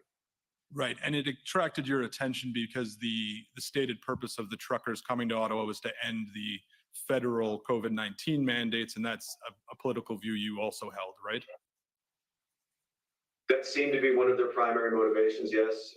There was a lot of that was one of the main factors. There was a lot of other discontent in various groups. It wasn't a monolithic, that was the only objective for people. Again, there was not really any hierarchy or any real organization that I could observe. It very much seemed like just a grassroots kind of movement of discontent with the federal government, with things that have been transpiring. The cost of living is rising, social division, just a lot of the rhetoric officials and stuff are using on television. A lot of people are very unhappy and having a difficult time over the past couple of years. And it basically, I would describe it as, if I could use a metaphor, the pot had just simply boiled over. And many people had decided that this was going to be the time that they were going to show up and exercise their right to peacefully demonstrate their discontent and their displeasure with the performance of the federal government. And when you arrived in Ottawa, you met people there who were members of Diagolon community? Yes, sir. And presumably, if you met someone who hadn't heard of you or hadn't heard of Diagolon, you would tell them about it, you tell them about your podcasts and encourage them to listen and support? Yes, if someone was unfamiliar or they asked a question, I would just simply say, "Hi, I'm a social media guy. I'm online. I have a podcast. It's political commentary, comedy, and some analysis and this kind of thing. If you're interested, I have business cards that someone had made up for me. I would hand them out to people and say, "Here, this is the website if you'd like to check it out," and so on, and have a nice day, kind of thing. And those business cards, they would have had the Diagolon logo on them?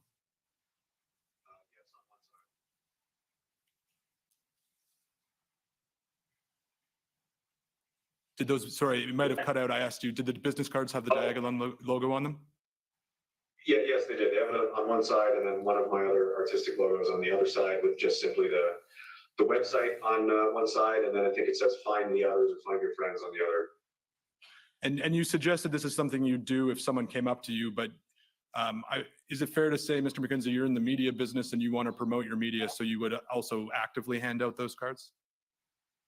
Yes, sir. If someone asks or they're interested or they express a desire to learn, like what it is I'm doing, it's just easier to just give them this. It directs them to the website. All of my social media links and so on are there. There's a short video. They can go from there. If they like what they see, I presume they'll continue. If not, then so be it.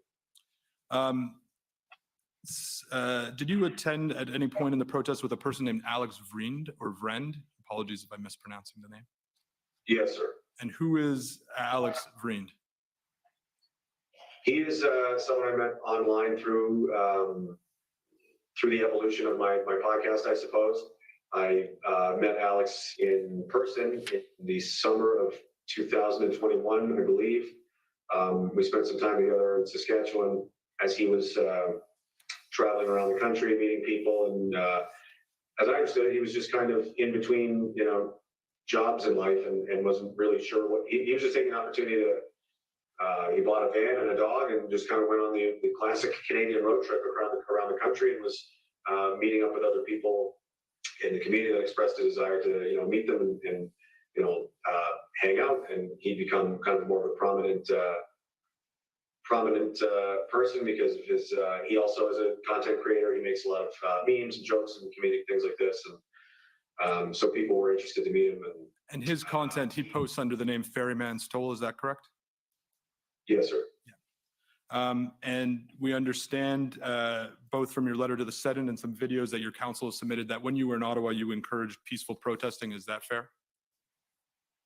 Yes, sir. I was concerned, especially because of the rhetoric and verbiage coming out of, again, the Canadian Anti-Hate Network, which was being parroted. It's starting to be picked up by other more credible news outlets and so on, that I was concerned that if something should happen outside my control or I can't really see the future, but I wanted to state very clearly what my intentions were and what I expected of people if they were going to be representing myself or brandishing any of my. I encouraged them not to, because I wanted this to be about Canada, that this is about the country. Bring a Canadian flag. This isn't about me. This isn't about, I'm not trying to sell anything.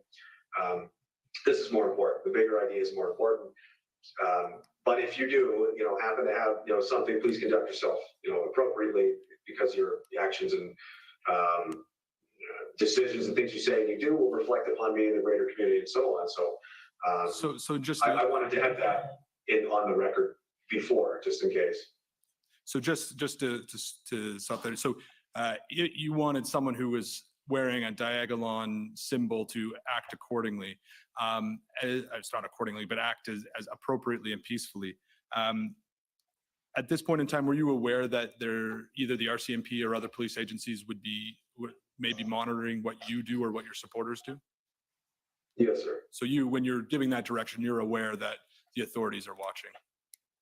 I was never explicitly given any notice, or no one had talked to me or spoken to anything, but it was pretty clear just upon general observations, my own instincts, that we were probably on the radar somewhere.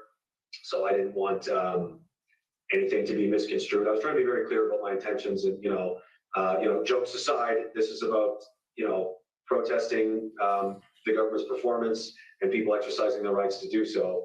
I didn't want this to be misconstrued in any way. We were simply there to protest peacefully. I said things like, if there's a speed limit on walking for some reason, then you will walk slower than that. Don't even litter, don't spit, don't even throw a snowball. Don't give anyone any excuse to point at you and say that, look what you've done, look what you've incited or created or fomented and so on. Because that would have undermined the entire purpose of everything everyone was trying to achieve. So Mr. Mackenzie, I'm now going to read you one by one a list of names, and I may have some follow-up questions, but all I want to know right now is for each name whether or not you communicated with this individual while you were either before you arrived in Ottawa or while you were in Ottawa. Okay? You understand? Tamara Lich. No, I first spoke to Tamara Lich potentially in July of this year, August. Okay. Chris Barber. Not before. No. James Bowder. No. Bridget Belton. No. Benjamin Dichter. I'm aware of who Mr. Dichter is. I personally have not had any interaction with him. I was aware that he was some kind of alleged manager of YouTube channels for where he would set up GoFundMe's and name himself as a beneficiary. And Mr. Mackenzie, I don't mean to interrupt, and it's just I want to make sure we get through it, and you have time, and I just want to know right now whether you communicated with these people. Your council will have an opportunity if there's other things that you want to bring up. Did you ever communicate either before or while you were in Ottawa with a Tom Marazzo? Yes, I spoke to Mr. Marazzo once, possibly twice over the phone. Once as I was driving back from Ottawa to the Maritimes to drop off some people that had accompanied me. They could only stay for a couple of days and have families and kids and so on. So I spoke to him for a couple of hours. We talked about our shared experiences in the military and so on. He indicated to me that he was in some capacity nearby, something resembling people that were making decisions, I guess. And basically just kind of connected in that, like, someone suggested we should meet each other, and I expressed to him that if there was anything that I could do to help assist, get a message out or something, that I was willing to do that. No one ever asked me to. And likewise, I told him if I saw or was made aware of anything that I felt that would be relevant that they should know, that I would inform him and so on. But I think that was the extent of our interaction. I didn't have any real meaningful interaction with Mr. Marazzo, I think, until around April, when there was a benefit, a fundraising dinner for the Veterans for Freedom organization in Burlington. In Ottawa, how many times did you speak with Mr. Marazzo? At least once, possibly twice. And when was the first time you spoke with Mr. Marazzo? It would have been sometime during the first week, I believe, of when the trucks arrived. I was in the process. I remember I was driving my truck and it was over the headset. The other guys were sleeping in the truck while we were talking. So somewhere in between Quebec and New Brunswick, I couldn't say. So sometime before January 28th? I'm not sure. I'm not sure of the dates of when the trucks arrived and when they left. But sorry, and there's evidence of when the trucks arrived, but it was some point before the trucks arrived. Is that correct? No, it was after. It was after. How long after? I would say roughly a week. Roughly a week. 7 to 10. 5 to 8 days, perhaps. Fair enough. When you were in Ottawa, did you communicate directly with any Ottawa police or OPP?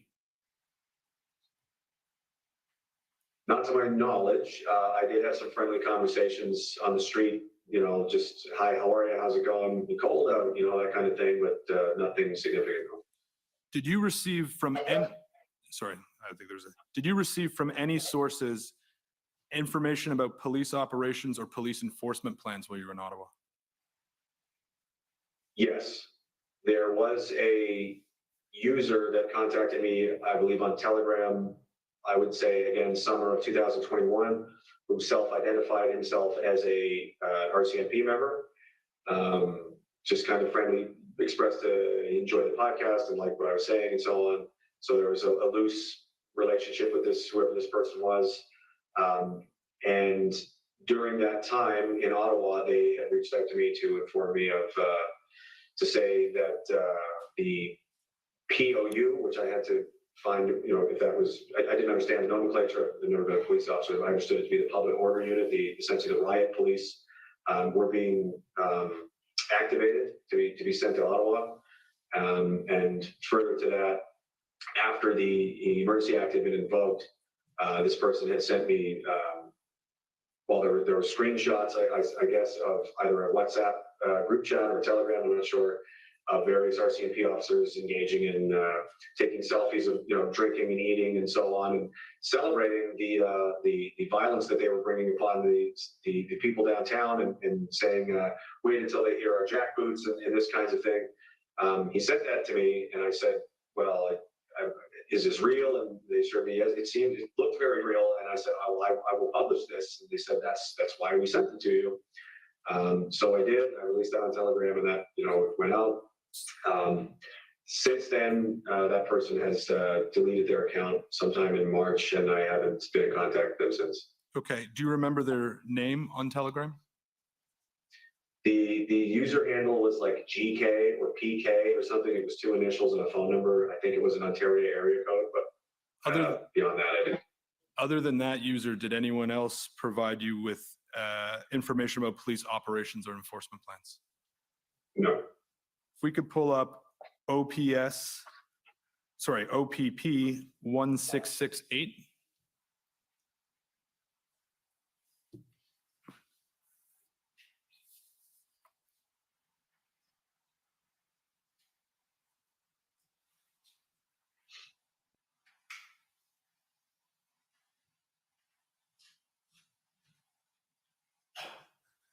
And then if we could go to page 5, please.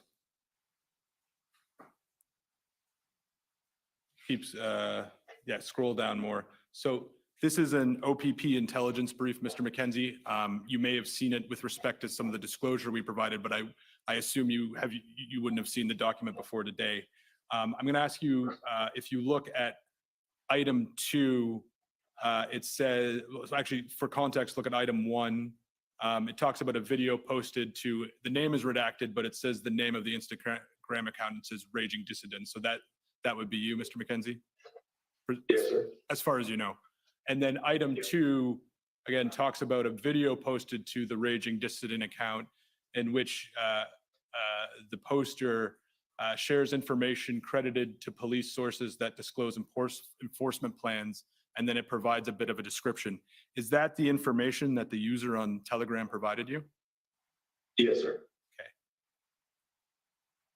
On the same page, Dave, on the same page, if you look at item 3, it talks about on February 8th, a user posted 2 videos to his Telegram channel, Rage Board. Is that your Telegram channel?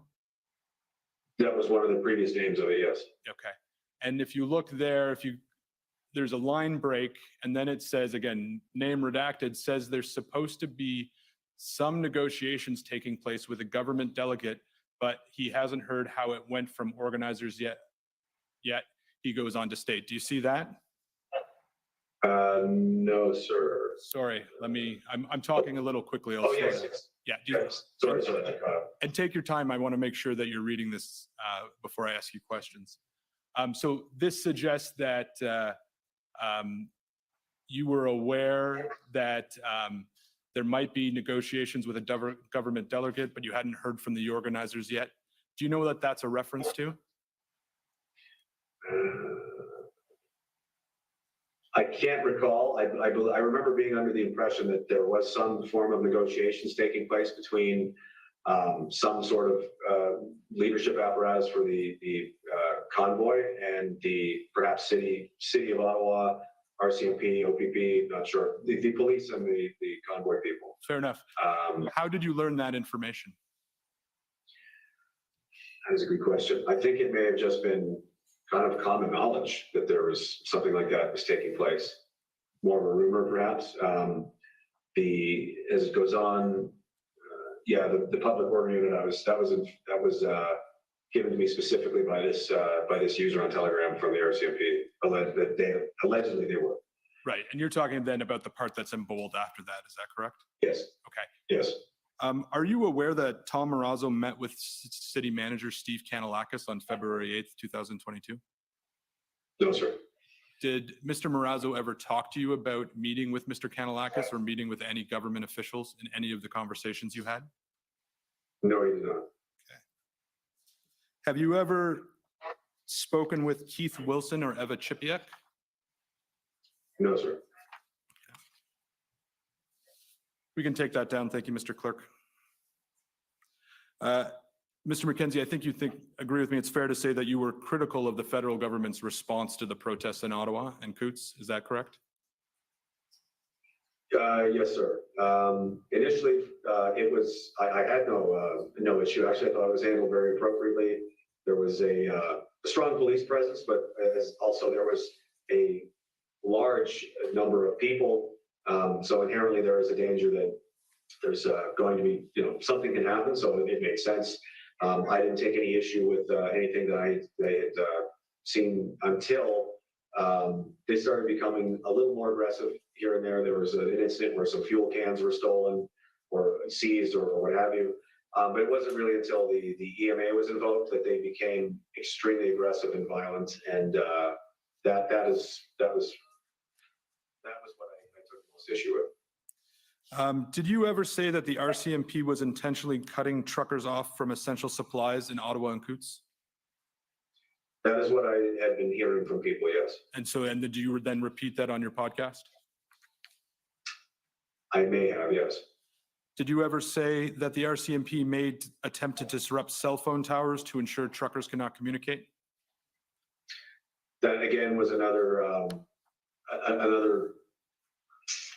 scenario. There were people having a lot of issues with their cell phones. That may or may not have been the conduct of some kind of interference. It could have just been too many cell phones, not enough towers. I'm not sure, but that again was another kind of running suspicion in theory at the time. Fair enough. My question right now is if you recall, if that's something you said on your podcast, that was something that was being said. I may have, yeah. And did you ever say on your podcast let me back up. Did you ever distribute or know of anyone distributing contact information about the members of the Ottawa Police Service? Not to my knowledge, no. We can pull up ssm.nsc.can.0001575_REL.0001. Apologies for all those digits, Mr. Mackenzie. So scroll up to the top, please, just so I can give the witness some context. So, Mr. Mackenzie, this is a CSIS analytical brief dated February 21st, 2022. And if we could go to page 3 of the brief, please.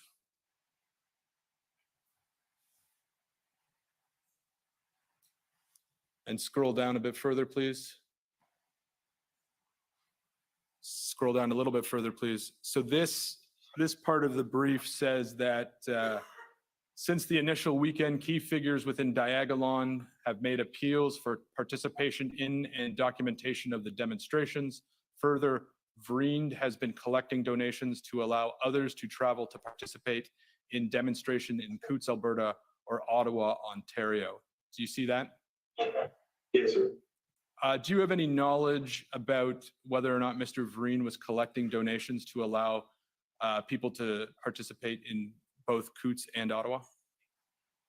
I recall he was collecting some funds for someone. I don't think it was just in general open to whoever wanted them. I think there was one or two people potentially from Western Canada that expressed a desire to come down to Ottawa, but they couldn't afford it.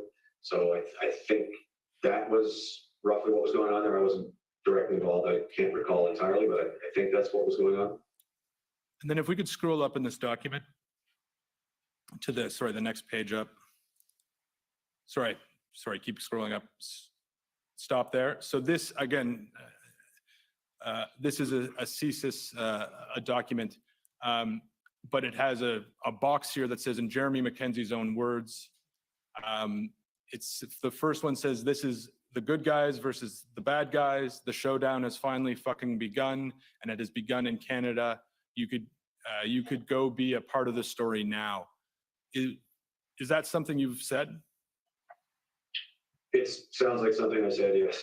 And is that something you've said with respect to the protests in either Ottawa or Coutts? Probably, I believe so, yes. And then the next quote is, this is the beach, get yourself out there. Is that something you said with respect to the protests in either Ottawa or Coutts? Probably, yes. Okay. And in this case, when you're using the beach, are you referring to the analogy we spoke about with D-Day?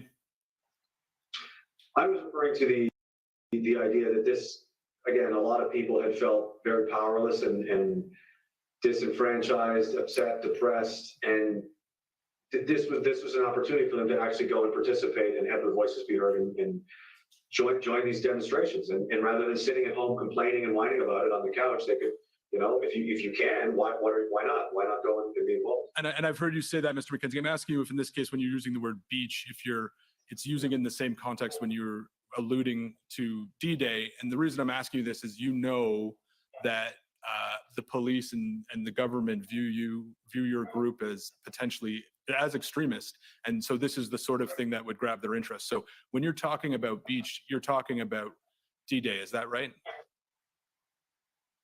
I was trying to speak directly to my audience that are familiar with my verbiage, my kind of terminology and things I reference in the way that they would understand that this is something important that we should you can do together. It's not I certainly didn't mean it in any kind of violent context or D-Day invasion type scenario. I just simply meant it as an encouraging kind of call to the community at large that hey, if this is something you could be involved in rather than just again sitting at home by yourself.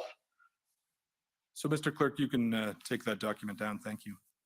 I now have some questions for you, Mr. Mackenzie, about the protests in Coutts.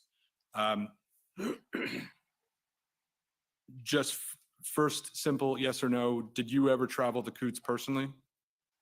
No. Did you know anyone who was protesting in Coutts in February 2022?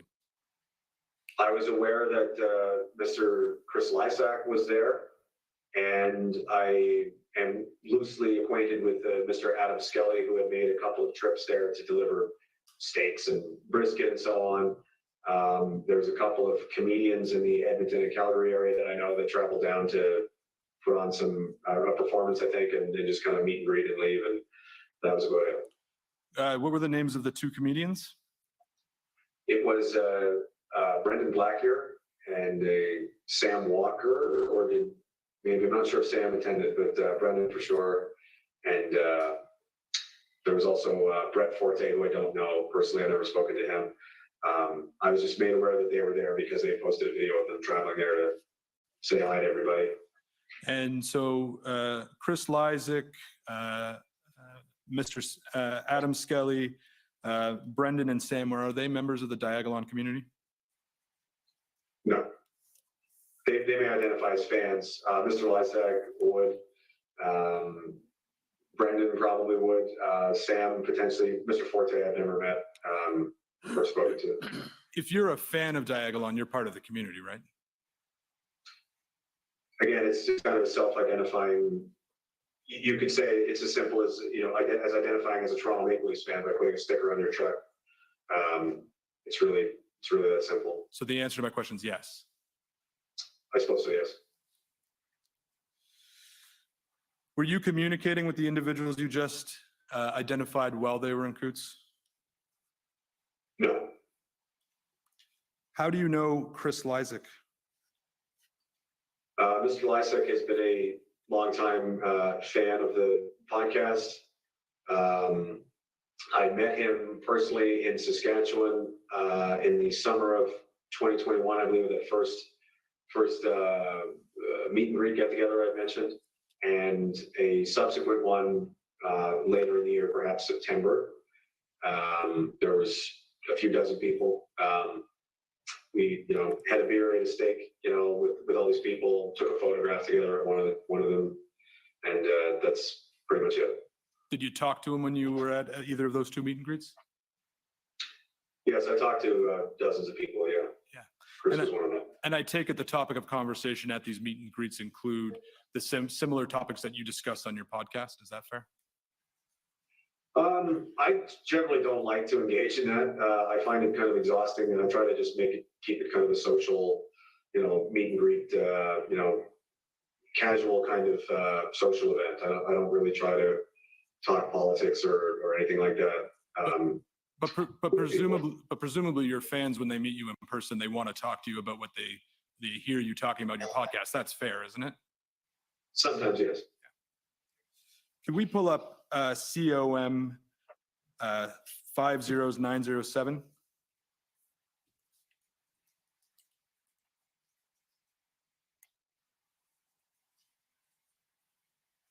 So, Mr. Mackenzie, can you please identify the people in this photo? Yeah, that's the photo I just mentioned. I posted it to my Instagram page. That's myself on my left and Mr. Lysak on the right. And was this at the first event in Saskatchewan? I believe so, yes. Okay. And just to be clear, Mr. Mackenzie, other than that event in Saskatchewan and then the other event in September 2021, is there any other times you met with Mr. Lysak? No. Did you communicate with him at any time other than at those events? Mr. Lysak may have been in some larger online group chats where there's 30, 40 other people involved. Never, to my knowledge, never directly one-on-one. He has called me twice, I think, since he's been incarcerated, just simply to say hi, and I just try to offer some encouragement to him and hope that he's doing well, etc. So you spoke to him after his arrest in Coots? Yes, sometime this summer. Okay. And I asked you generally about the people you identified who you knew in Coots, but with respect to Mr. Lysak specifically, did you understand him to be a fan of your podcasts? Yes, sir. And you understood him to be a member of the Diagolon community? Yes.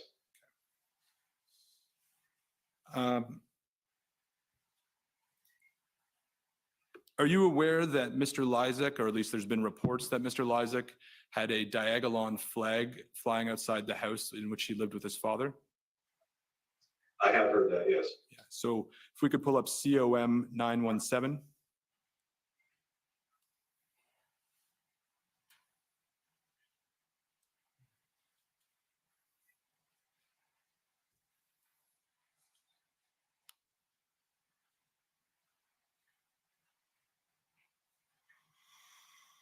And so, have you ever read this article that's on the screen, Mr. Mackenzie?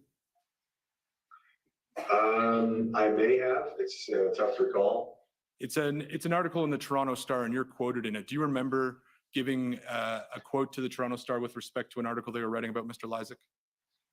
I think so. I've spoken to the Toronto Star several times, yes. Okay. And if you could go down to page 3, just so I can show you,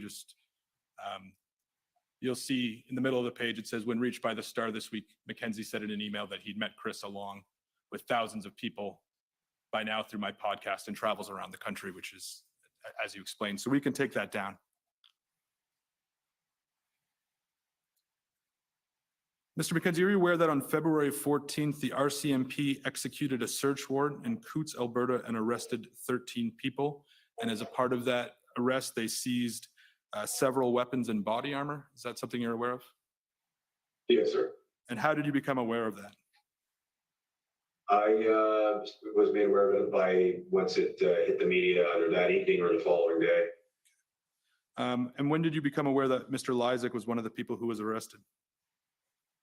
It was right around the same time that word had spread around the community that he'd been arrested was as part of the 13 or whoever many other people were arrested.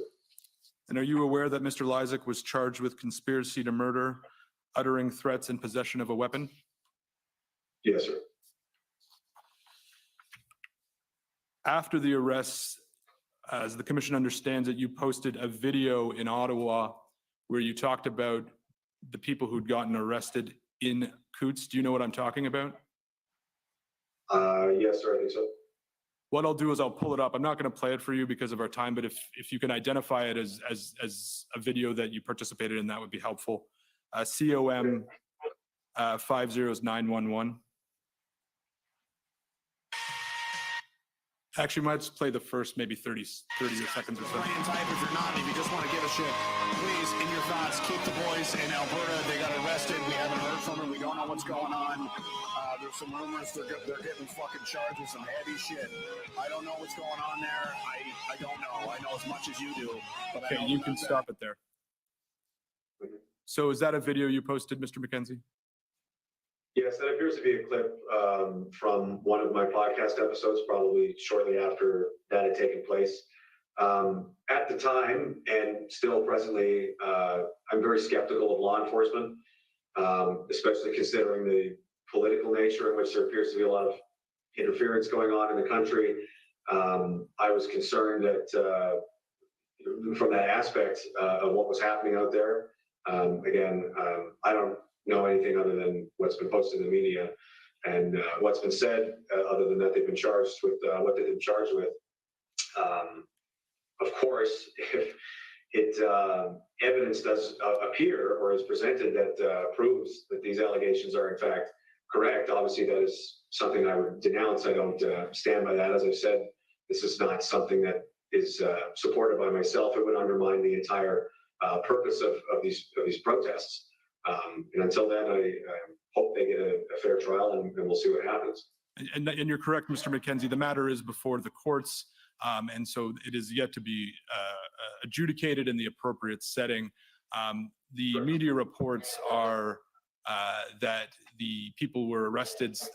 There was concern by the police that some of them were intending to use the weapons to harm police officers or murder police officers. Again, that is going to be dealt with another matter, but I assume if that was someone's intent, you would denounce it. Is that what, did I hear that correctly? Absolutely, yes. In the video, you can take it down. Thank you, Mr. Clerk. You mentioned the boys in Alberta when you're talking about the rest. Other than Mr. Lysak, do you know anyone else who got arrested in Alberta? No, sir. I'm just to be clear, I'm going to read you the names, and I just want you to say yes or no. Yes, I know them. No, I don't know them. Ursula Gwen Allred? No. Luke Burke? No. Christopher Dean Carbert or Carbert? No. Evan Banning Colnut? No. Johnson Chi Chow Law? No. Jacqueline Francis Martin? Miss Martin, I did have a conversation with maybe in June or July. I think she was in one of these video chats and introduced herself and mentioned that she was, or maybe that wasn't her. Martin? And Mr. Mackenzie, just to stop you there, I'm interested in people you knew as of February 14th, yes. 2022. Okay. Yeah, no. Justin Lyle Martin? No. Jerry Mitchell Troy Morin? No. Easton Stewart Oler? No. Anthony George Olyanek? No. Joanne Lynn Person? No. Jenks Anthony Zaremba? No. Okay. Mr. Commissioner, I'm almost done. If I could have a few more minutes, please. Okay. Mr. Mackenzie, I'm sure you are no doubt aware that the RCMP released photos of the weapons and body armor they seized. And why don't we pull up two photos first with COM 915.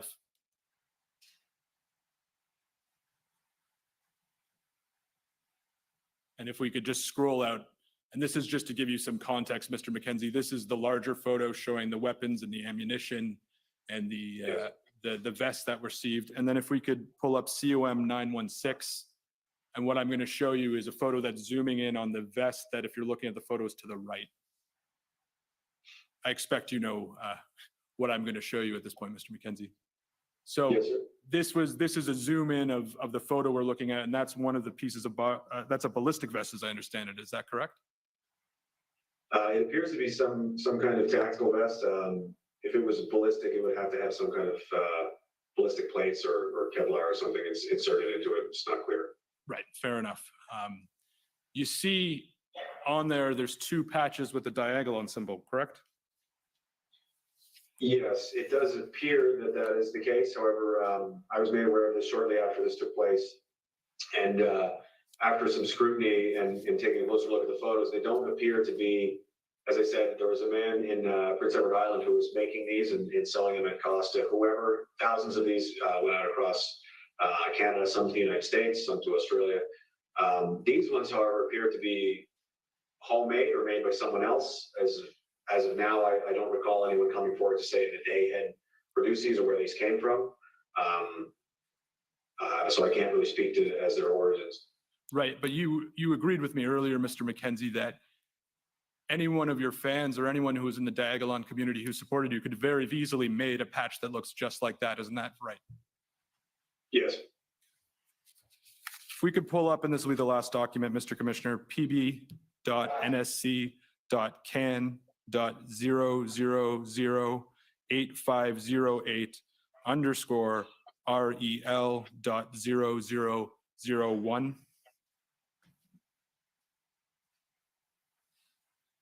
So, Mr. Mackenzie, again, this is a document. This one's from the RCMP K division, and it's a form of report about the arrests that we've been talking about in Coutts, Alberta. And if we could scroll down to where it says current situation, it says in the second bullet point, a ballistic vest was seized during the search warrant at the residence in Coutts, which contained a patch reflective of the Diagolon flag. It is believed that this vest belongs to one of the accused, Christopher Lysak. Open source information has linked Lysak to redacted name. So, Mr. Mackenzie, this isn't your report. I know you didn't produce it, but you would agree with me that from the RCMP's perspective, they believe that the vest with the Diagolon symbol was Mr. Lysak's, correct? That does appear to be what they believe, yes. Yes, wait a moment. Sorry, your counsel had an objection, so. Yes. It's unfair to this witness to ask him to speculate what is in the RCMP's mind and their perspective about intelligence. I think maybe the question wasn't that well framed, but the quote speaks for itself. He could ask whether he agrees with the quote is on the RCMP letterhead. I mean, it's really not much further than that, I take it. No, I actually withdraw the question, Mr. Commissioner. I agree that he has no, he doesn't know why the RCMP made their observations. So I agree with that and I withdraw it. And those are my questions. Thank you. Okay. So now we'll go with first the convoy organizers. The convoy organizers are ceding their time to Mr. Mackenzie's counsel, sir. Okay. Government of Canada.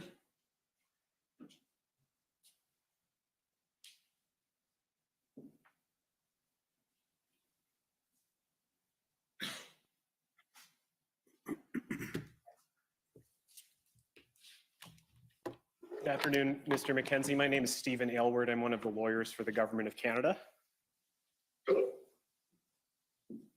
Mr. Mackenzie, you described Diagolon as a grassroots community. Do I have that right? No, I wouldn't say it's grassroots. It's sprang from my imagination, and I create the content from which the lore, amusement, entertainment, and so on attracts people to it, in which they will then either self-identify as a fan or not. Okay, and you've described yourself as the de facto leader of Diagolon? No, that's not correct. I've never described myself in that manner. That's a that's been put forward into the media again by people at the Canadian Anti-Hate Network. Again, this is a figment of my imagination in a fictional world. I see. So can't really lead a fictional world exactly. the letter to the Senate that the Commission Counsel brought up earlier, you had described yourself as a de facto leader in quotes. If I take it, then you're saying that was being used ironically in that context. Yes, I was trying to quote identify anti-hate myself as the person in question that the Senate was debating about, and the House of Commons were talking about, which alarmed me. And I was acting in the interest of protecting not only myself, but other people that identified as fans and followers of mine. And it was clear that this was an issue of national importance, and I felt obliged to say something about it rather than ignore it. Right. And you have no formal authority over anyone who's part of the Diagolon community, is that right? That's correct. There's no hierarchy. There is no rank system, membership, code of conduct, uniforms, anything like this. It's a very informal, again, I would pose it as if you're a fan of the Calgary Flames or Montreal Canadiens or not or something. It's just as simple as saying you like it or you don't. Okay, and you view yourself as somewhat of a calming presence within the Diagolon community? No, I would view myself as the I guess central figure from which the rest of it sort of orbits. Okay, earlier you agreed with Commission Counsel that you had put out messages urging people in Ottawa not to use violence or to act unlawfully. You agree with that? Correct. I did use my platform to try my best to, again, put forward messages and I guess responsible messaging, yes. And you were putting out those messages because you were concerned that some members of the Diagolon community would use violence or would act unlawfully. My concern was that something could happen outside of my control, and I would rather have had say something on record of what I would expect people to, to behave lawfully and peacefully, so that if they follow me and listen to me and they've heard that and then chosen to act on their own and do something, something outside the desires of, myself, then that's not really something I can control. I can't control what other people want to do, but I did want to make it clear that this was my intention, was a peaceful demonstration. And you explained that there were other members of the Diagolon community with you in Ottawa at the time of the Freedom Convoy? That's correct. How many, would you say? There was a property that we were staying at outside the city limits that had been offered up by someone who was a fan. He had a vacant building, no furniture, but it's got a roof, it's got heat, so you could stay there. At times there were 3, 4, or 5 of us, other times as many as 20. And were there other people that you saw in Ottawa with Diagolon symbols who weren't part of that group? I didn't personally observe any one individual I did see that had a flag, but outside of that, I didn't see any symbolism or flags or patches or so on. I did encounter a number of people that recognized me and wanted to have a picture and talk and shake hands and so on. Could we please call up ssm.nsc.can.6079 _REL.0001?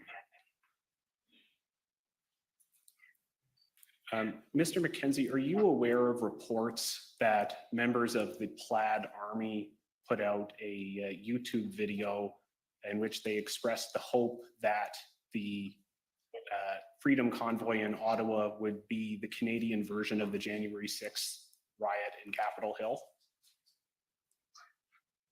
I believe I know the clip that you're referring to, which is again taken out of context of a much larger presentation broadcast of which I was not party to.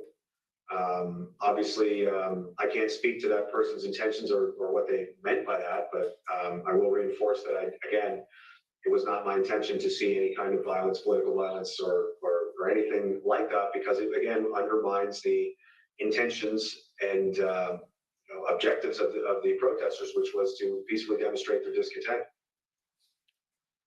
Thank you. If we could actually pull up the next documents, a video, pb.can.401820 _ rel.0001. And if we could start the video at the 55-second mark, please.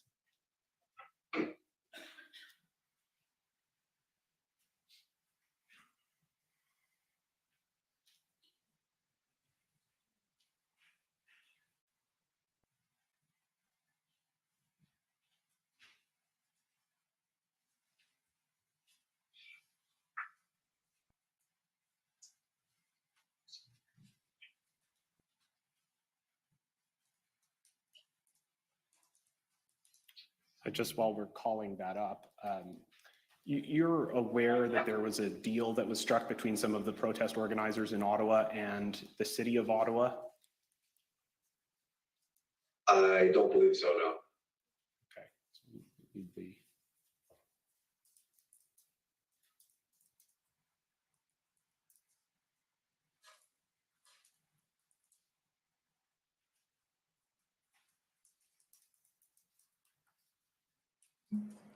Council, if you just allow a brief indulgence, we're having a bit of difficulty locating that.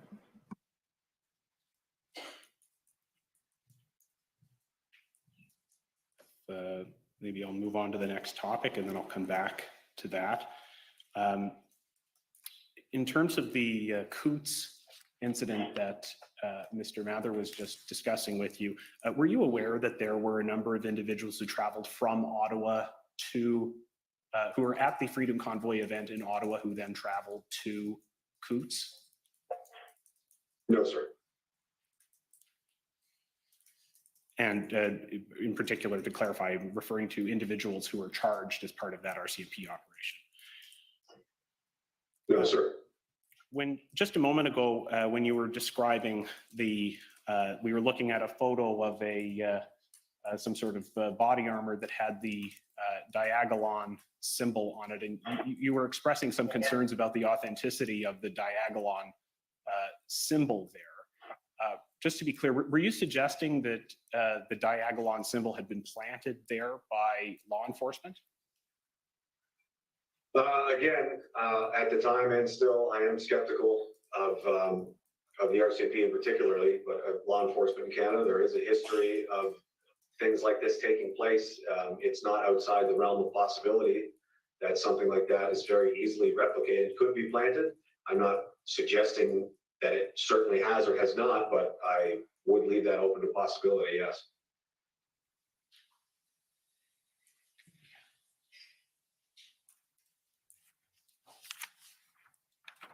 I take it there's still some issue in pulling up that video? Correct, Council. Is it going to be a while, or should this be put off to a little later? This may take a little while, Commissioner. Okay. So maybe if you're agreeable, you can complete your examination subject to this video, and we can slot you in a little bit in maybe 10 minutes whenever this is sorted out. Yes, that's fine. I did have one other video clip that I wanted to play. Is it possible to pull up a different video clip?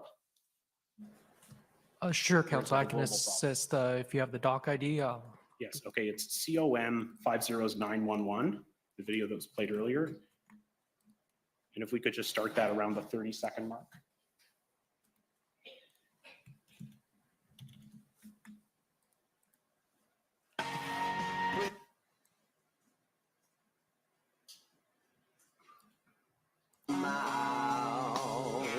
With that, thanks, from me to you in this palace they occupy as a federal agent. When there isn't anything I want. I'll see you when I see you, and I'll upload what I can upload and do what I can do. Cheers, guys. Thank you so much. I appreciate it. I hope you had a good time. I hope you feel like all your truckers out there, all you guys, hold the fuck down. Nobody's going anywhere. You're not scaring anybody. You want to fucking dance? Let's dance. Force a tyrant to act like one. And oh, did we succeed in that? And as promised, I want to play you this video. It's from my good dear friend Greg Arcade. You're a legend and a wonderful man. I love you, brother. Thank you so much for the work that you've done and continue to do for this country and your people. You're an underrated person, and in the words of the ferryman's toll,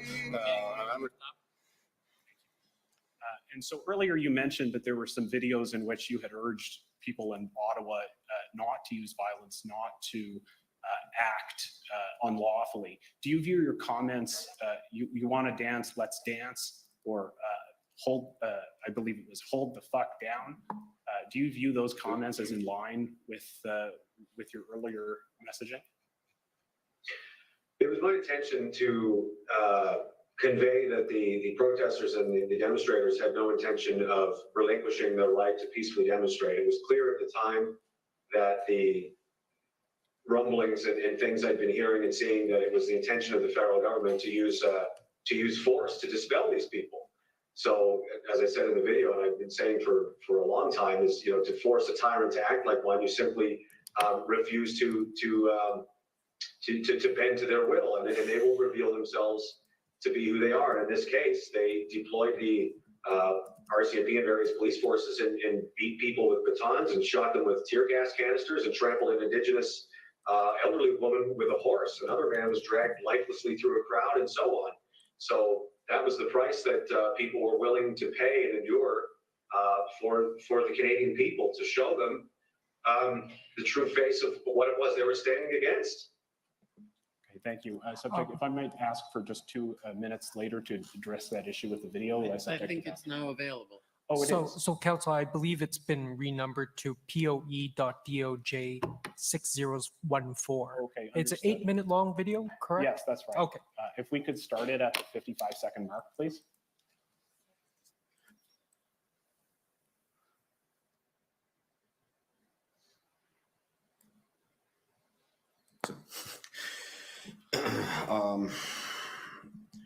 I'm sure a lot of people have been seeing this. Randy Hillier has spoken about this already. Tomorrow, allegedly, there's some kind of deal being signed or agreed upon by, the quote unquote truckers with the city, with the government, however, where they're going to move some vehicles and relocate and this kind of stuff. It's been expressed to me by people, connected inside the movement there to the actual truckers, that this leadership cell of political operatives like Dichter and Dagny are not playing. They're not on side, guys. I was told they haven't released a dime of the money at all. These guys are sitting out there, they're paying. They got $9,000 a month to making these payments on these trucks, and they're not getting paid. They're missing mortgage payments now. And this deal tomorrow is fraudulent. A lot of the names that are attached to it, people, have. So I mentioned a deal earlier between protest organizers and the city. Does that refresh your memory about that issue? Yeah, apologies a bit. I was unclear as to what you were referring to. It's something. I think there was some kind of negotiation was taking place to move some trucks from one place to another. I wasn't intimately involved. I don't know exactly the details of that, but to some extent, I'm not sure exactly. Safe to say you were urging your followers not to go along with that deal. I was expressing concern because at that time there was a number of names that had appeared that somehow had gotten into the leadership cadre or something, as you could describe, that I was very skeptical of their intentions, and I had some skepticism and fear that this was things were moving in a malicious direction. All right, thank you. Okay, thank you. Next, I think it's the Ottawa Coalition of Residents and Businesses. That's what the government of Canada has on Jeremy. Not that obviously we knew this is it because the guy doesn't do anything wrong. Holy, Unbelievable. Good afternoon, Mr. Mackenzie. I'm not sure if you can see me there. My name is Paul Champ. I'm a lawyer for the Ottawa Coalition of Residents and Businesses, the people from downtown Ottawa. Just have a couple questions for you. You mentioned in your testimony about getting the screen captures of text, group texts from RCMP officers. You got that from a current RCMP member, is that right? At the time it was delivered to me, I understood that to be the case. I can't speak to if this person is still employed or not. Okay. And do you occasionally have interactions of people who are fans or are interested in what you say or supporters who are current members of law enforcement? Yes, that's correct. And while you were in Ottawa, were you, during the convoy protest, were you in communication with some of these individuals who are current law enforcement members and are supporters of yours? Not directly, no. And have you ever been in contact with or anyone communicated to you who is a current member of the Canadian Security Intelligence Service who's a supporter of you or a fan of you? No, I've actually made numerous overtures and offers to speak to the Canadian Security Intelligence Service to try to shed some light on myself and this community that they seem so concerned about. And as of today is the first day that I've ever been asked a single question by anyone in any official capacity about it. Right. And you mentioned that you had 3 or 4 people, or sometimes as many as 20 people staying with you in the same location in Ottawa. Is that right? Correct, yes. And those were up to 20 people who were supporters or fans of yours? Yes, that's correct.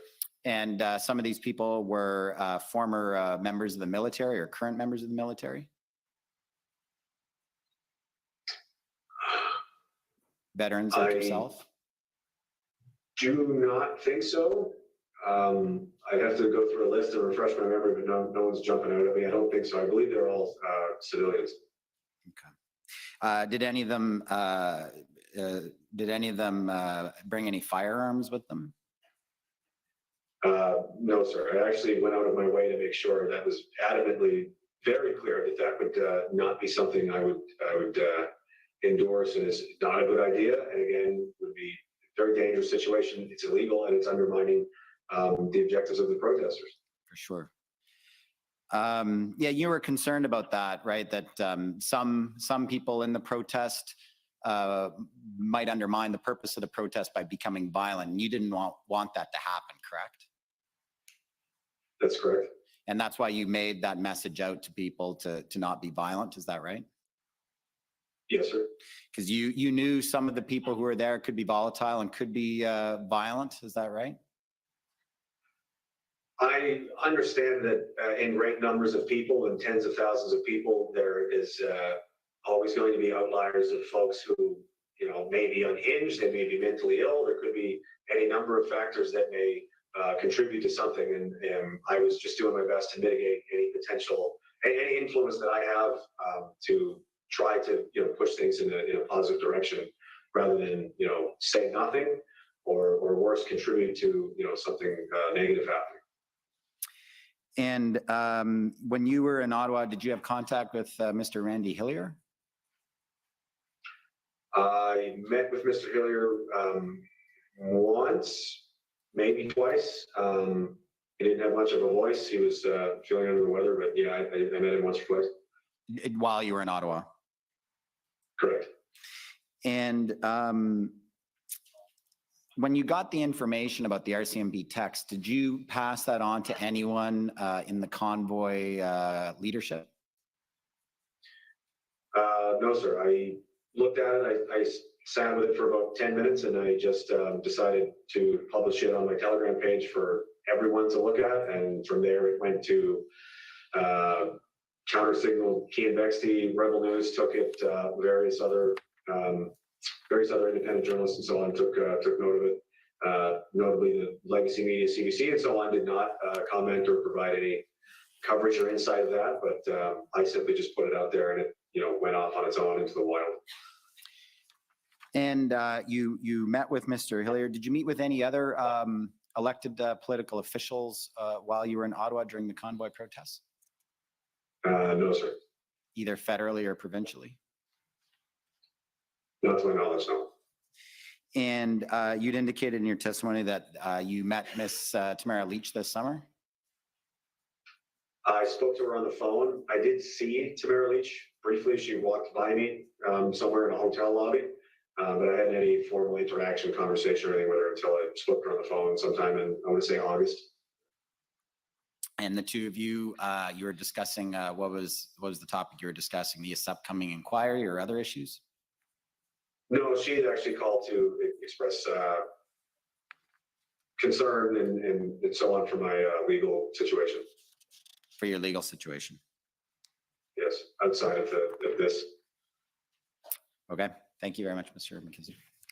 Okay, thank you. Next, the Ottawa Police Service.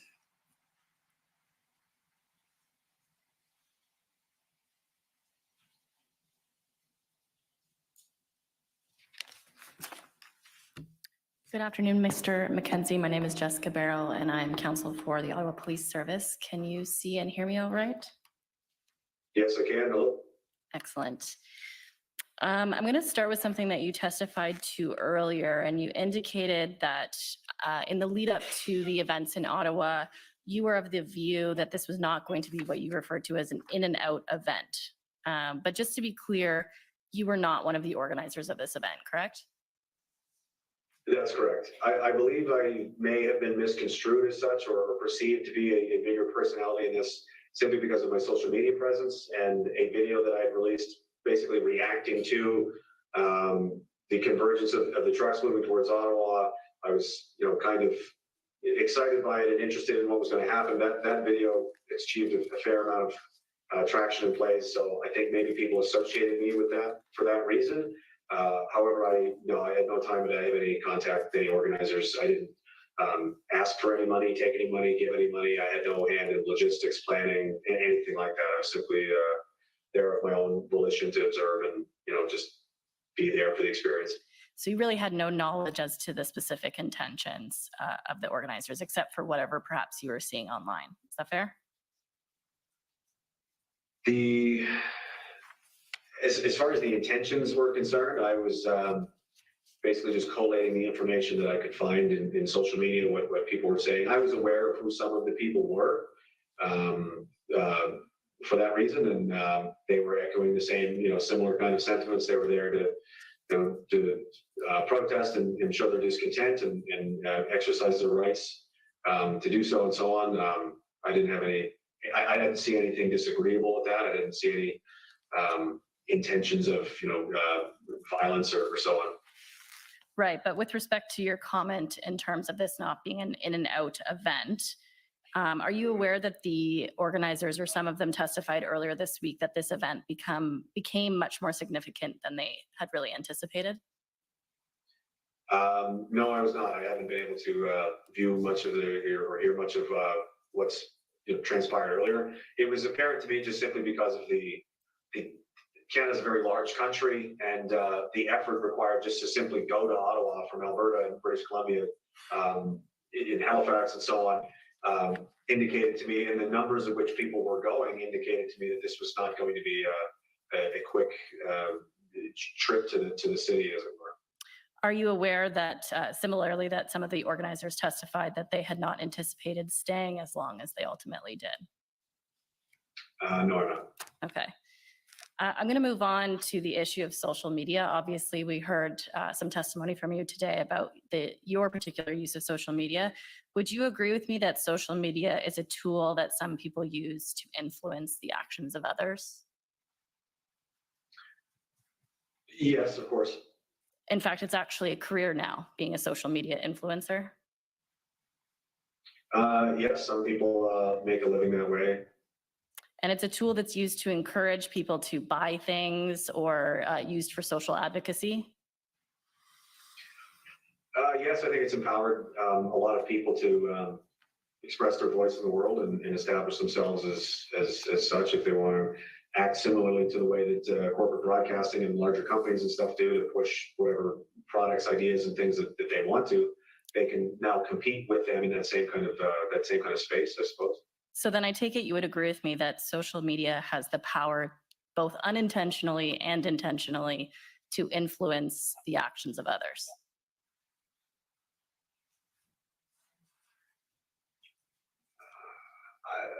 I would say that anything that anyone is paying a large amount of attention to. If you just hold on a moment, your counsel is standing up here. I'm not sure social media can have an intent. I'm not sure the question is precise, and I'm not sure how relevant it is in the circumstances. Perhaps social media users could have that kind of power, but my client, I don't think it's fair for him to testify about the power that social media has in terms of intent and lack of intent. I was speaking specifically to social media influencers, but I'm happy to be more clear if that's required. I think you have to be more clear. Social media is something we should be looking into, but Sure. you could try and rephrase the question. Happy to. So to be clear, Mr. Mackenzie, I'm speaking obviously specifically to the users that are using social media. And in terms of influencing others, my question was, would you agree with me that those using social media can both intentionally and unintentionally influence others?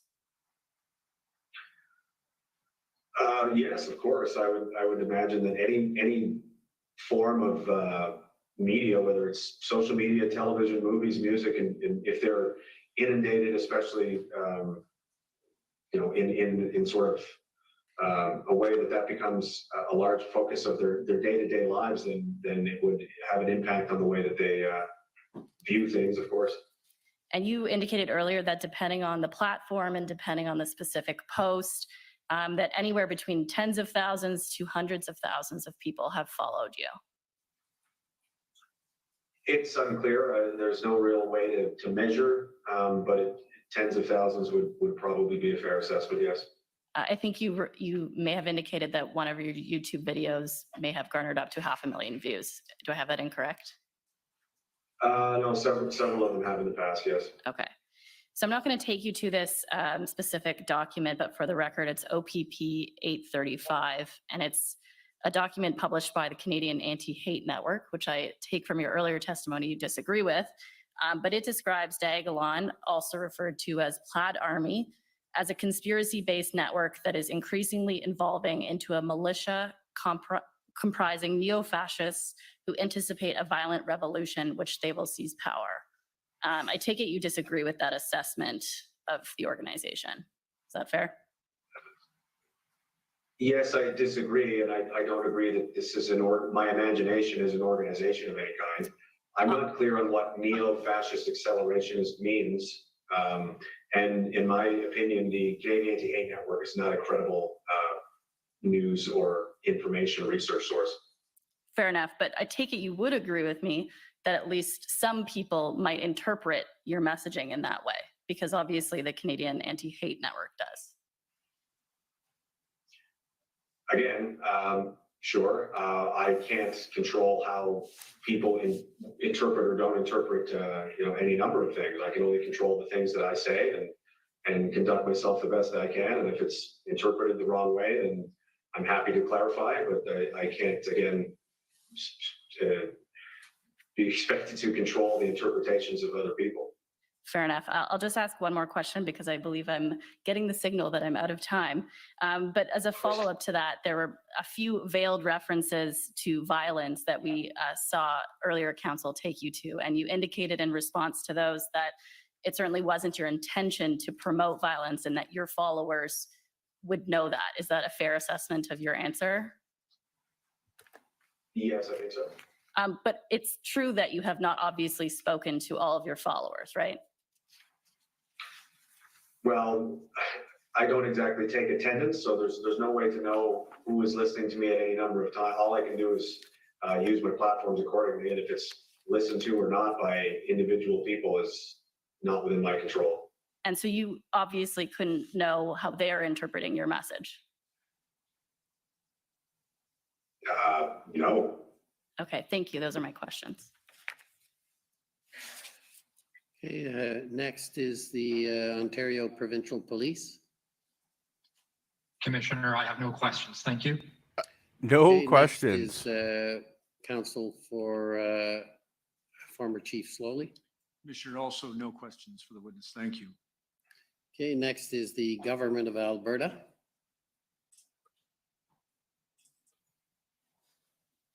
Thank you, Commissioner. We have no questions either.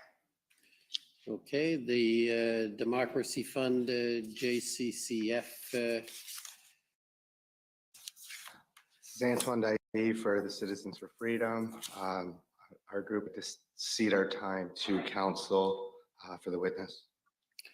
Oh, that seems to be a popular person, Mr. Foda. I guess it's your turn. They seem to have collected a lot of support. Yeah, because I won't people need care all the about time, this Mr. Commissioner, Canadian. But I'm happy to commence now. Go ahead. Thank you, sir. Let's hear some truth. This poor man, beautiful human Good being in a afternoon, Mr. suit in a Mackenzie. Can you see fucking me? cell. Yes, sir. This is the first time you've seen me actually on video. That is correct. I want to start off with just covering some of the questions that you were asked by the last council for the Ottawa Police Service. Okay. The Canada Anti-Hate Network. You were asked about sort of the information that they've put out there about you. Are you aware if the Canada Anti-Hate Network has itself spread any misinformation during the convoy?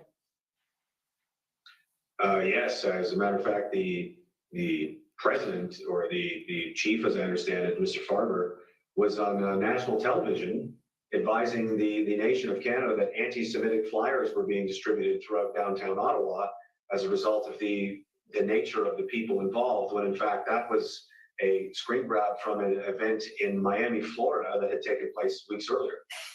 And Jeremy's sitting in jail right now just so he can say this, man, to make this country better. Views about you have been Right relied here. upon by law enforcement or other senior officials in the federal government. His sacrifice to do this. Yes, I have, through, again, legal disclosure, documents referenced by law enforcement, open source intelligence, and so on. There are a number of pages and articles and things written by the Canadian Anti-Hate Network used as justification for their assessment of me. And have you ever had any communication with anyone from the Canada Anti-Hate Network? I have, actually. One of their journalists, Mr. Smith, I believe, reached out to me in just as late as February of this year. Previous to that, no one had ever approached me for a comment or explanation. They were content to just publish things, sometimes with no bylines whatsoever, written by ostensibly no one. I attempted to explain and kind of level, man to man with Mr. Smith about, who I am and so on. That didn't really go anywhere. I'd also been in contact informally, casually with Mr. Kurt Phillips over Twitter over the past several months before I was banned.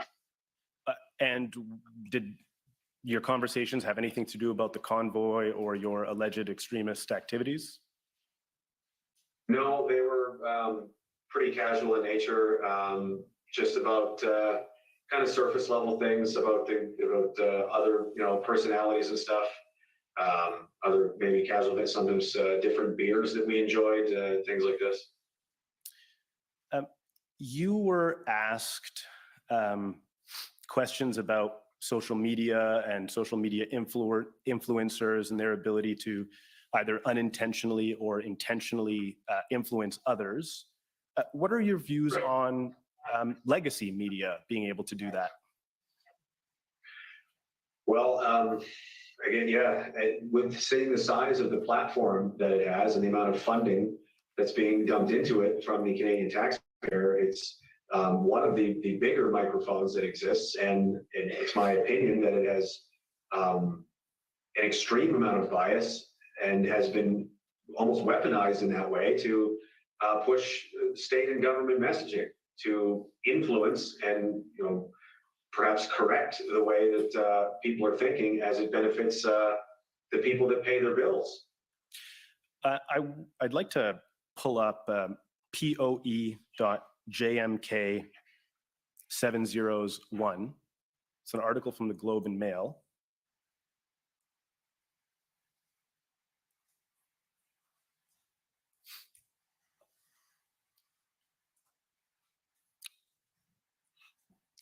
Can you see this article on your screen, Mr. Mackenzie? Yes, sir. Are you familiar with it? No, I've never seen this before. Okay, if we could scroll down a little bit and stop right there for a moment. Could you please read that, Mr. Mackenzie, and tell us when you're done? Yes, sir. You want me to read it aloud or just quiet silent? No, just to yourself. I'm going to just cover some of the content in that. Okay. Yeah, I've got it. Thanks. Okay, if we could go down a little bit further.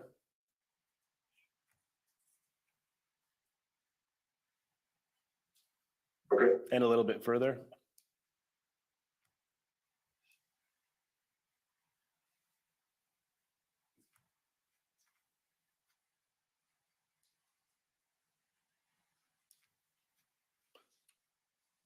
Okay. And then just a little bit further.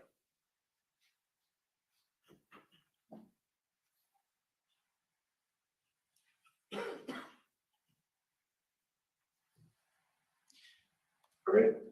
So this was an article that was published around February 16th after the Emergencies Act was invoked by the government.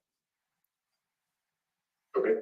And there are comments made by Public Safety Minister about that were later clarified by his spokesperson. Mr. Mendocino didn't name any organization during the news conference, but his spokesperson, Alexander Cohen, later said that the minister's remarks were in reference to Diagolon.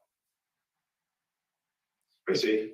If we could go up just a little bit further to the comments that were actually made by Mr. Mendocino, further up, please.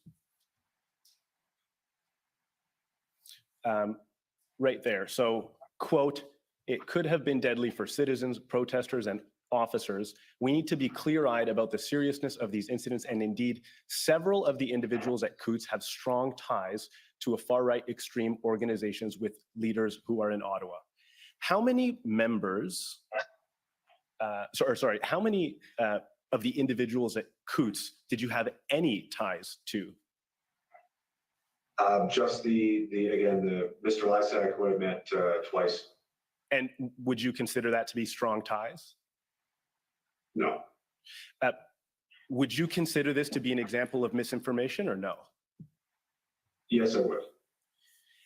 I'd like to pull up some of the clips, sir, that council have referenced, but that we've not actually gone over with you. If I could first ask that JMK 000, I think there's 7 zeros and 4. And this is a clip I understand from your social media dated January 23rd of this year, sir. So as long as everybody just keeps their head, don't do anything stupid, say anything stupid, anything, nothing illegal, don't even speed. Don't give them anything. Where was that video taken, sir? That video was filmed outside downtown waterfront in Pictou, Nova Scotia, where I live. And what was your intent in putting out that video? That was the day or 2 days prior to me heading down to Ottawa. I know a lot of people were on their way. They were excited to go and so on. It was my intent to try and set a tone of extreme levels of situational awareness and attentiveness to the fact that there would be a lot of scrutiny on everyone. And so it was imperative that people conduct themselves in a responsible and lawful manner. If we could play another clip, please, 702, JMK 702. This is a clip I understand, Mr. And if you... Sorry, if we could just go back to the beginning. Mr. Mackenzie, I understand this was taken on January 28th. If you could please just watch it. Please be on your best behavior. And if you see anything odd or strange or makes you nervous or uncomfortable, leave immediately. And keep your phone, your camera is probably your best defense. If you see anything strange, film it. Where was this video taken, sir? That video appears to be taken in the residence I mentioned earlier that we stayed at a large amount of time outside the city of Ottawa. And what was the message that you were trying to convey? I was just trying to keep people safe, and again, if they know, I obviously wouldn't want them to intervene into something that seemed, unsafe or dangerous. But if they could, I believe that as dangerous as they can be, the smartphones that people have can be their best defense. They can film, what's happening around them and protect themselves in that way. And if they were to encounter or see anything disturbing or frightening or alarming, then they should leave and get away from that, and then potentially even report it to authorities if necessary. Speaking about reporting things to authorities, have you ever reported extremist behavior to authorities? Yes. Can you please tell us about that?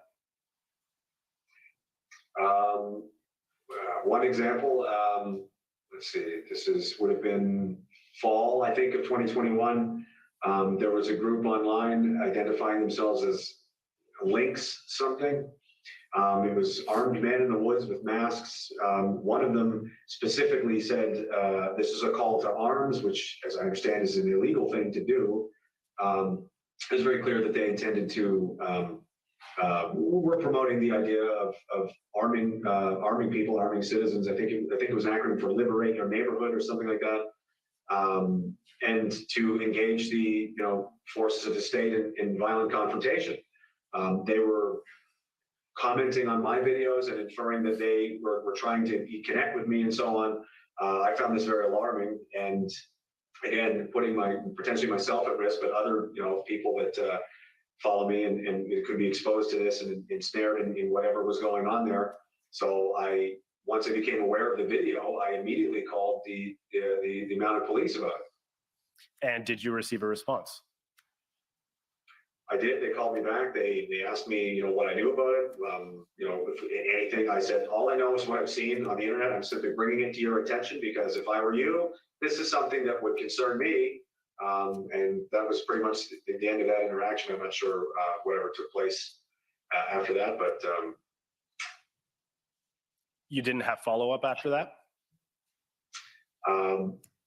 I don't think so. I think there was one constable from Saskatchewan that may have called me to say they may have more questions in the future, but that was the end of that interaction. Were you willing to have a continuous relationship with law enforcement to assist them in identifying legitimate threats to public safety? Of course, if there was anything for me to give them or assist them in any way, I would have, yes.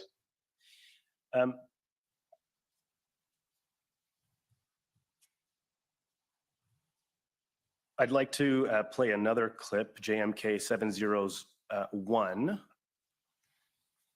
And my understanding is that this is a clip from February 5th. Support each other. Tell the truth. Be good. Don't do anything stupid, and don't give in to their attempts to goad you into anything they can use against you. Because this is literally all they have at this point. It's couple of sentences out of context on the internet, and an old man at a gas station. It's ridiculous, Meanwhile, the high horse they stand on. Oh, we're so much better people. We're so much better people. We're morally superior, said the man in blackface. Where were you when this video was taken, sir? I believe I was traveling back to Ottawa from the Maritimes.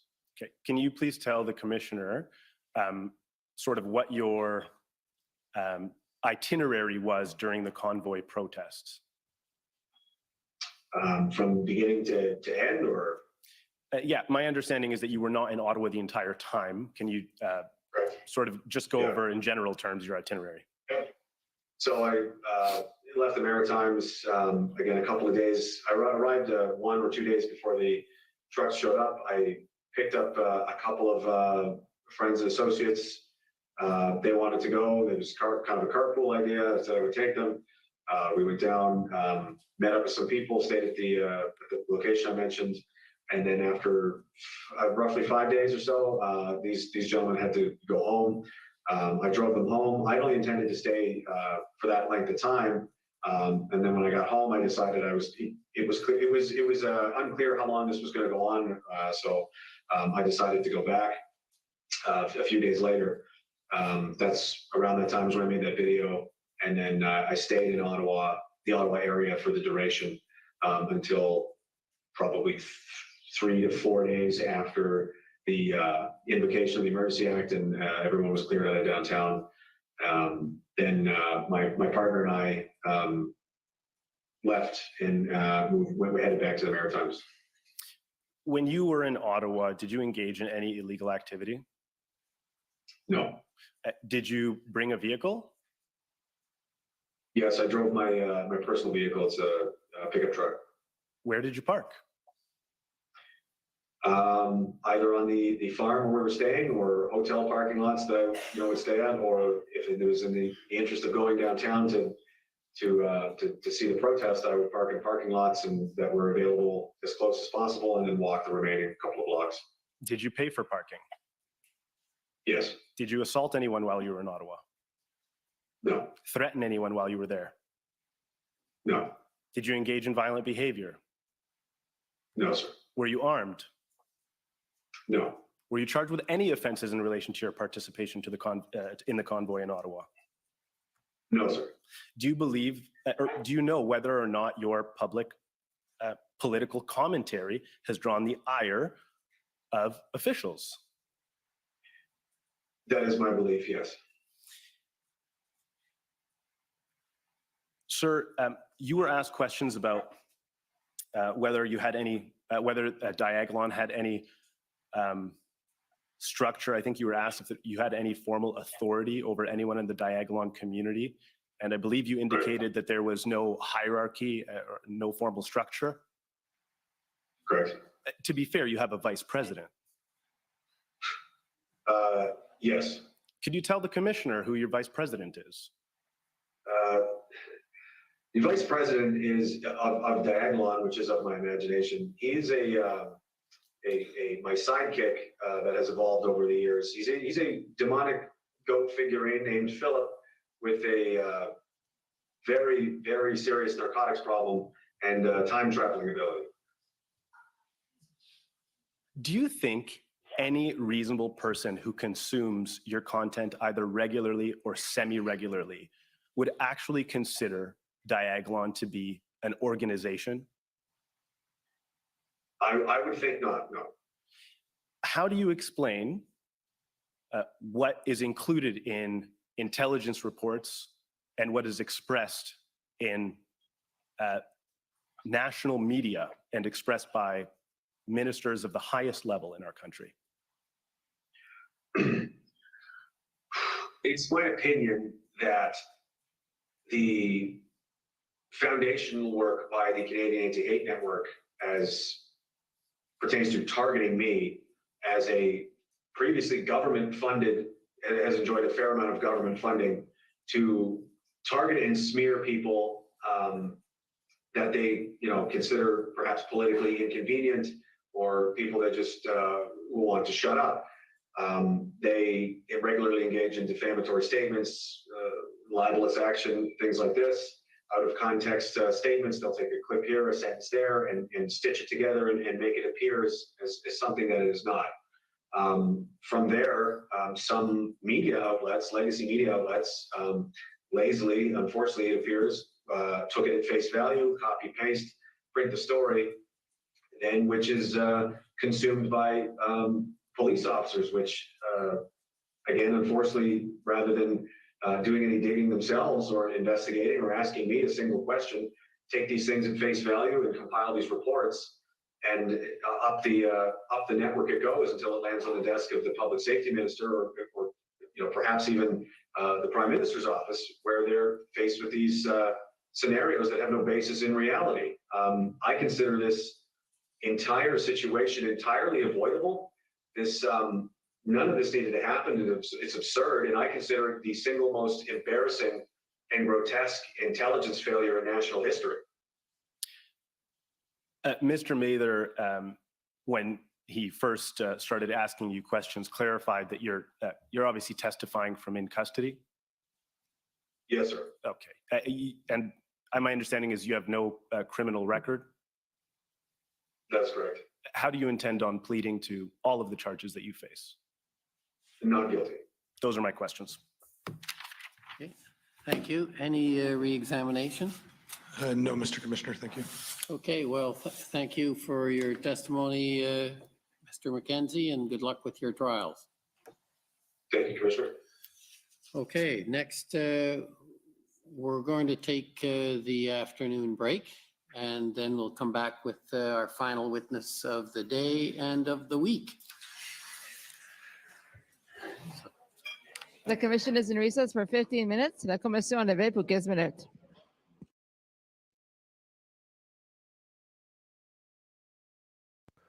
Whew. Man. Wait, we'll do this. We'll do this. I'm learning. You guys are telling me how to do this, so I'll make sure we don't miss it. Listen, I got to say now that it was so hard to see Jeremy in there at first. And obviously it's still hard to see him there now, but he's clearly in there for a purpose. That man is dedicating everything and is on a flippin' mission to make real change in our country. He's done everything to try and get his voice out there with the videos, with the podcast, with the protesting, with the legal protesting at public officials' residence, which he let people know he was going to make sure it was okay and safe. And this man has tried every single method, and clearly this is the only way he could be heard. And bless him for that. And let's thank him for being such a strong voice for Canadians.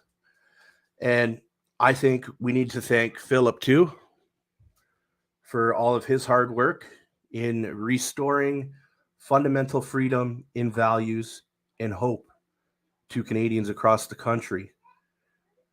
You could not have gotten an interview to say what Jeremy just got to say on behalf of Canadians unless you're being tried and in a jail cell.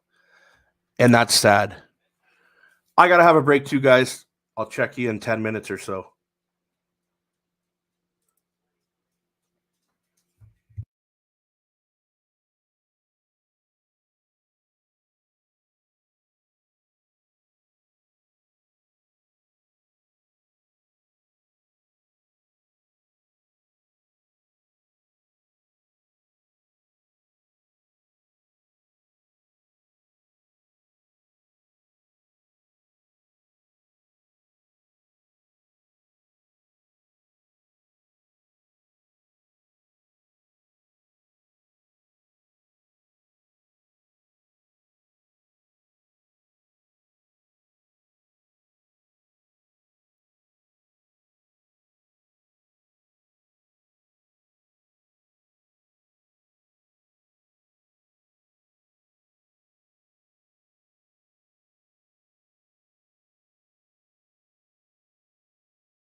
All those damn freedom convoy people. You know, they're all so stupid.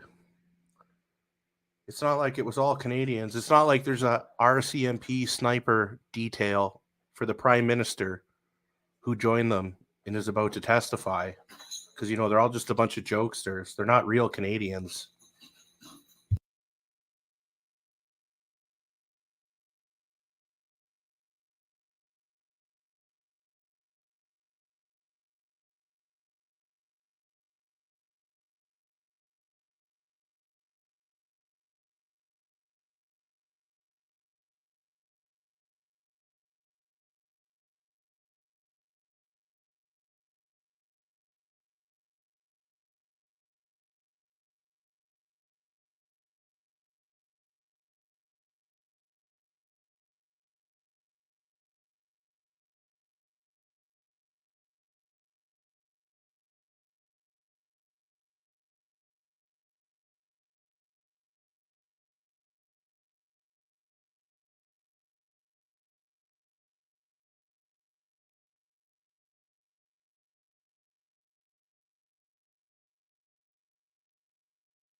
Order à l'autre. The commission is reconvened. La commission reprend.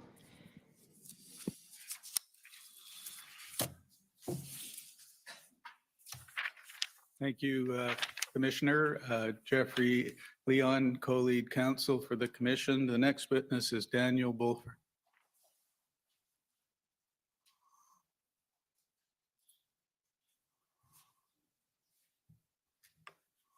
Okay, go ahead.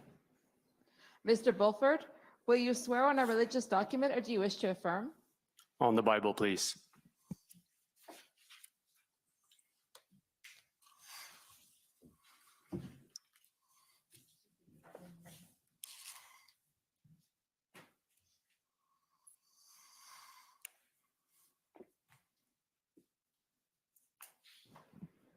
For the record, please state your full name and spell it out. Daniel Joseph Bulford, Bulford. Do you swear that the evidence to be given by you to this commission shall be the truth, the whole truth, and nothing but the truth so help you God? I do so swear. Thank you. Good afternoon, Mr. Bulford. Clerk, could you please put up HRF 401553?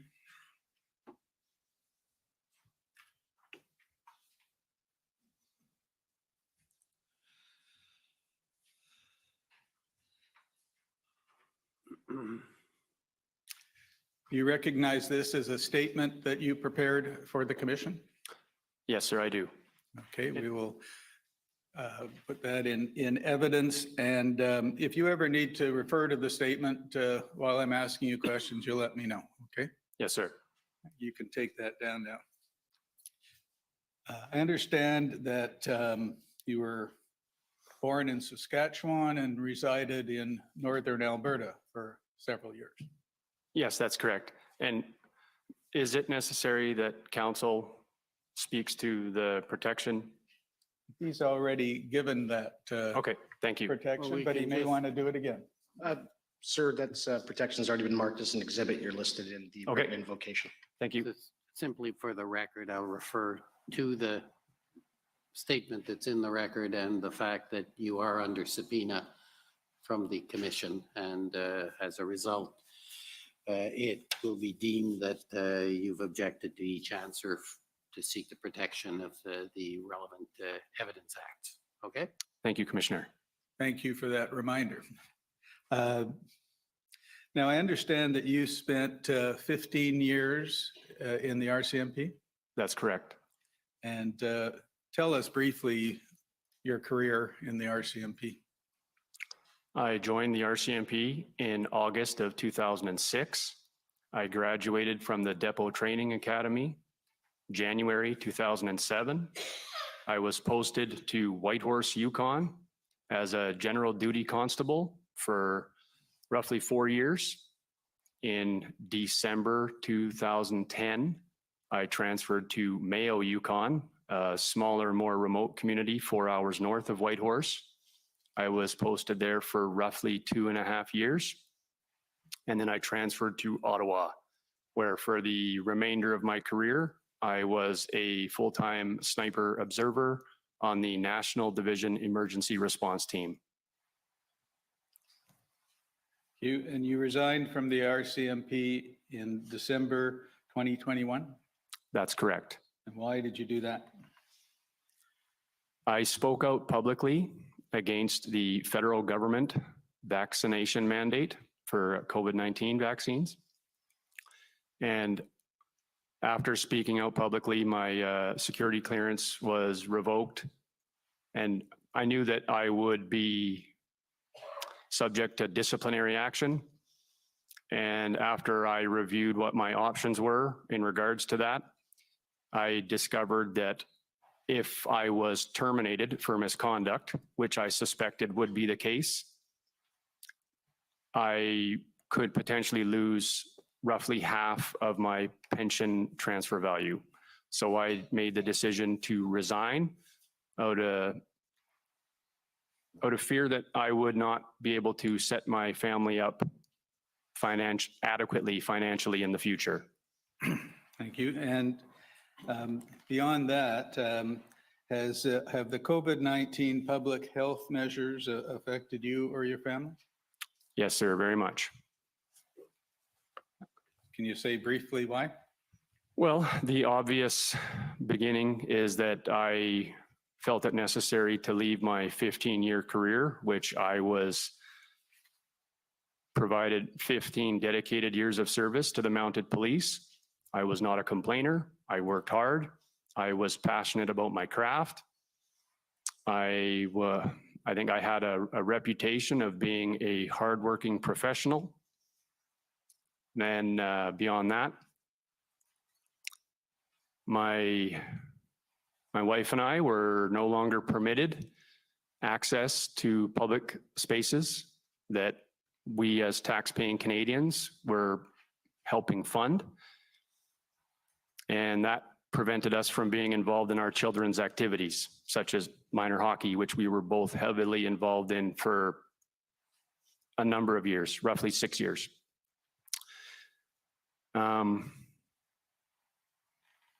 We couldn't travel to see our family in northern Alberta, which, living in the second largest landmass country in the world was problematic. So it's roughly 40 hours of drive time. And we lost neighbors and friends who were perfectly fine to have relationships with us until the vaccine passport deadline kicked in. And then we were no longer worthy to speak to. And beyond that, there was a very heightened state of anxiety about how much further the situation in Canada would degenerate. And what I mean by that is that the dehumanization effort had begun. And that was I believe that was in August of 2021, when the Prime Minister had initially announced the impending federal vaccination mandate, and then he was campaigning into September for his snap election. And he was making comments regarding. Okay, sir, we only have an hour, so Okay. Can we, I think the commissioner understands what you're saying. The ultimate problem was that the Canadian population was led to believe that people like myself and my family were a threat to other people and their children, which was not true. by his own admission in July of 2021 on camera. And you're a member of an organization, Mounties for Freedom, that opposes public health measures and specifically COVID-19 vaccine. That's correct. And also Police Stand on Guard for Thee, which are police officers, active and retired, who stated mission includes to repair and regain public trust being damaged or lost due to the enforcement measures of due to the enforcement emergency measures, correct? That's correct. And then you're also on the advisory board of Taking Back Our Freedoms. That's correct. And we've heard Taking Back Our Freedoms about that organization in the previous evidence. I take it was founded to push back against COVID-19 vaccine mandates. I would say that's accurate, but in general, the COVID measures that were resulting in a segregation of our society. So not just the mandate, but the passport as well. And its mission has expanded to focus on rejuvenating Canada's democracy and institutions, correct? That's correct.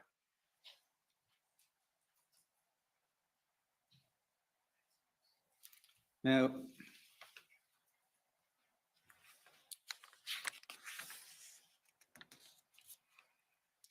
when did you first learn of the Freedom Convoy?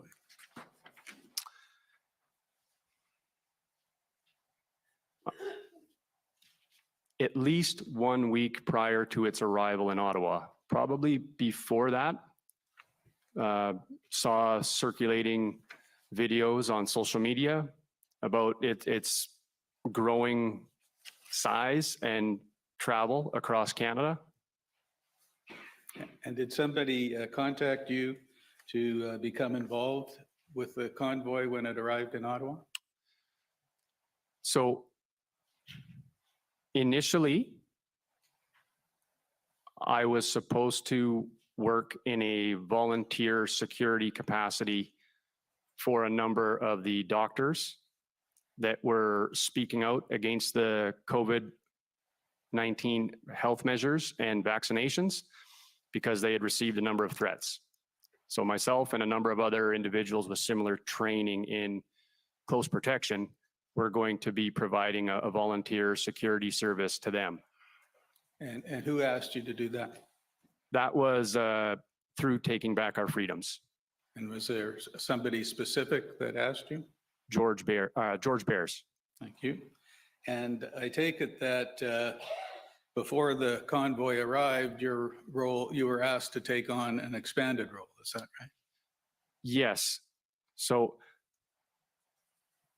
I believe it was the night of January 25th.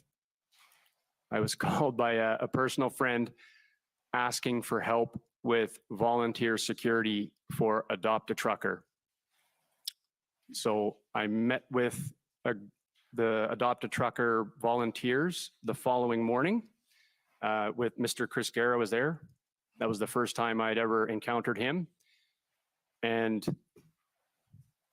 based on what I saw from this small group of volunteers that had very little time to prepare for this major event that was about to land in Ottawa, I felt that I could be better put to use in assisting them, and I could pass off the doctor security role to others.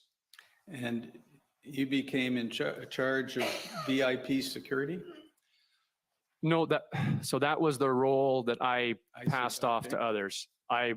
Did you have a title in this new position? I get the title would be volunteer security coordinator, and then I ended up becoming a police liaison as well. And when did you start? Do you recall the date? That day, January 26th. Okay. And were you told how many vehicles were going to arrive in the convoy? No, I was not. You're getting varied numbers from circulating social media, anywhere between 10,000 vehicles upwards of 50,000 vehicles. I had no idea of an accurate number. And how long did you understand that the convoy would be staying in Ottawa? At that time, my understanding was that the convoy intended to come to Ottawa and stay until mandates were lifted. And you mentioned that you became a police liaison. Did you have communications with the Ontario Police Service? The Ottawa Police Service? Yes, I had communication regularly with the Ottawa Police Service, the Parliamentary Police Protective Service, the OPP, and the RCMP. And just generally, what function did you perform in liaising with those police forces? Well, there was a tremendous amount of information coming in to me on any given day. And so what I viewed my primary function, what I spent the majority of my time doing, was triaging information that could have been any type of threat to public safety, anything that I felt had any kind of credibility or something that was beyond my scope to verify. I would forward that to the police, all of the different police liaisons I was connecting with. And I understand you were working out of the Swiss Hotel where there was an operation and logistical support center? That's correct. And you formed an incident command using that model? Yeah, that's correct. So there was a number of us volunteers that had worked in first responder type jobs, police, paramedic, a lot of firefighters from outside of the city of Ottawa. And what we did was we tried to establish an incident command system, like a network and a model, an incident command model, so that it was easily identifiable who was responsible for what, so that it would make our communication more efficient and just to overall streamline our day-to-day operations. And one of the other individuals working with you was Vincent Geersis. Have I got that right? Yes, Vincent, he came to the Swiss Hotel very early on and we connected. And what eventually happened, my apologies, he came to the Swiss. He was there for the first weekend, maybe, not a very long period of time. He returned home and then he came back to Ottawa, at which time when he asked me what he could do, I asked him if he could go over to the Arc Hotel and support them. Thank you. And then who was the first police person that you communicated with? Constable Isabel Sear-Pidcock of the Ottawa Police Service. And did you call her or did she call you? I called her on the 26th. And could you tell us about that conversation? Yeah, I contacted her. I gave a brief description of who I was and what I was going to be doing in support of the convoy. Mr. Guerra had advised me that he had already been in communication with her and that we were expecting a map package from the Ottawa City Police as to where the trucks were supposed to enter into the city and where they were supposed to park and stage. And did she tell you anything else, let's say about emergency vehicle lanes? We may have discussed that on the phone call, but it was definitely, there was specific instructions delivered within in the map package that she did end up sending me on the 27th of January.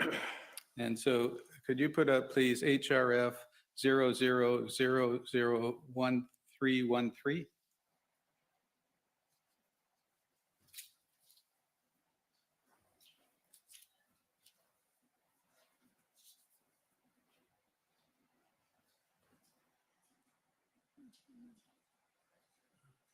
If you could go to the next page, please. Is this the map package she sent you? Yes, I believe so. And we see it says under Ottawa truck convoy, take direction from police whenever applicable, leave open space for emergency vehicle access at all times, no closed trailers permitted on Wellington near Parliament Hill. All staging areas must be kept an adjacent emergency access lane and emergency routes that are listed there, no convoy access at any time. Correct? Correct. And did you communicate those instructions to anyone? Yes, I emailed this map package to Tamara Lich with the understanding that they would be receiving a briefing in Arnprior the night before entering the city. And how did you know to email them to Ms. Leach?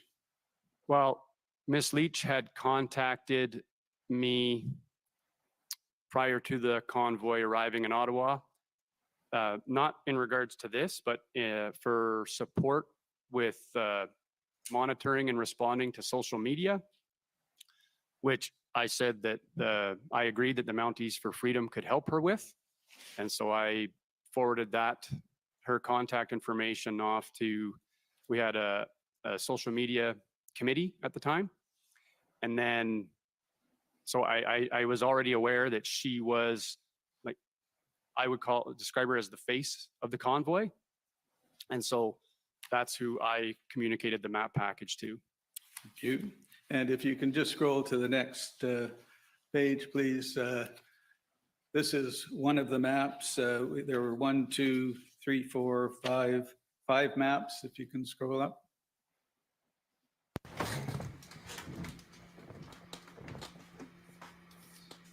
And again, what were those maps of?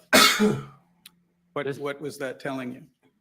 These are the entrance routes for the various convoys that were approaching from different directions, and where they would be directed to enter the city and where to park. And if we can go to the next page, please. This is from Constable Sarah Piddock, and it says routes to staging areas. And what did you understand that to mean? Exactly what it says. And so you knew that you understood there would be certain staging areas? I did. Yeah. And if you can go to the last page, or sorry, the next page over. Sorry, one, yeah, there. There are certain instructions there, including no parking on Elgin Street from Wellington to Highway 417, and so forth. And all of that, you say you passed on to Ms. Leach? Yes.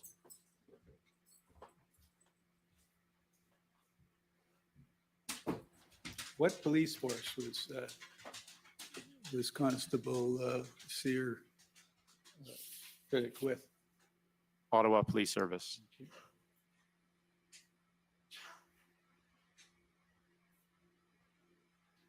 And where were you when the convoy started to arrive? I was in the Swiss Hotel.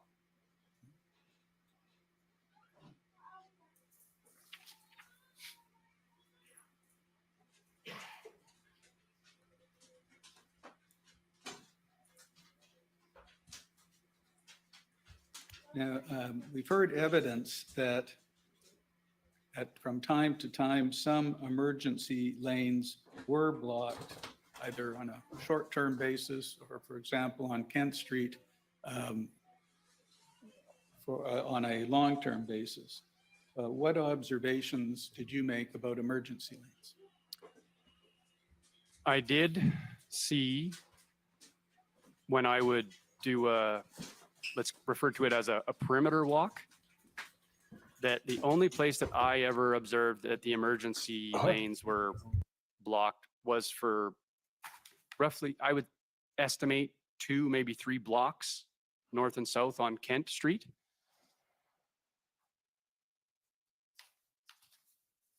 And that was it? That's all I recall. Okay, and then I apologize. Perhaps at Rideau and Sussex as well.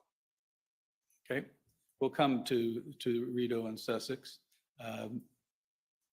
If you can turn up, please, Mr. Clerk, pb.nsc.can.401367. And go.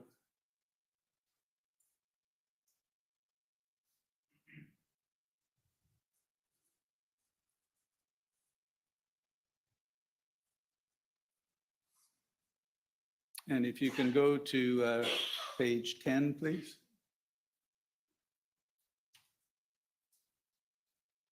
A little further up. Sorry, can we try page 11? Oh, no, if, excuse me for one second. Let me just ask you the question. Did you have a further conversation with members of police forces on January 28th?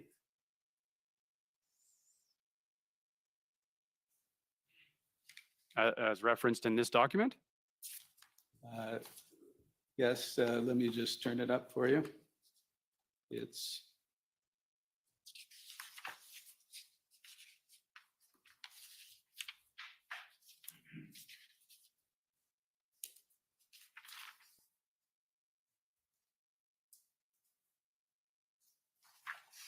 excuse me one moment.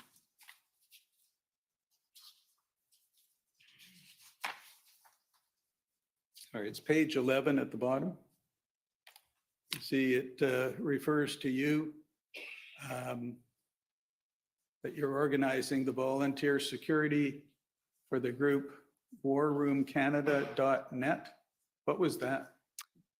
That was the initial website domain that Mr. Guerra was operating Adopt a Trucker through.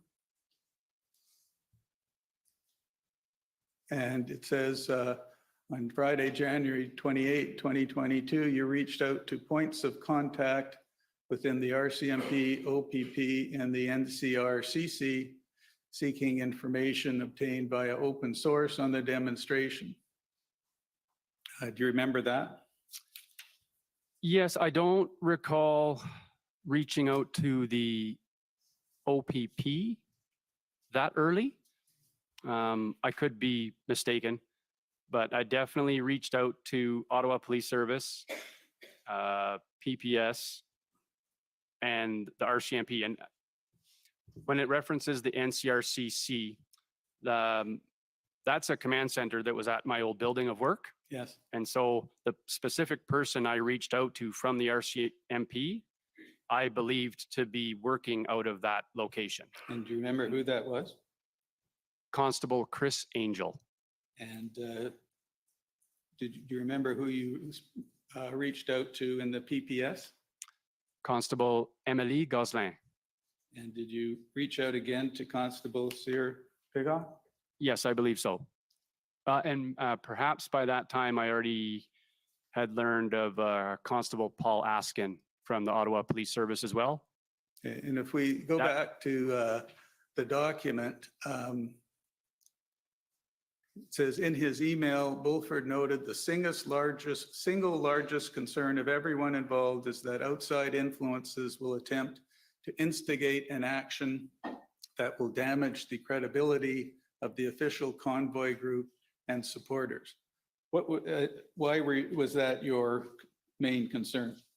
Well, I've worked many of these large events in the NCR over my career, and consistently the biggest concern from a protective policing standpoint was always the potential for a lone wolf or a small group when you have a large crowd of people coming together, like a similar event like a Canada Day or a Remembrance Day. That was one of our primary function from my old unit, was to be in positions where we could observe anything of a suspicious nature that could potentially become a lone actor or small group attack.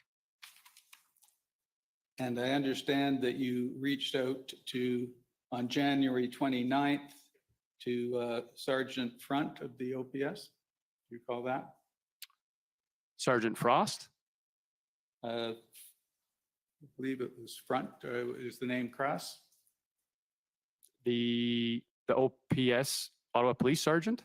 Yes. That was a man by the name of Sergeant Pat Frost. Frost, I'm sorry, it was a typo. And what did you discuss with him? So that would have been very early in the morning.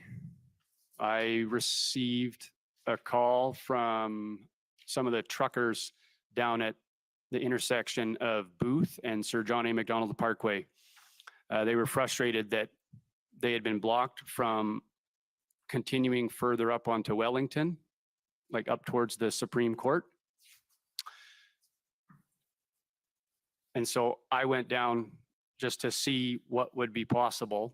And while I was there, I ended up speaking with two of the young officers. One of the officers was a younger man. And I spoke to those officers asking if it would be possible to have some of the trucks that were extended along Sir John A. Macdonald Parkway to condense closer to the, I'd call it the main body of the convoy parked on Wellington at Parliament. And because there was a large gap, if I recall correctly, there was a large gap kind of around the Supreme Court of Canada all the way down the hillside of Wellington, and then extending west to the Booth and SJAM. And so those officers got me into contact with Sergeant Pat Frost. And so I met with him at the Ottawa Police Headquarters, and we drove around downtown Ottawa together, because he relayed to me that he had managed a large tractor protest in the city of Ottawa before. And so we were touring around the downtown core, trying to determine what potential locations trucks could be brought in closer to Parliament, and establishing what was a hard no-go, like such as primary bus routes and emergency lanes. And what were your general observations of the protest during the first weekend? Well, I didn't get out of the Swiss Hotel very much those first initial days, but when I finally did, it was the largest event I've ever observed in downtown Ottawa in my time here. And what about the conduct of the participants? Well, it was I'd say it was a very festive atmosphere. People were very emotional, hugs all over the place. There was the stage, the crane stage truck had already been established up at the intersection of Metcalfe and Wellington by the time I got out for the very first time to go actually see it for myself. And so that's where I went, and it was incredible. The crowd was humongous, and people, if I recall correctly, the first time I got out was to actually go make a speech on the stage truck. And it was a very overwhelming emotional experience, because I felt that there was a sense of hope that Canada wouldn't go to a very dark place. And what was your speech about, just very generally? Well, I know that I included some of those remarks in my speech, that prior to that convoy, I was ready to leave the country.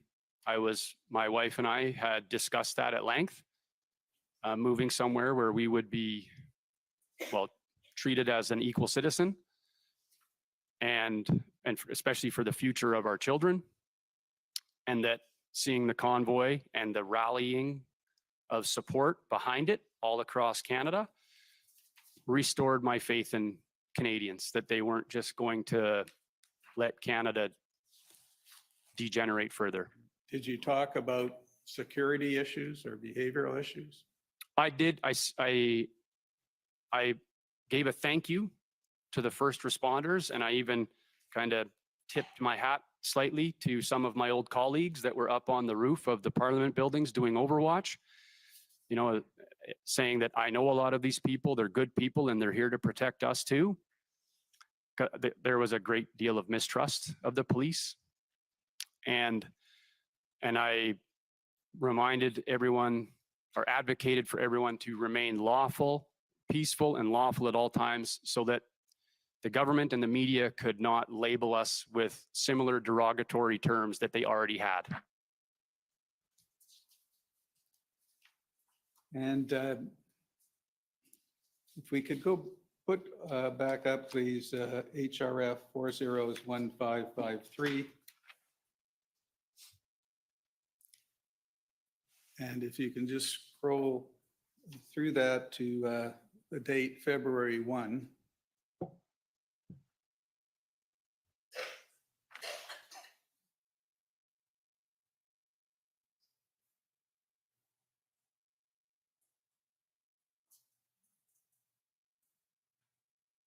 So if you can stop it just there. I take it you took daily notes of everything that you were doing?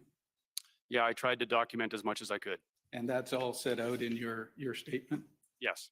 And so, for example, you were dealing with issues like if you identified on February 1st, or you received a call about an aggressive unidentified male at Wellington and Metcalfe, and you reported that to the police, correct?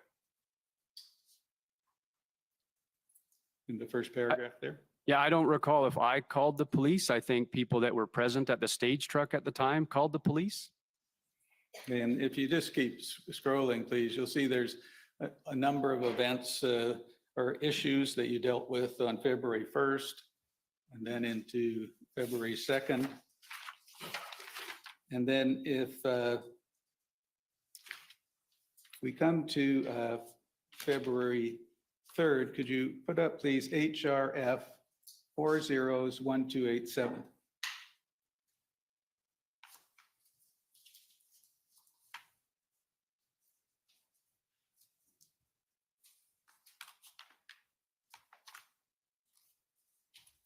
This is a letter from the Justice Center for Constitutional Freedoms to the mayor, but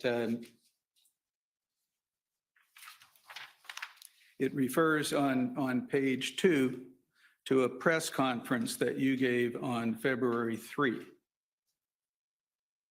That's correct. And so in the second paragraph there, you indicate that you'd like to put people's minds at ease. The public is watching people that have concerns over what they're seeing in regards to the heavy police presence. What was your objective there? Just to bring down the overall anxiety level of the protesters. I mean, in my mind, Ottawa residents have seen that type of police presence probably on a regular basis at large scale events. But a lot of these people that traveled to Ottawa have likely never been here before and likely never participated in an event of this magnitude. So I just wanted everyone to understand that when you have a massive crowd such as this come to the National Capital Region for a large event, it's normal to have multiple police agencies involved. It's normal to have specialized units moving around in more tactical looking clothing. And it's normal to have snipers on rooftops, because that was something that a lot of people were really panicked about They were nervous about the presence of snipers being on the roof. And that being my old job, I was able to speak to people and keep them calm. Be like, it's totally normal. Don't panic. That's what happens here all the time. And if you can put up, please, HRF 401289. And it's page 11 of the document, I believe.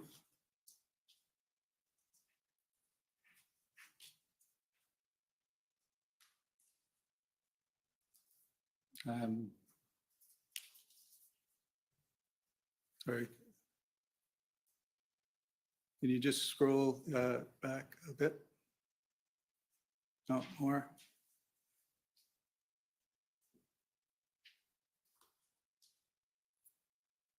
Okay, I scroll up then, sorry about that. No, the other way, please. Yeah, keep going, please. More. This, keep going, please. This is an affidavit that you swore in connection with the proceedings, the class action commenced by Zexi Lee. Yes, that's correct. And you talk about at paragraph 7 and 8, if you can scroll there, about a complaint from an Ottawa resident about honking through the night. Yes, that's correct. And you say you told him that quiet hours from 8 p.m. to 8 a.m. had been put in place. What was your understanding of that? Who put that into place? My understanding is that the truck captains had already put that into place maybe even the day before, if not that day, the day before. That's what was communicated to myself. And this was the one and only complaint I ever received about it. And what was your understanding moving through the period of time that the convoy was in Ottawa? Did that change? Well, there was the injunction came into place as well, which definitely impacted the horn honking. And I would say, in my opinion, it reduced it even further. And can we go to paragraph 9 of your affidavit? You say there, my primary concern is individuals or groups with potential to deliberately instigate conflict with the Freedom Convoy movement and to discredit the Freedom Convoy. Can you say why that was your concern? Well, that would go back partially to my concern about a lone wolf or small cell that could potentially try and leverage the large crowd for their own agenda. But I also had concerns because I've done overwatch at a number of protests and counter protests in Ottawa, and I've seen with my own eyes how aggressive groups related to the Antifa movement can be when they are much larger in numbers than the group that they're counter protesting against, and how aggressive they can be overrunning the police line as well. So when you were referring to instigators, who were you referring to? Well, people who would deliberately try to initiate a violent interaction with a Freedom Convoy protester, or maybe even someone who would try to infiltrate the crowd with a racist type flag to try and bring discredit to the Freedom Convoy protest. And do you recall, and I believe the date was February 8, having a conversation with Constable Wierzbicki about your concern and displeasure with the psychological operation being waged on convoy participants? Yes, I do. And what was that about?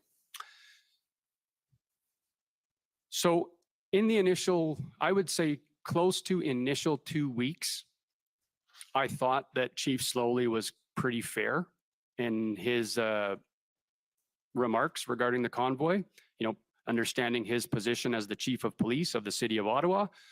But I thought that he was pretty unbiased. And then after the, I think it was a council meeting or a police services board meeting, there was a lot of rhetoric regarding the Freedom Convoy protesters, allegations of being extremists, insurrectionists. I believe even the term domestic terrorism may have been thrown around. And I noticed at that time, that was, it also coincided with a lot of that same rhetoric from the legacy media. And you know, and we'd already heard and seen the Prime Minister using similar language. And so I felt that that was definitely heightening the anxiety of the overall crowd. The fear that they were going to be labeled such and dealt with as such by law enforcement because they were under so much pressure from the different levels of government.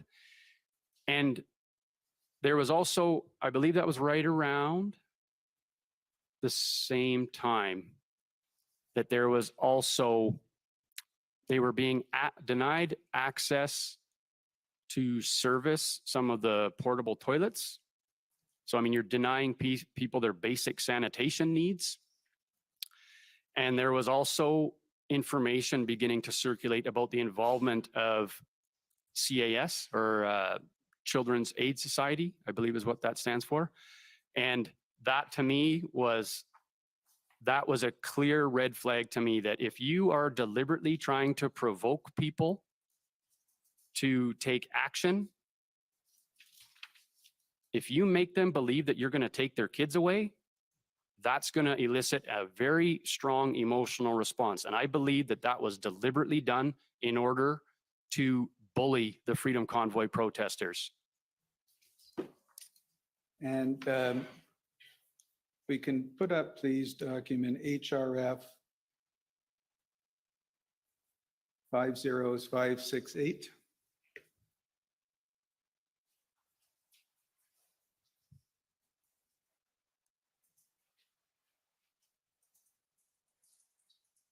Is this the type of daily security briefing that you would prepare on a day-to-day basis? I believe there was a mistake. I did not prepare these daily security briefings, like a document. Yes. That was another individual. But I mean, these are some of my, some of the actions that I took place in and the conversations that I took place in. And who is Constable Wierzbicki? He is an OPP liaison officer. And in this document, you refer to in the under February 4 in the first paragraph to an incident at Confederation Park. And then you refer to an incident involving the new Queen of Canada. And next paragraph down, you were asked about Pat King's involvement in the convoy. And you indicated you had limited knowledge and almost zero contact with him. And if you can scroll further down, please. Next page. There is no next page. Did you also at one time speak to Constable Wierzbicki about a memorandum of understanding that was circulating? I don't recall speaking to Constable Wierzbicki about that, no. Did you know about the memorandum of understanding? Yes, I had heard about it, and I think I may have seen it circulating online. ahead of the convoy. The first time I ever actually read it was just last week.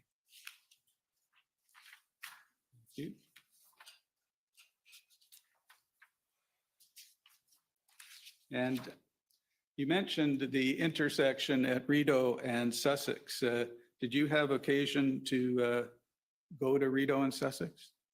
Yes, I walked through that intersection multiple times daily, well, at least probably twice a day when I would go out for a foot patrol and when I would come back. And what were your observations?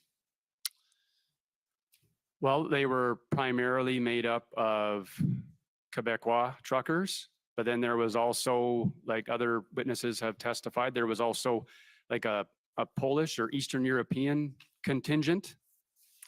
And I actually encountered a a Cuban Canadian who spoke to me at length about how he felt strongly about being there to support the convoy because he had lived through communism and that Canadians could not give up their freedoms. And were you there at any time when there was attempts to move vehicles from Rideau and Sussex? No, I was not. And what was your impression of the way people were behaving at the intersection?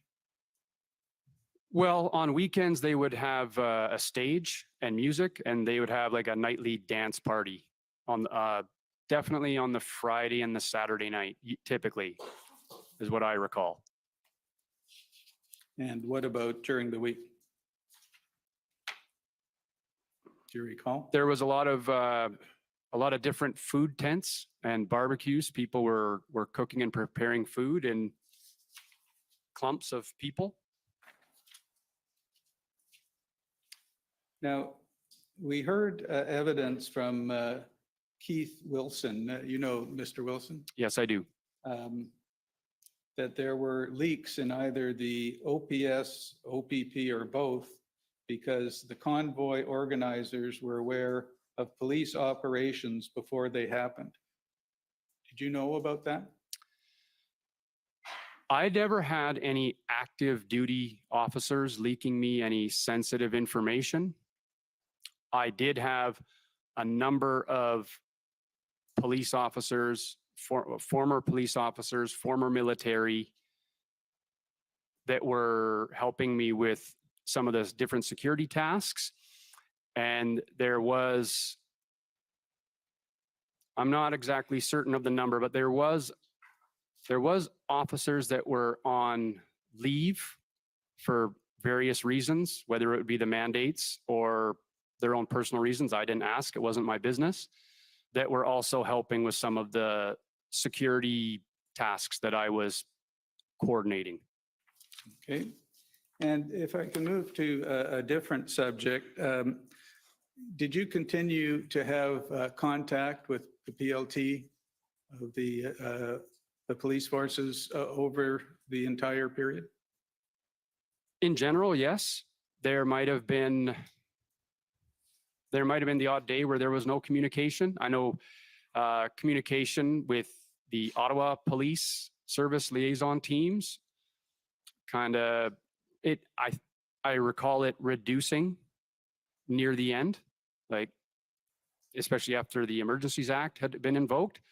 But from my recollection, the OPP was fairly regularly engaged. And did you, concerning the OPS, did you have a view on how effective they were being? Well, I think they were overwhelmed by the size of the convoy. I think that I actually had the young officer that I spoke to that early in the convoy down at Booth and Sir John A. Macdonald. He actually said to me, I can't believe the size of this. Something to this effect. I can't believe the size of this. We're totally unprepared for something this size. And I kind of laughed and I said, well, you guys have to stop listening to the CBC for intelligence. And that was kind of the end of that interaction. But because if you had been paying attention to open source, like any kind of social media, it was obvious that this was a huge event that was about to land in Ottawa. But coming back to how effective they were, I have no complaints about dealing with them, but I don't think it was ever really, I never really felt as though there was any kind of a negotiation taking place. It was just my means to communicate with the police, because we would try and get simple returns from the police liaisons, like something as simple as like, could we possibly get access to this location so we could drop some portable toilets? And we were getting shut down almost all the time. The only time I ever remember having any success with that was after I had expressed my displeasure about the psychological operation that was being conducted when I had that discussion with OPP Wiersbecki. And at one point, did you come to learn that Chief Slowly had asked for 1,800 police officers? Yes, I did. And what was your reaction to that? Well, I anticipated that at the very least, he was asking for a large number, because this could be a sustained event and members would obviously need to be cycled out for sustainment. And likely that they were preparing for a mass mobilization. And did you do anything as a result of hearing that information?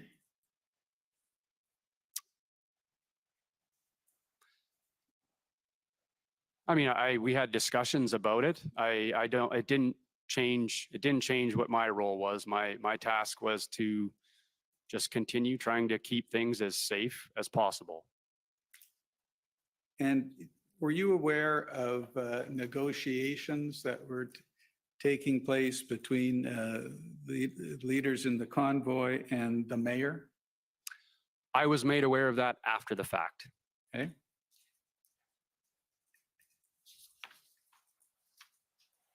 And in terms of, did you have any communication with anyone who was involved in the Ambassador Bridge protest? No, I did not. I believe we've already seen an email that was forwarded to me by Miss Leach during her testimony. And that was the only time I'd ever seen anything from Windsor. And that I didn't even open that until well after the Ottawa convoy had been dismantled. And what about Coots? No, sir. Emerson, Surrey? None.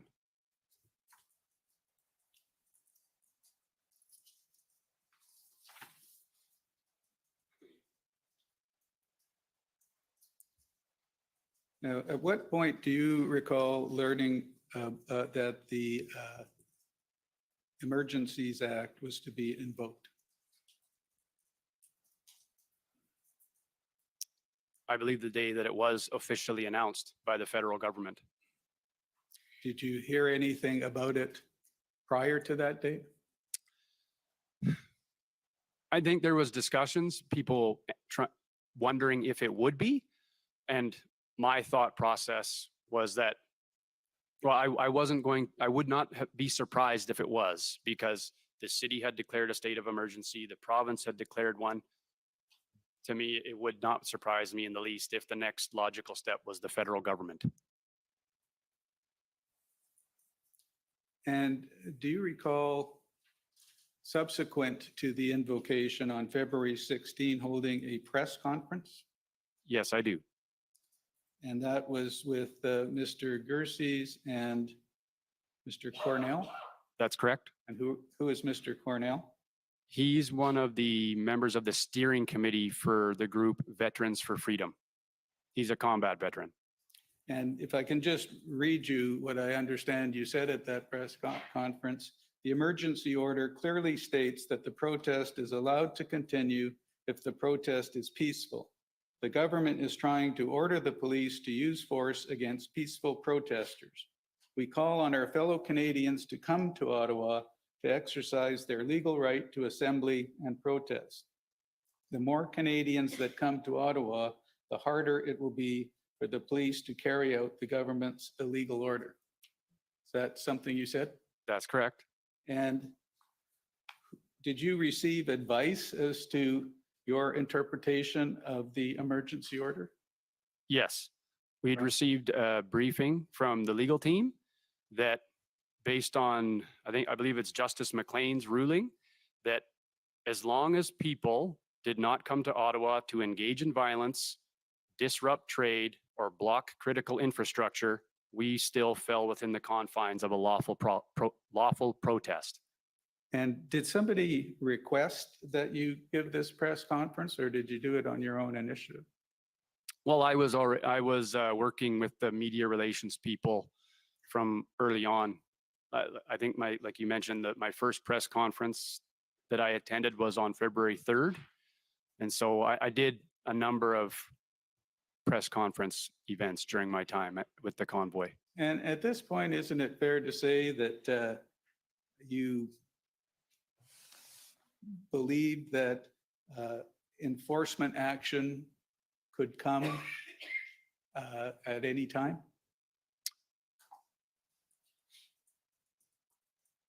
Perhaps I was naively hoping that my brothers and sisters in law enforcement would see the truth on the ground as opposed to what the government and the media was saying, and that they would take a historic opportunity to stand up for our Charter of Rights and Freedoms.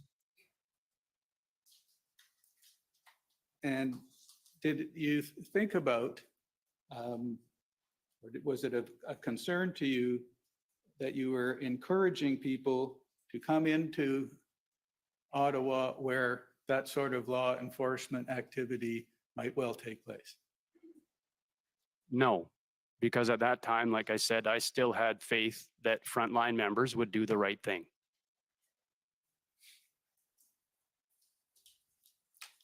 Now, my understanding is that on February 18, your wife advised you that you were going to be arrested.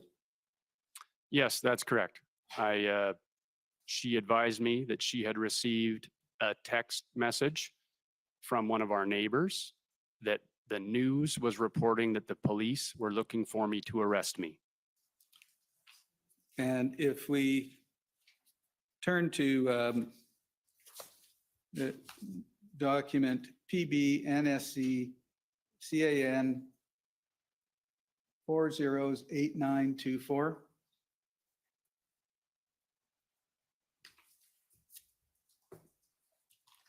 The second page of the document.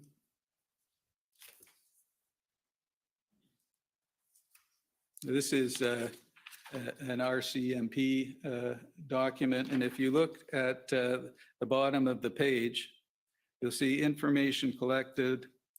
Freedom Convoy organizers held a press conference at 13:30 hours. Participants included, and that's blanked out, spoke to the same theme. And you see what it says there about Canadians still being allowed to come to Ottawa with their children to engage in peaceful, lawful protest. Is that what you said at your press conference? Yeah, I believe that's accurate. And you'll see the last paragraph there. All three individuals have contravened to Section 5 of the Emergency Measures Regulations by inviting a person to participate in an assembly that may reasonably be expected to lead to a breach of the peace. Now, I can come back. Were you arrested on February 18? Yes, I was. And can you briefly tell the commissioner about that? Well, after the press conference, and my wife showed me the text message from our neighbor, I left the Lord Elgin Hotel. I walked down to Rideau in Sussex, where I knew that the police action had already begun. Initially, I encountered the Sûreté de Québec. No one would respond to me. So then I realized that there was RCMP, a line of RCMP officers over closer to the Senate, or the old train station. And so I walked over to them. I approached the line. I presented myself. And I said, something to the effect of, I hear that you're looking for me to arrest me. Is that true? And then I was arrested for mischief. And were you ultimately charged? No, I was not. Were your bank accounts frozen? Yes, they were. Can you tell the commissioner about that, please? To my recollection, we realized that our bank accounts were frozen.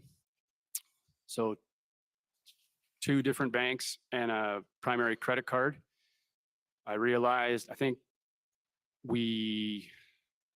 how I recall it going was that accessing online banking with our primary bank, and it was just like a blank dash where the account balance would normally be. And then I believe my wife confirmed with the other bank, attempted to use the credit card, and it was declined. And my wife spoke to a banking professional, a friend of ours, to ask if with our accounts frozen, would our mortgage payments and automatic withdrawals still be paid? And we were advised that it would not be. And so I would say roughly a period of 5 to 6 days, we were completely dependent on what cash we had. And after that, how long were your accounts frozen? I believe my accounts were unfrozen on the Tuesday, the 22nd or the 23rd of February, after the Emergencies Act had been revoked.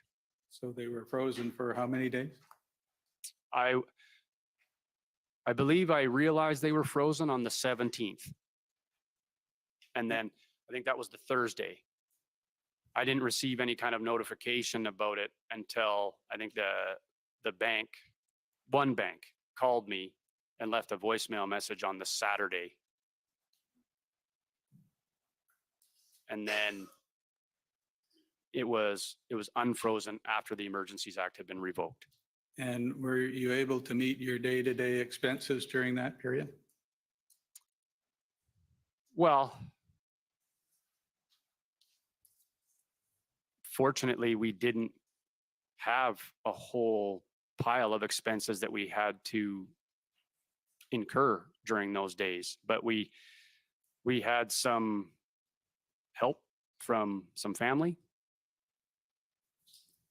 Okay, thank you, sir. Those are my questions.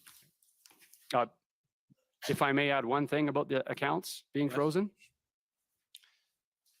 I was never notified by the police that my accounts were frozen, contrary to what was said to Parliament by the RCMP when they testified in committee.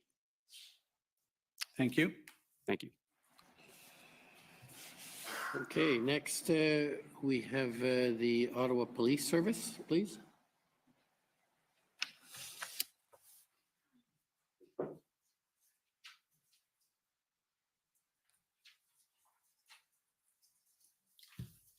Good afternoon, Mr. Bulford. My name is David Mizukovsky. I'm a lawyer for the Ottawa Police Service. Good afternoon, sir. Good afternoon. You talked about your interactions with the PLT, and I gather from reviewing your statement, you had many interactions with the PLT. Is that correct? That's correct. And they were very helpful? I think they desired to be, yes. And you had the sense that they wished they had more ability to negotiate? Yes, I would say that's accurate. I do recall, you know, when there was attempts to negotiate, occasionally receiving the reply to like, that wasn't their decision to make. Right. In your statement you prepared, you have a statement that says Canada Freedom Rights Movement, Daniel Joseph Bulford statement. That's a statement that was prepared for you by the Justice Center's lawyers? No, sir. I prepared that myself. And you put that logo on top or that name on top, Canada Freedom Rights Movement? Yes, I did. Okay. And did you suggest that everyone else do that as well? No, I did not. Okay.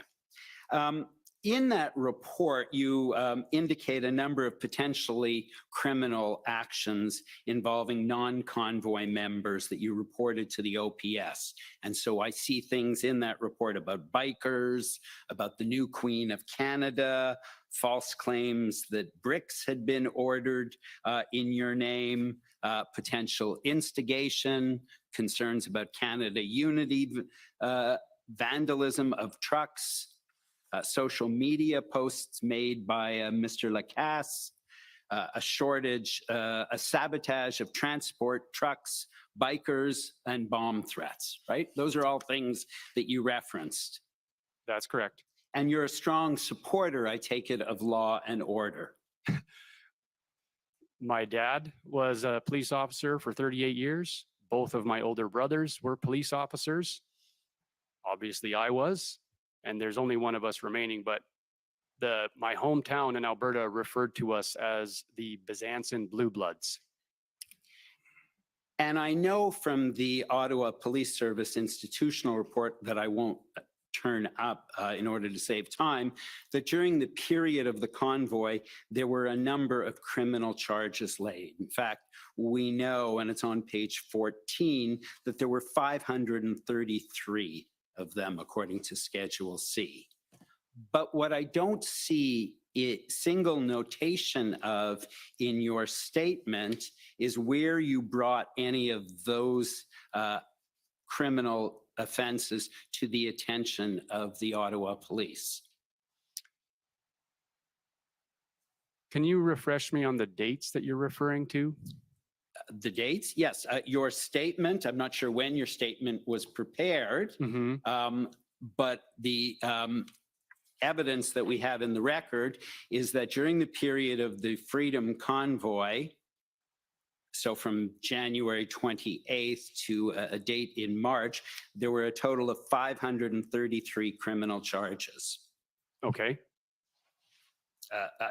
Sorry, I can't remember if that's laid or people arrested.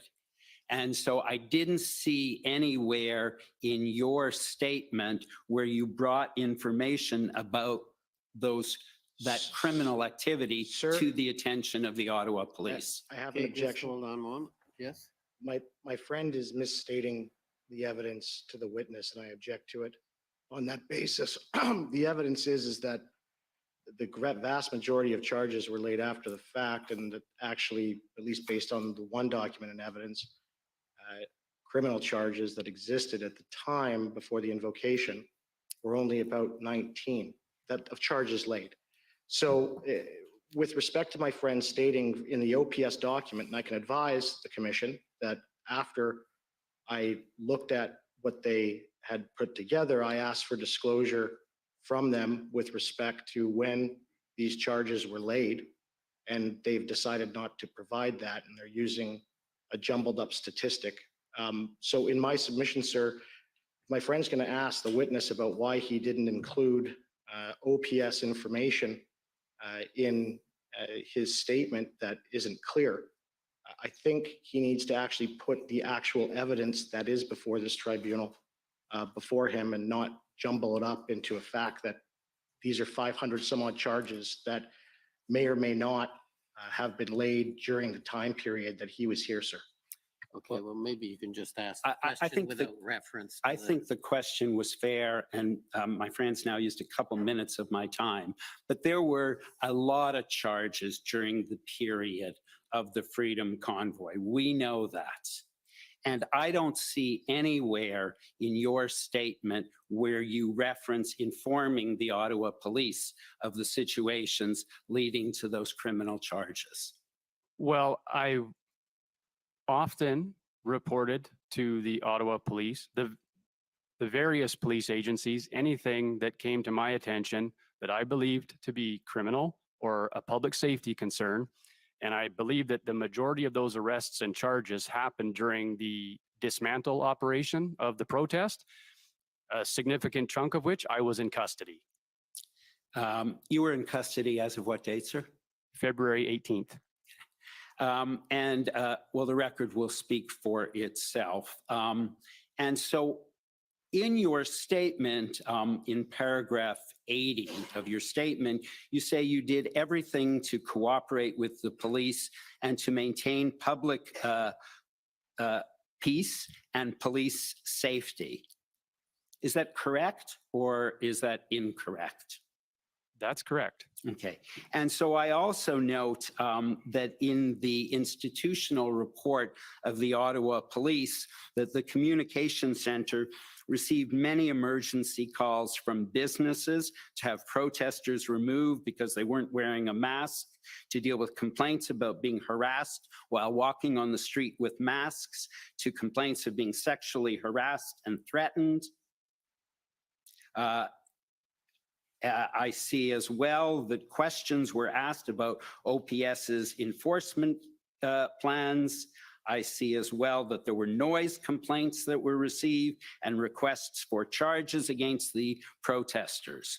And I don't see anywhere, sir, in your statement where you reference any of those things. Well, sir, that's not my job to handle the call volume that the Ottawa Police receives. And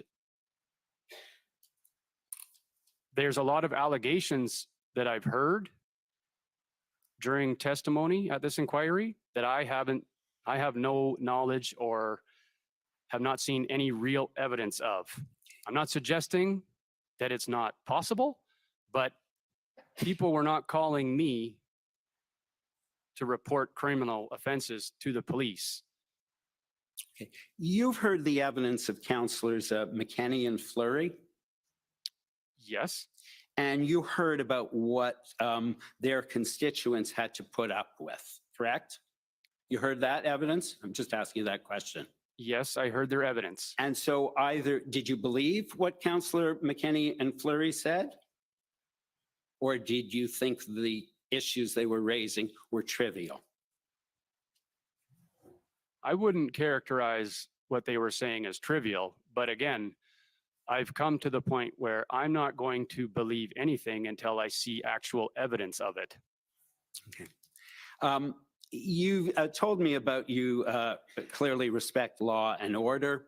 I take it you have a lot of respect for the Canadian court system. Correct? I sincerely hope it's still functioning the way it is intended, yes. It's important that decisions of the court be respected. Yes. And one of the decisions was that the convoy had negatively impacted residents, and the convoy protesters were breaching bylaws. You were aware of that? Could you specify the bylaws? Were you aware of that, sir? Well, again, sir, it's not my profession to enforce bylaws in the city of Ottawa. Okay. And as a police officer, you understand that disclosing confidential information is an offense? What type of confidential information are you referring to? Confidential information. It's an offense under the Police Services Act, and it's also an offense under the Code of Conduct for the RCMP, correct? That's correct. You mean like as it relates to information I learned during my time as a police officer? No, I'm just asking you the question generally, that the disclosure of confidential information is an offense, correct? While if a serving police officer discloses information, that is an offense, correct? Like under the, if I was to disclose something confidential as an active serving police officer, that would be an offense under the RCMP Code of Conduct? Right. I would agree with that, yes. Right. And same thing would apply to a municipal police officer who discloses information they had as a police officer. I'm not entirely certain. I would assume you're probably accurate, but I didn't fall under the Police Services Act. Okay, sure. It would be breach of confidence if that's of assistance, but it can also potentially be a criminal offense as well, correct? Breach of trust? Yeah, probably. And being a person who supports law and order, you would not condone that kind of thing, would you? You wouldn't want police officers to be breaching their oaths and providing confidential information to members of the convoy, would you? No. And so Mr. Wilson, in his witness statement, talks about people working at the Swiss Hotel. That was where you were? That's correct. And so he said there were former law enforcement officers, they had radios, maps. Many of these ex-service personnel were connected and brought in intel. Wilson is unaware of the sources, but the Freedom Convoy was receiving leaked information from law enforcement. I just want to be clear, you never became aware of any leaked information from Ottawa Police Service officers, did you? I will be 100% clear. At no time did I receive sensitive information from an active duty Ottawa police officer. And you never received confidential information from an Ottawa police officer, did you? No. Okay. And Mr. Wilson never told you who these people were? No. And you were very involved in the security, the response and the incident command that was going on at that hotel, correct? That's correct. So one would expect that you would know if there was leaked confidential information, correct? Yes, I expect I would. And you're not suggesting, obviously, that if such a thing had occurred, that the Ottawa Police Service would condone that kind of thing, correct? I think it's fair to say that the Ottawa Police would not condone that. Right. And one of the things you reference in your statement at paragraph 80 is you accuse the police leadership, and I'm just going to quote you, of, quote, knowingly attempting to instigate a strong emotional reaction from convoy participants by using inflamed rhetoric and threatening the involvement of Child Protective Services. Yes, that's correct. Okay. Mr. Clerk, I wonder if I could ask you please to call up HRF 401553.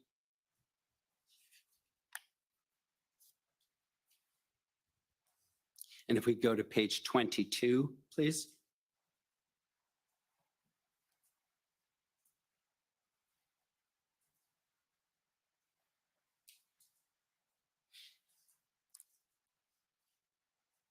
At paragraph 103.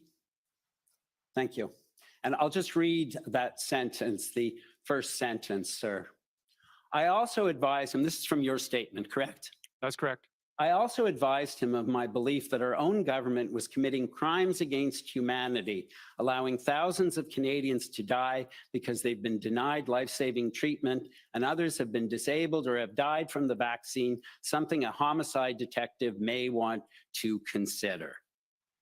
And would you agree with me that that would be an example of inflammatory rhetoric attempting to instigate a strong emotional response? I don't think it's an example of inflammatory rhetoric. I think it's absolutely factually true. Okay. And that I was trying to elicit a response from Detective Benson. Okay. Because he, as a homicide detective, should be investigating something of that nature.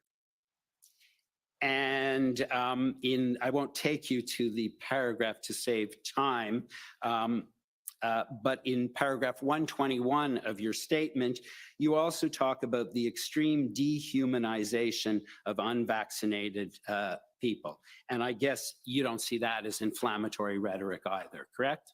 No, sir. And in your witness statement, you talk about the police breaching windows and extracting protesters during the tactical operation, the POU operation. Do you recall that? I do. And you know, of course, from your experience in law enforcement, that it's easy to be an armchair quarterback and say what's wrong with the police carrying out a tactical operation after the fact, correct? It's very difficult to be on the ground and in the theater of operations, isn't it? I would agree with that. And I think to add context to the answer is that I believe in my statement, I outlined why I believed that occurred. And you would agree with me that that in the theater of operations, police may be dealing with situations that may be volatile and more dangerous than appear to onlookers, correct? That's correct.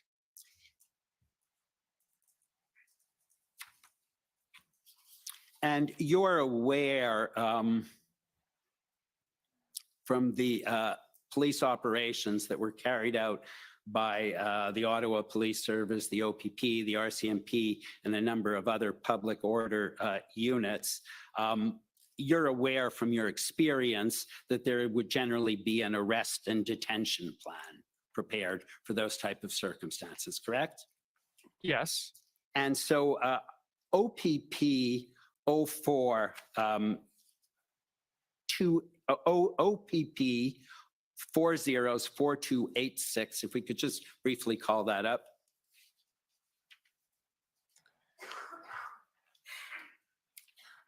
You're going to have to be wrapping up pretty soon. If I may just have 1 more minute.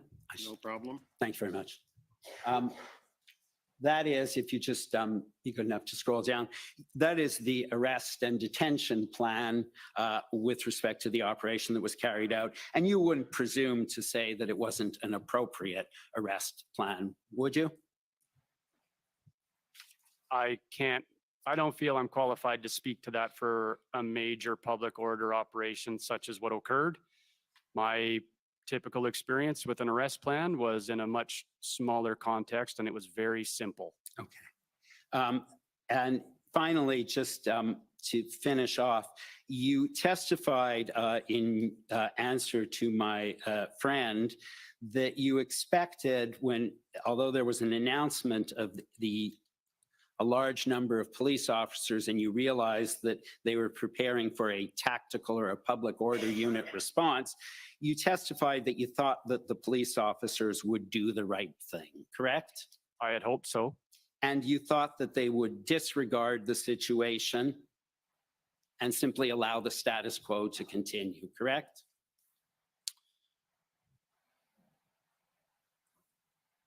Yes, I had hoped that they would see through the false narrative and stand up for us and do what was right and protect us. Thank you very much. Those are all my questions.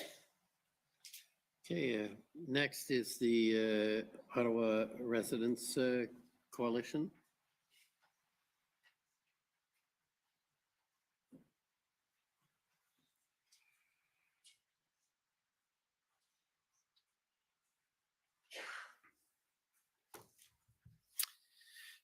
Good evening now, Mr. Bulford, I guess we can say. My name is Paul Champ, for the record, for the Ottawa Coalition Residents and Businesses.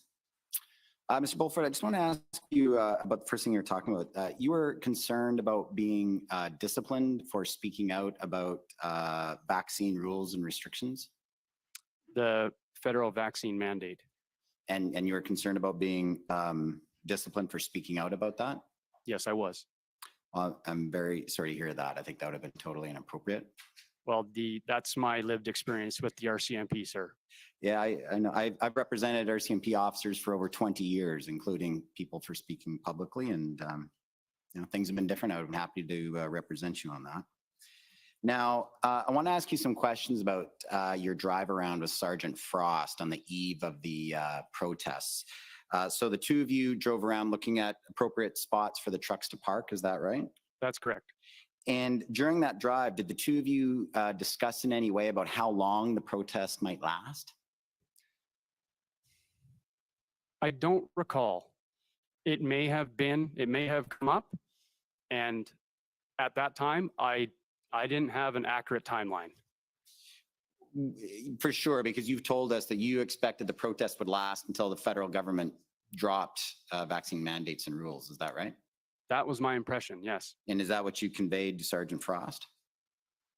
Potentially. Okay. Now, I just want to ask you, as an aside, about the crowd size. You indicated that it was the largest crowd you'd ever observed in Ottawa? I would say that's accurate, yes. I believe some of the records we have from police records that the size of the crowds are in the 10,000 to 15,000 range. Does that sound about right? No, sir. What did you think the size was?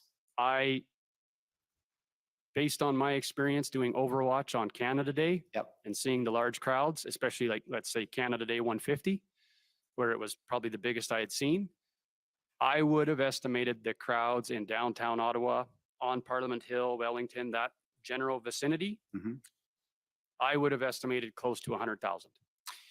So, do you think that the police were recording false information deliberately, or they just assessed it differently than you? I can't say. I doubt very much that they would record it false deliberately. Could it be that you maybe just, it was hard for you to assess because all the trucks took up so much space, it was tough to assess the size? I thought about that. The trucks do take up a lot of space, but the crowd, even between the trucks, was jam-packed from the Supreme Court almost all the way to the Chateau Laurier. And I don't recall seeing that before. I recall seeing large crowds moving around Parliament Hill, along Wellington, into the Byward Market. But those numbers encompass a much larger geographic area than what I'm referring to. Right. Yeah. When you do Overwatch, you're up on top of the buildings like Langevin Block and stuff like that, so you'd have a better eye view of. That's correct. Crowd, and you weren't able to be up on those buildings during this time, right? No. Okay. Now I want to ask you about the dance parties you told us about. You thought those parties were Fridays and Saturday nights? I believe so. But you and I don't think are so far off in age. You weren't going out to the dance parties every night, I gather, Mr. Bulford? I didn't have time, sir. Yeah, I understand. And so if there's dance parties on Wednesdays and Thursday nights, you wouldn't necessarily know. I seem to recall them being restricted to weekends, but I could be mistaken. Okay. Now, I want to ask you some questions about your interactions with law enforcement. You've already heard a lot of your evidence on that.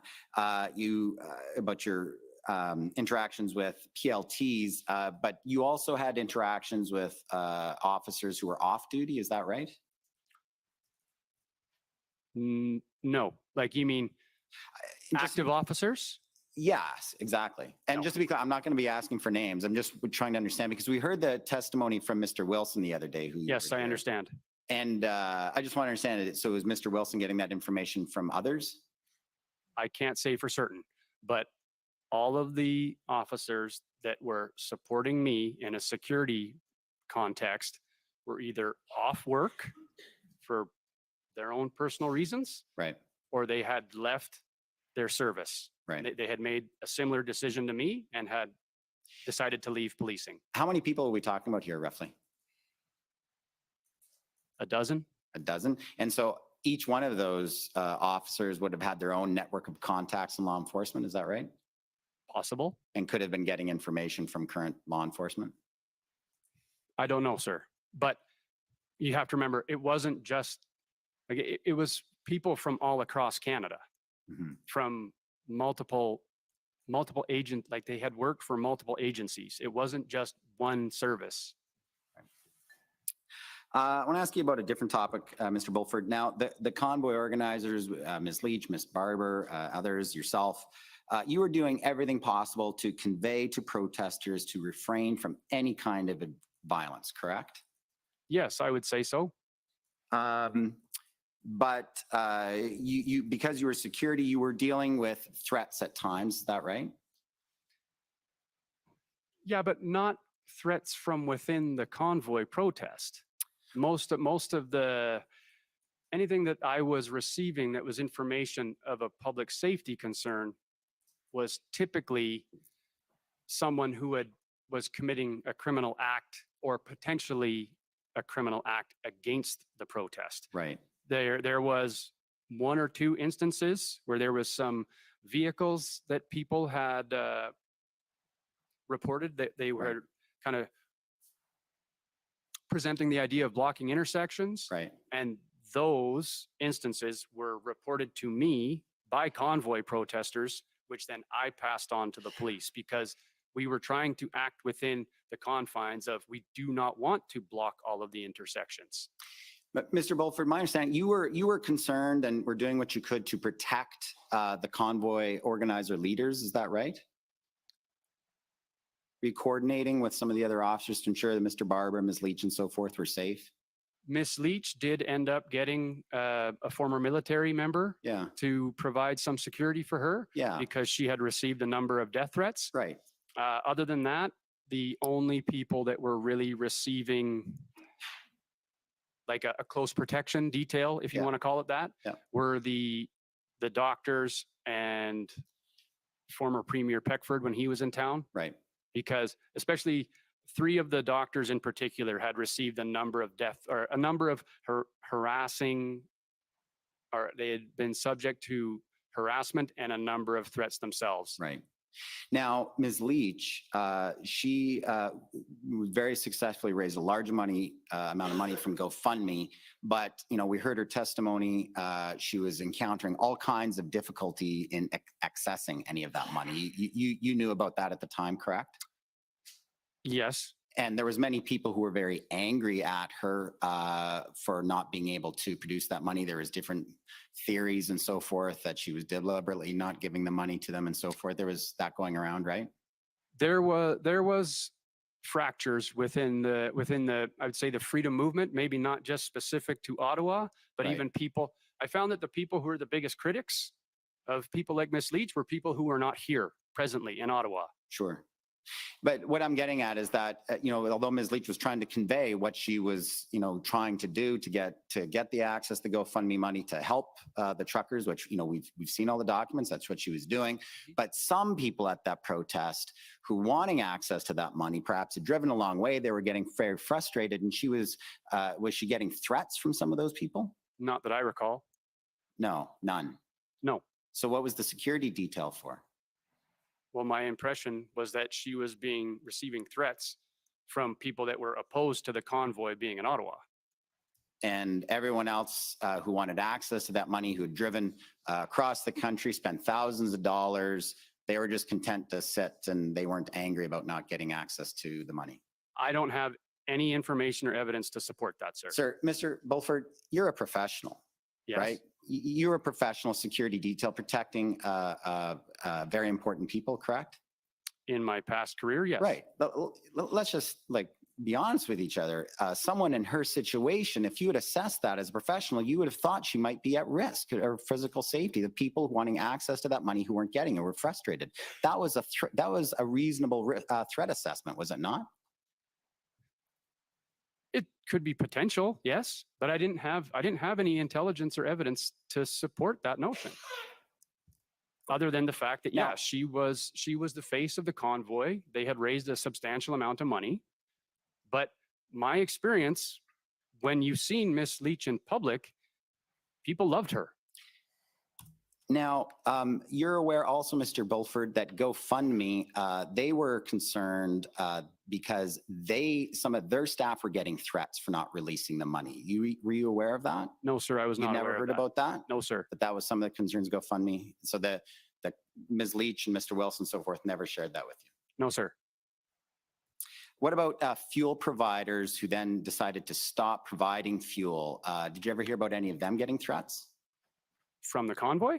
Yes. Well, from anyone. No, sir. Companies had stopped saying stopped. Yeah, right. Honestly, no. I don't recall information about fuel providers being threatened. Now, what about tow truck drivers? We've heard a lot about tow truck drivers. Were there any threats to tow truck drivers if they tried to assist law enforcement? Had you heard anything about that? The first time I heard of it was from the police witnesses at this inquiry. Right, right. And what about Mr. King? Mm-hmm. Did you ever view him in any way as a threat to any of the other convoy organizers? Like a physical threat? Yes. No, sir. You had never heard of him threatening or intimidating any of the other leaders?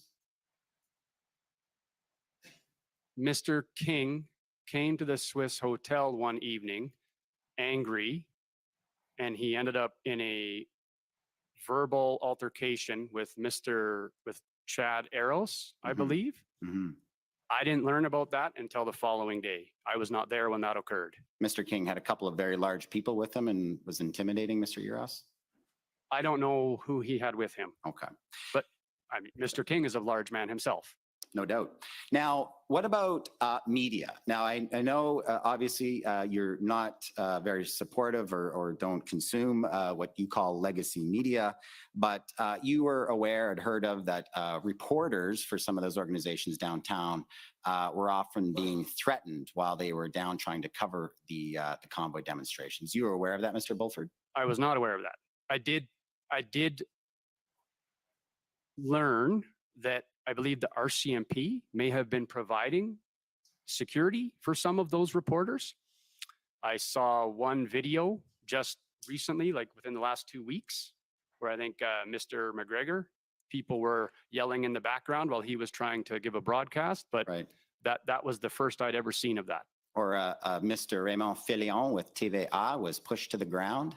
I was not aware of that until you just said it. Or Mr. Evan Solomon from CTV News had a beer can thrown at his head?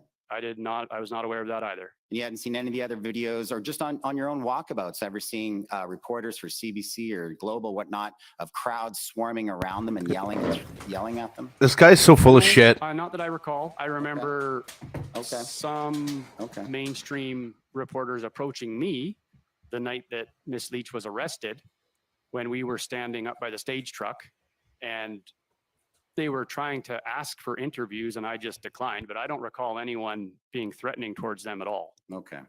So we didn't see any of those things. No, sir. Okay. And then the legacy media, as you call it, you believe that they were misrepresenting the convoy. Is that right? Yes, I do. And so when you say legacy media, you're talking about CTV, CBC, Global News, Post Media, all of those? Well, I would definitely say CBC, CTV, Global. You're accurate in that. Okay. Post media, I'm not so much, but also I would throw in the Toronto Star is probably the worst offender in my opinion. Okay. And then, so was it your understanding and belief that they were all kind of working together in some way to cover the convoy in a certain way? Well, it's been my experience, Mr. Chant, that they've been reporting very similar to each other for at least the last 2 years. I thought your early testimony was that you weren't really watching them during the convoy. Were you watching them or you weren't watching them? I didn't really have time to watch them that much, sir. I did review a few articles that people would send me. Like, for instance, the article detailing one of the local Ottawa residents who had been arrested early on in the convoy for carrying weapons in a public place. Right. And they wrote the article. I believe I saw it in the Toronto Star and CBC. But just the whole phrase legacy media, I'm just trying to understand what that means. Legacy media, that means like old media that can't be trusted? No, it's another name for the mainstream media, Mainstream right? media. The big outlets that that seem to have, I don't know if you'd call it a monopoly, but they dominate the television. Sure. Right? But all journalists, they all have an agenda that's counter to the people that you support. Is that what your understanding is? They're loyal to their handlers. All journalists with legacy media. I can't say that. I can't say that all journalists do, but I've seen many concerning remarks come from the legacy media. Okay. Yes. Just last point, Mr. Bulford. I heard Mr. Mijikovsky from the Ottawa Police Service. Oh no, I apologize. Maybe it was the Commission Council asking you about racist flags that were being carried around during the protest. And I believe you were implying in your testimony that you didn't think those were real convoy protesters, that there were others who might have been infiltrating. Is that? Yes, I suspect that's the case. But you don't have any evidence for that? Well, I did see a photograph Yeah. of a gentleman who I know to be a photographer that follows Mr. Trudeau around on a regular basis, taking a close-up shot of a gentleman carrying a Confederate flag. It's because Confederate flags can be viewed as a racist flag. Is that right? That's correct. Right. It appeared staged to me. Right. And you didn't think that there was anyone involved in the convoy who brought Confederate flags to the protests. Is that right? Not that I was aware of. What the video I seen, the video of a masked man, like wearing a winter balaclava, walking through the crowd with a Confederate flag. And the video that I saw was a number of protesters telling him to get out of there Right. because he wasn't welcome, and they didn't want that type of symbol being associated to the convoy. Right. All the convoy people left their Confederate flags at home, like Mr. Barber. Sir, I don't know what beliefs all of the people that came to Ottawa hold, and I don't know what they have in their possession. That would be purely speculation on my part. All right. Thank you.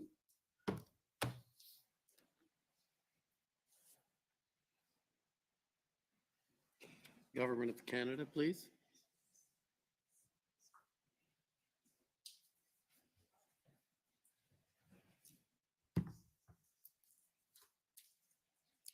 Good evening, Mr. Bulford. My name is Victor Ryan, and I'm part of the council team with the Government of Canada. You already testified to your previous history. What is that? What is that? To go back to it briefly, you stated you began your RCMP career with a posting with M Division in Yukon, correct? That's correct. And within a few years of working in the Yukon, you were selected to become a member of the emergency response team, correct? That's correct. And by virtue of your selection to join the ERT, you were trained as an assaulter, I believe, correct? Initially, yes. And then as a sniper. That's correct.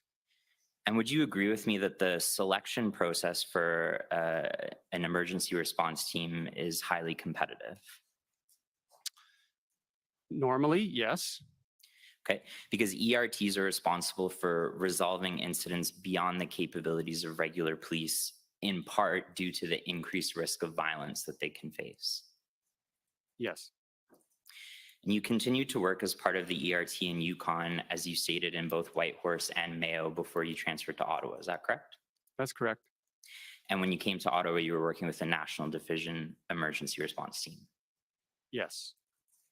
And you were also often involved in high-profile protective operations for individuals such as the Prime Minister, foreign heads of state when they came to Ottawa, members of the royal family, correct? That's correct. And you were often deployed around the world to protect the Prime Minister and other high-profile individuals attending various international summits and conferences, correct? 2 times. 2 times. 2 times. And you eventually rose to the rank of corporal and second in command of the surveillance and reconnaissance team within National Division ERT. Do I have that right? That's correct.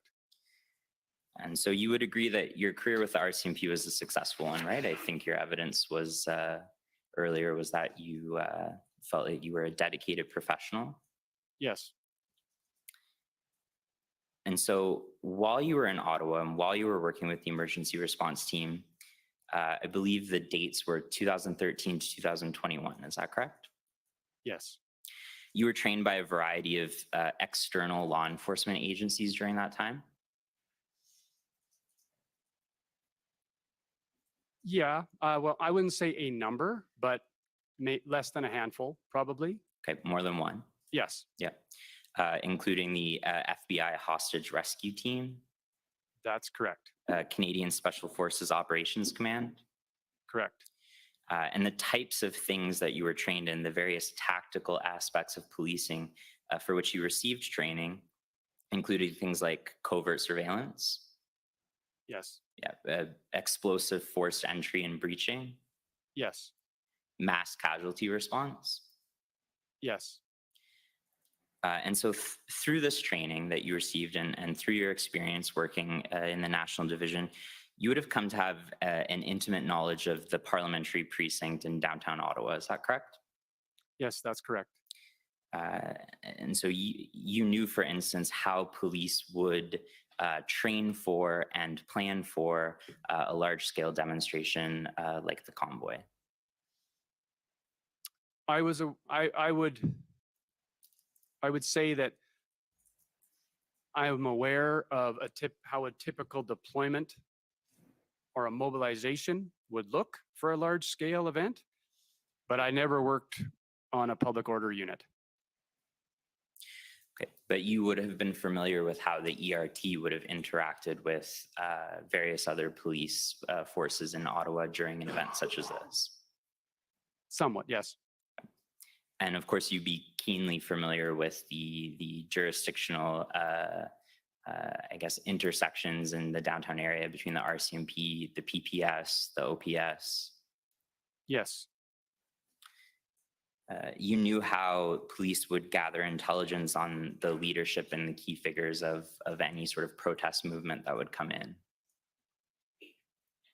I have some exposure to that. You knew what the police goals and strategies would be in policing a large-scale demonstration.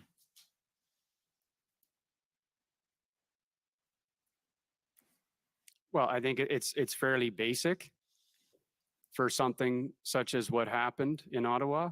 Well, maybe not basic is the right term, but it's no surprise to me that people would be surveilled and that they would try and learn who's a person identified as, a face of the convoy. But predominantly, most of the events that take place, you mobilize resources for a worst case scenario, but the vast majority of the time, nothing happens. And when you talk about mobilizing resources, one of the ways that you do so is by pulling other police officers from other jurisdictions. That's correct? Yes, that's common. Yeah, and as an RCMP officer, former RCMP member, you would have been aware of the different RCMP detachments and divisions across the country, have a general understanding of where the RCMP are police of jurisdiction in other areas of the country.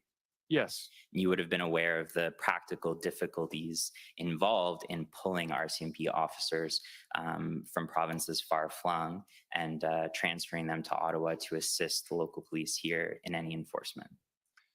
Well, yes, sir. I think the RCMP has been under-resourced for pretty much my entire career, as far as back as I can remember, likely before.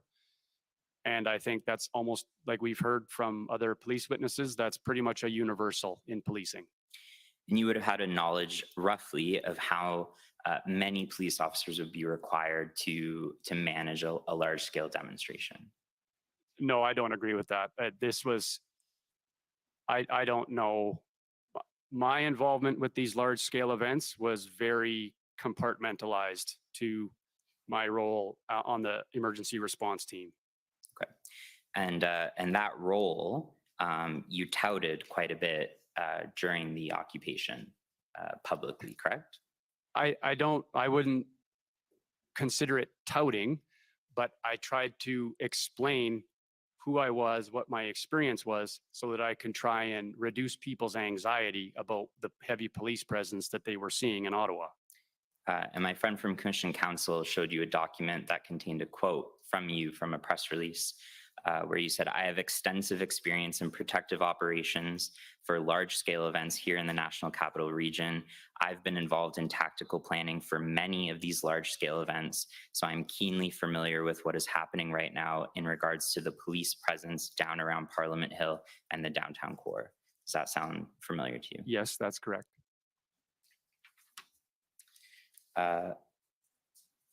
Also in that same press conference, you also stated, "My primary concern is individuals or groups with the potential to deliberately instigate conflict with the Freedom Convoy movement," correct?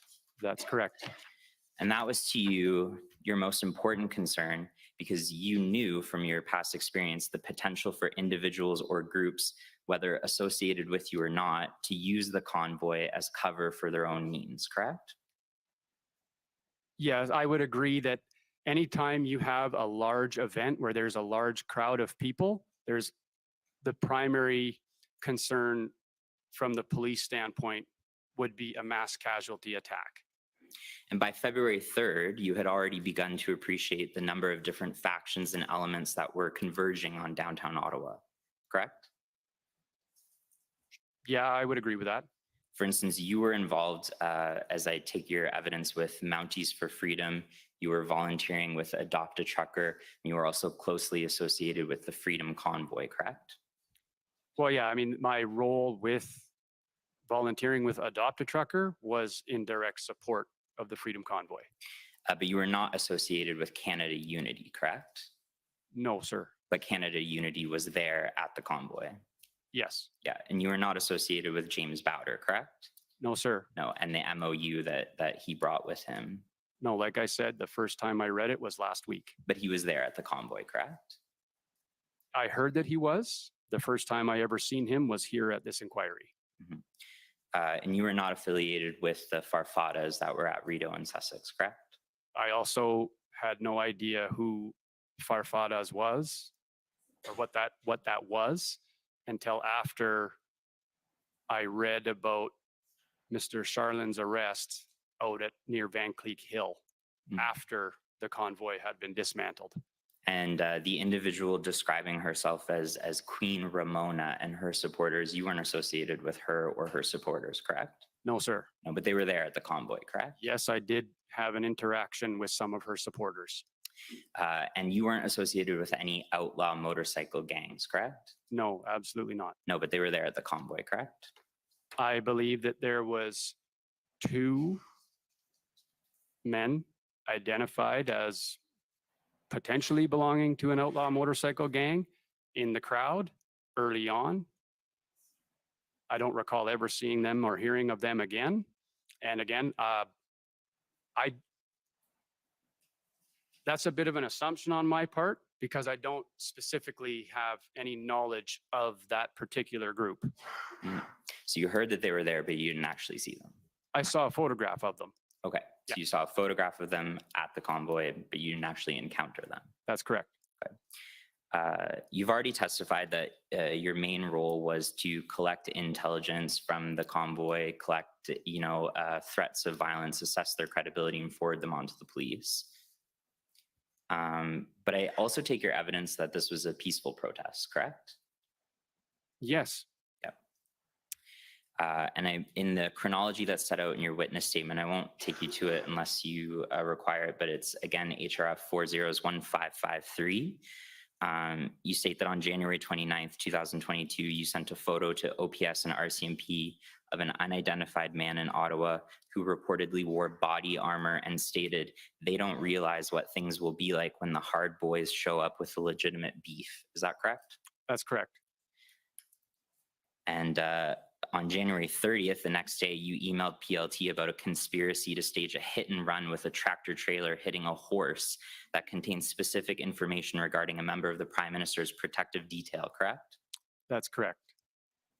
And you relayed information to PLT regarding fights that you either saw or that were relayed to you, correct? Well, there was the aggressive male up at the stage truck. I don't recall other fights beyond that. Okay. Other than the one instance where a male pulled a crowbar out of his car.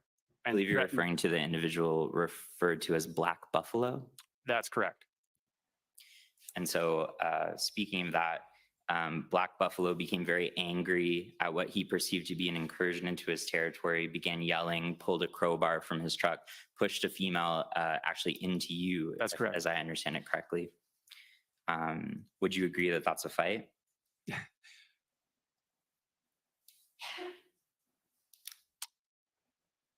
I think it could have become one, but we were able to move people away and de-escalate the situation. You're over your time. I would just like to add that based on my experience in policing, especially my time as a general duty officer, I suspect that the man who presented himself as Black Buffalo was suffering from some mental health issues. Okay, and just one last question. You also dealt at the insistence of, I believe, Keith Wilson with people at Coventry Road referring to themselves as sovereign citizens who were deputizing themselves and planning to arrest peace officers, correct? I never dealt with those people. I received word while I was at the Swiss Hotel that that was occurring. And so, and the information that I received is that someone was pretending to be me and deputizing people. And so the people at the Swiss Hotel took photographs and maybe even a video of me to have proof that I was currently at the Swiss, not falsely deputizing people at Coventry Road. And so I called one of the gentlemen who was a point of contact at Coventry Road and asked him, was this taking place? And he knew nothing about it, but he was in, I think he was in a tent or a shelter of some kind. So I asked him if he could go outside and check. He went outside and checked and confirmed that there was nothing going on there. I did later end up questioned by the, I think it was Ottawa Police, questioned me about that. And I relayed the same information I just said to you. Okay, so just one last question. These examples that you and I have just discussed, in your view, are they examples of a peaceful protest? Well, I don't believe any of those instances resulted in any real violence. Thank you. Those are my questions. Thank you. Next is. Can you believe that's the dirt that they thought they had on him? All that prep, like all that work, questioning coming up to that, to a man who was mentally unstable in the middle of the intersection, who just pushed off a lady and was able to be calmed down using words. Retired Corporal Bulford, Tom Curry for former Chief. Slowly, just a couple of things. Many of these questions have, the other questions I had been asked by my friends. Could I just ask you to look at the statement that you prepared with us, please? HRF 1553, Mr. Registrar. Just when this comes up, I just want to go, please, if we could, to paragraph 19. When we get there, I hope we find, there it is, maybe 18, if you don't mind, just a little higher. Thank you. I think you told us that you emailed an introduction to those representatives of the OPS, RCMP, and PPS early in your tenure with the convoy, and identified who you were and what you were going to do. Is that right? Yes, I did. And then just scroll down if you don't mind. Just you see the sentence, please rest assured. All organizers of the convoy group are operating under strict instructions that every single person involved must be respectful and lawful at all times. And that was your mandate from those with whom you had been dealing. That's correct. Yes, that was, I mean, I would not have been involved if I didn't think that was going to be the case. One of the challenges is, as you've described, that this was a very difficult organization, that is the convoy in its largest sense, to have any command or control over. Yeah, I don't think we actually, without any official authority of any kind, you're not operating within a police organization or a military unit. You're trying to do the best you can as a bunch of civilian volunteers, right, to make sure that people are all on board with the messaging. Yeah. And try as you might, and others have testified to this, try as you might to have imposed a requirement for respect and for conduct that is respectful and lawful, you weren't always able to achieve that goal. Fair? I think we did a very good job considering the size of that convoy and the crowds that protest generated. But you weren't always able to control the conduct in the way that you might have liked. Is that fair? Well, sir, honestly, my intention was never to try and exert control on people, because I was no longer a person of any kind of authority in Canada.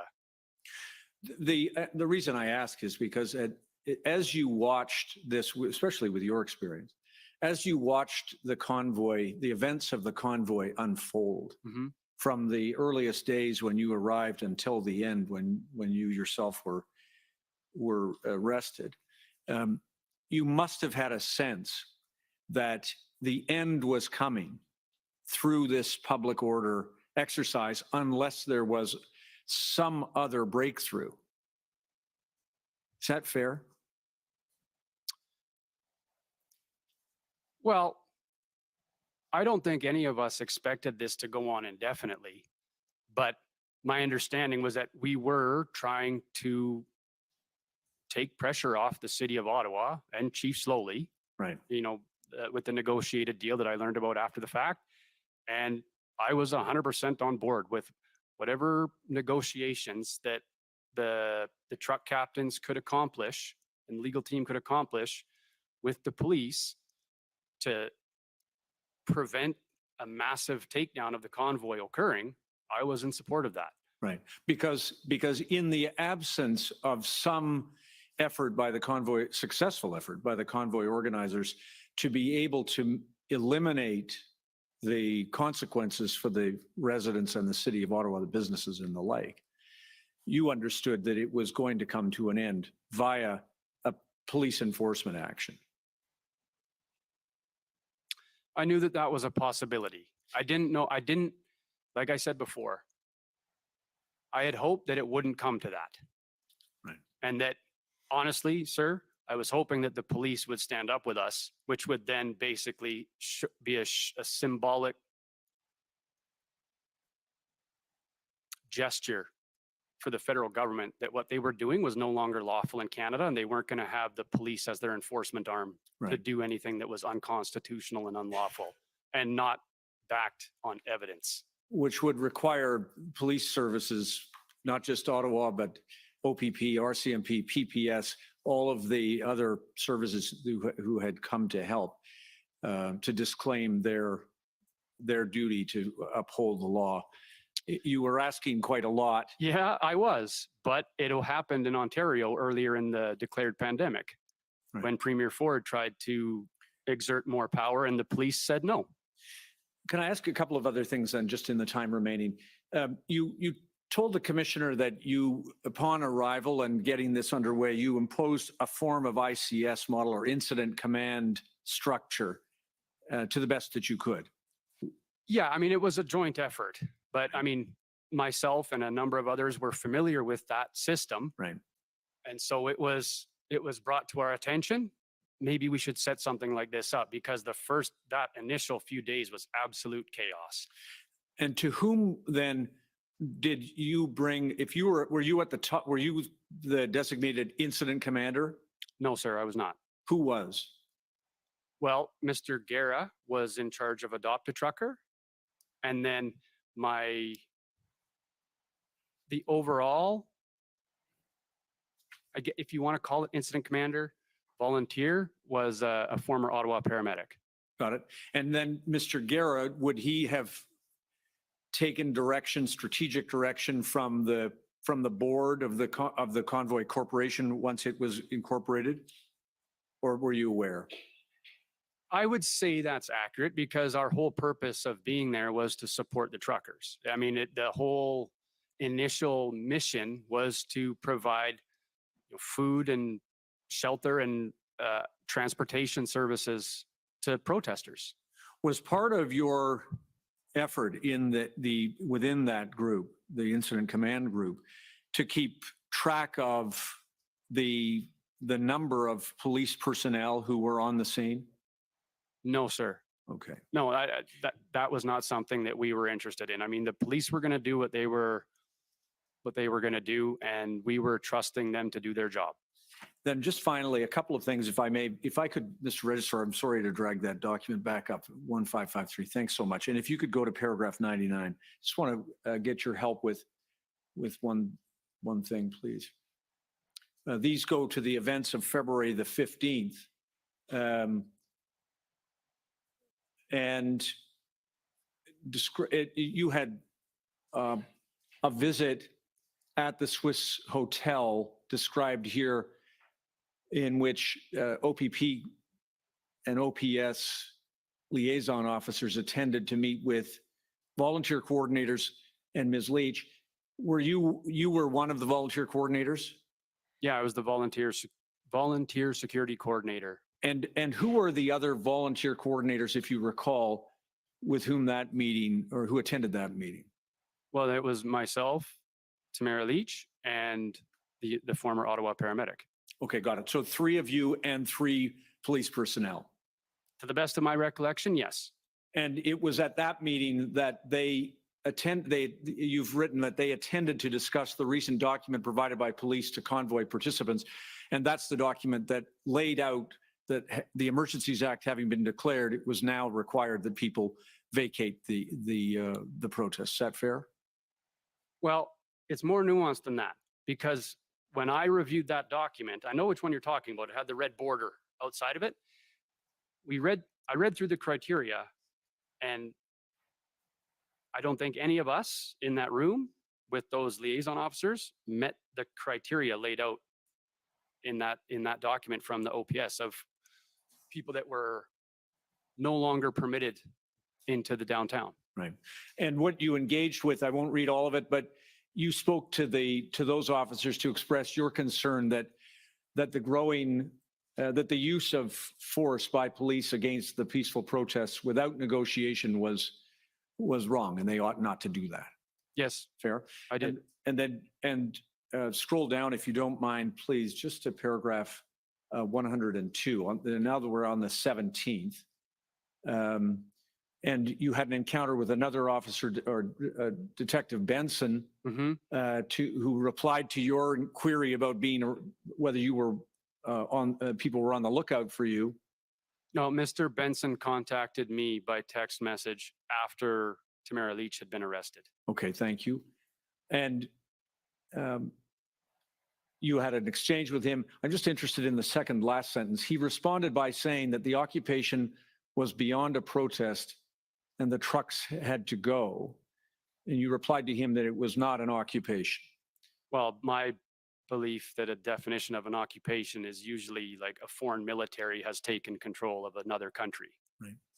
Do you now accept, thinking back about it, that from the perspective of the residents of the city of Ottawa, the Ottawa Police Service, that the protest, embedded as it was the equivalent of an occupation? No, I don't agree with that. Okay. Now, final thing, my friends asked you about whether you had information from active serving officers or service personnel of the Ottawa Police Service or any other police service. You tell the commissioner if you know, in respect to the information that Mr. Wilson had, am I right that so far as you know, the information Mr. Wilson had was the same as the information you had, that is only from retired, that is non-active police personnel? I can't say that for certain because Mr. Wilson spent the majority of the time Mr. Wilson was at the Arc Hotel and the majority of the time I was at the Swiss Hotel. All right. Thank you. I don't have any other questions. Thank you. Next, if I could call on the Ontario Provincial Police.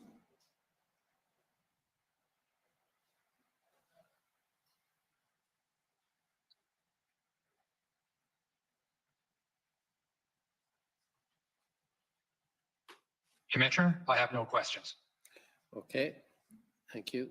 For the Democracy Fund, JCCF and Citizens for Freedom. Commissioner Rob Kittredge for Justice Center. We have no questions for this witness, and to the extent it may be necessary, we'll cede our time to Mr. Miller. Okay. The convoy organizers.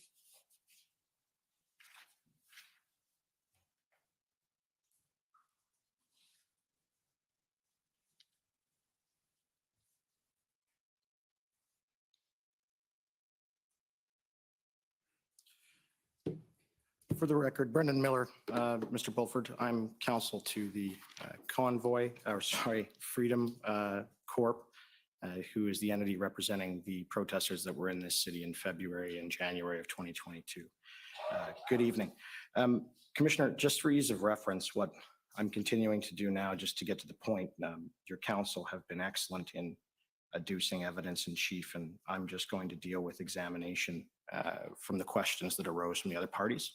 And so I'll try and be quicker now for you. So You won't hear many complaints, I think, from the hall on that, but thank you very much. It's, of course, you're entitled to your Yes, time. I just think it's helpful. So there's a couple things, and there will be a couple documents that arose that are in the system already from my friend's questioning I want to put to you. But the first thing I'd like to ask you about, Mr. Bulford, is Parliament Protection Services. This is, of course, to most Canadians, a sort of police service that nobody understands and nobody knows much about. What can you tell me about it?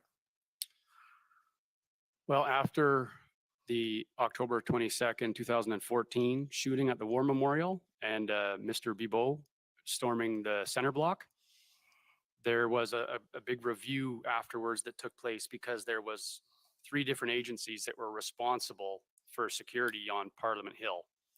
And they were all amalgamated into the Parliamentary Protective Service so that they would have one cohesive unit for the precinct.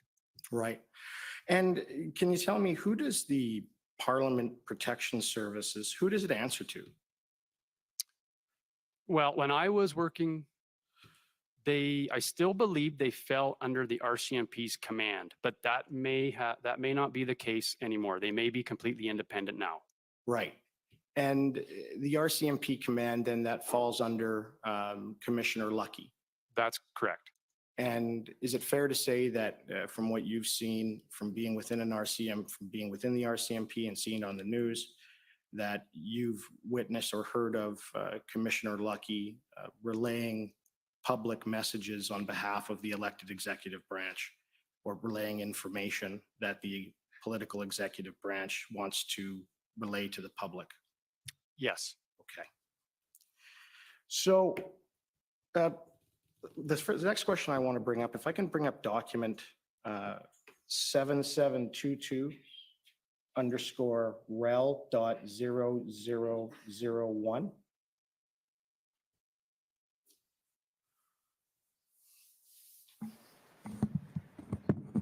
Council, are you referring to text messages? The text messages, yes. So it's going, and I'll have to get the other one too. So it's 7724 is the next one, just so you know.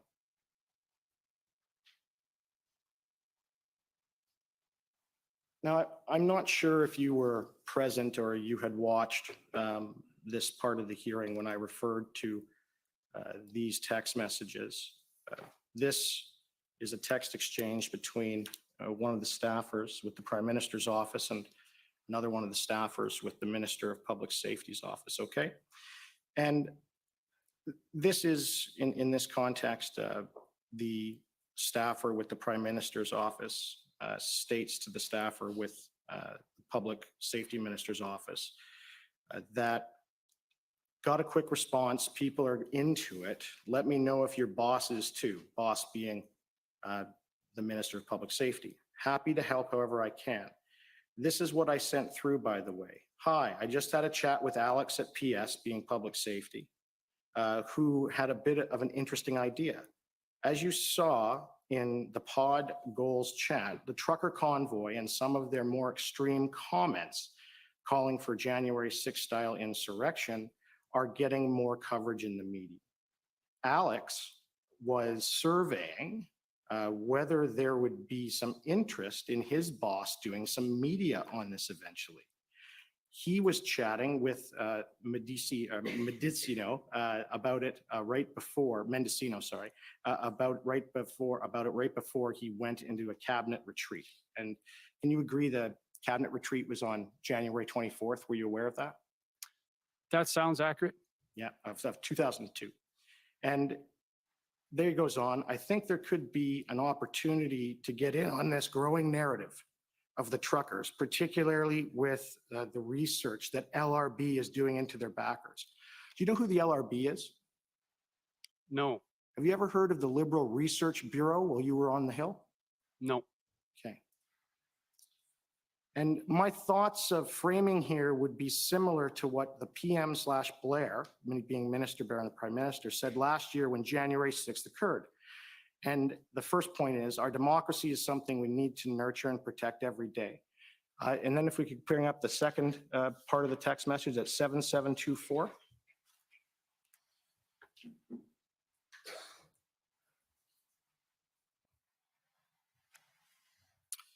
And then it goes on, and this is the points that are being relayed or that is essentially going to be the narrative. We will always support the right to peaceful protest, and some of the calls that organizers of these events are making are concerning and will take them seriously, would need something to back this up. We'll continue to monitor the situation closely. The fine line to walk would be to ensure we are not looking like we're directing the police, which obviously is not the goal here. Hoping to canvass your thoughts. Alex said he'd come back to me with a proposal this afternoon when he gets to chat with Mendicino again.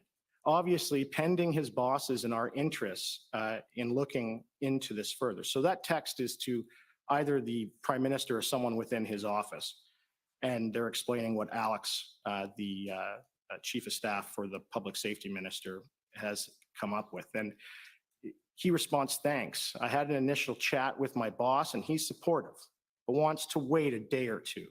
There's a danger that if we come down too hard, they might push out the crazies, being, I think, the far extreme fractions online they were talking about.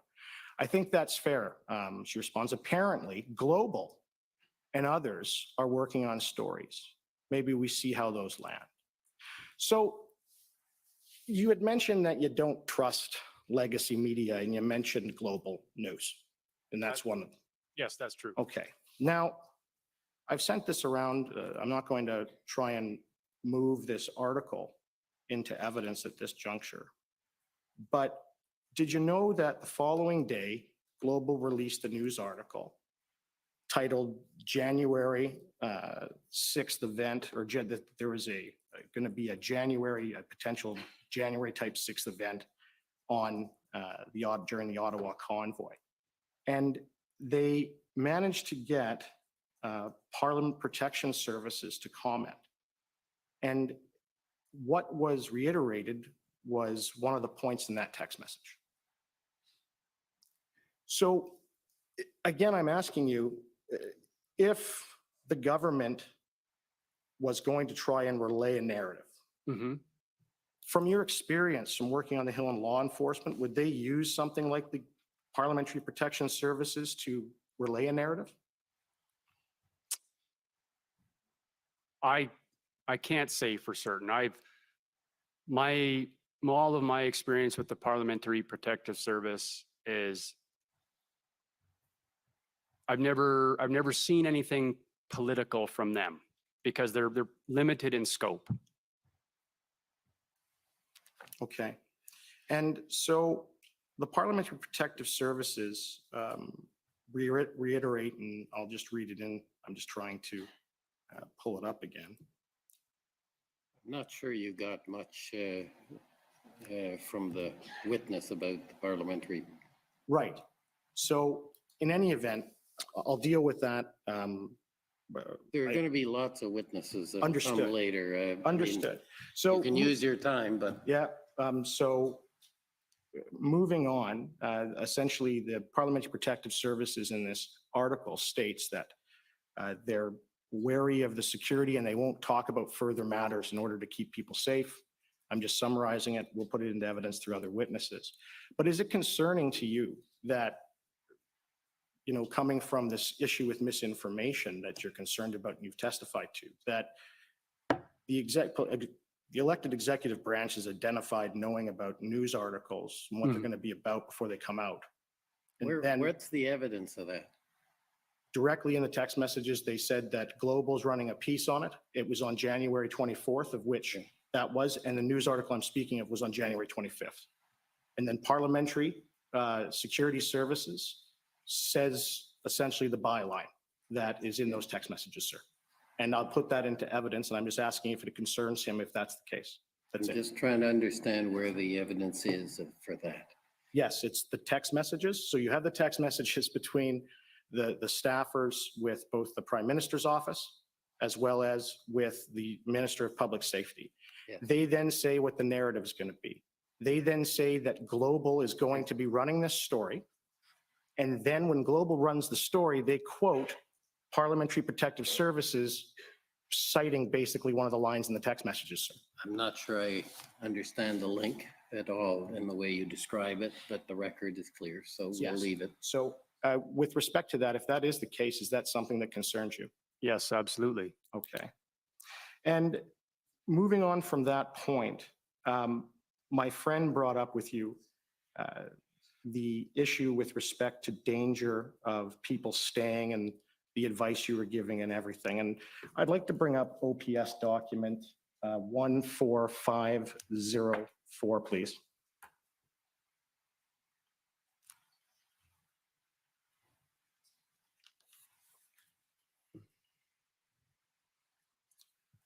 Do you recognize this document? Yes, I do. And what is it?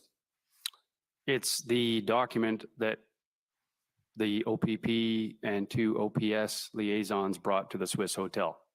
Right. And in reviewing that document, does any of it therein say that all the protesters have to leave? No. All right. And so was that one of the documents that formed your understanding of what was to happen? I thought it was just reinforcing Justice McLean's decision that as long as we abided by those three conditions of no one coming to Ottawa to commit violence, do not block critical infrastructure, and do not disrupt trade, we were still considered a lawful protest. And the people that they were delivering that message to, such as myself and the others, didn't fit into any of those categories that I'm reading here. Right. And with respect to the position therein that says they need to move their trucks, you're not contesting that that was going to have to happen? No. Okay. And so when you talk about lawful protest, you're talking about people, actually physical people, human beings on a street protesting. Is that fair? That's correct. Okay. And so it was your belief and you were advising Canadians to come to Ottawa or to stay in Ottawa in order to carry out that sort of protest? You know, I hate to, it's David Michikowski. I hate to spend more time on Friday evening of everyone, but we really are getting into cross-examination. That's fine. I'll move on. More of a leading question, Paul Champ on the record. Thanks. Pretty leading. So if we could please bring up OPP document 4286.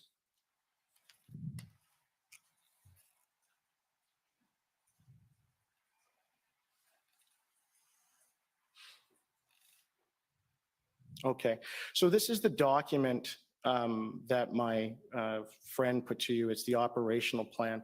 And if Mr. Clark wouldn't mind scrolling down to page 31. It's not 31 in the documents. Oh no, it is. There we go. Perfect. So if you can just take a moment to look at that, Mr. Bulford. It's a script for arresting for arresting protesters.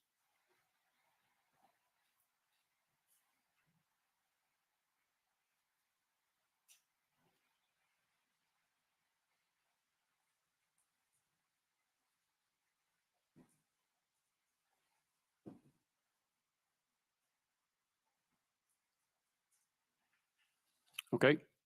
All right, so you can agree the plan is that the protesters were essentially going to be released with just a court date and some release conditions as soon as possible. They weren't being put before a justice of the peace or a bail hearing. That was the plan? Yes. All right.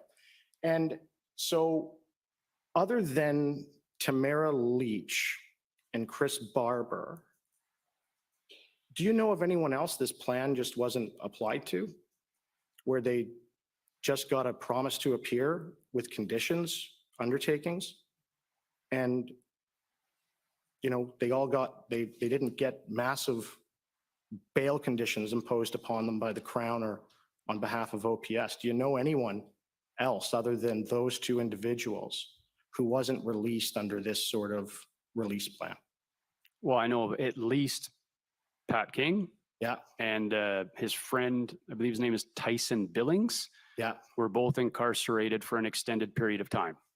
Was anybody else that you know of? I've heard of other people that were charged, but I don't know the particulars of their release. Okay. Thank you. Those are my questions. Thank you. Okay, any re-examination? No, thank you, Commissioner. Okay, so thank you. You're free to go. Thank you, sir. So we've completed the list for today, and we will come back on Monday morning at 9:30. The commission is adjourned. La commission est adjournée.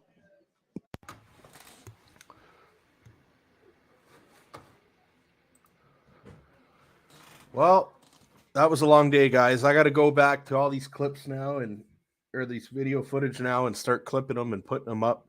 Okay. Then we can share them all out there. All right, I'll see you guys on Monday. Have a good one. Maybe I'll jump on at some point on the weekend. We'll see how things are going.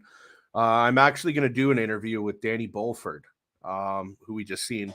I'm gonna do an interview with him very soon. Like, I want to give him a little bit of time to chill after that. We might do it Sunday night or Monday. I gotta get in touch with him and figure it out. But that'll be the next interview I do. If not, we'll be streaming on Monday.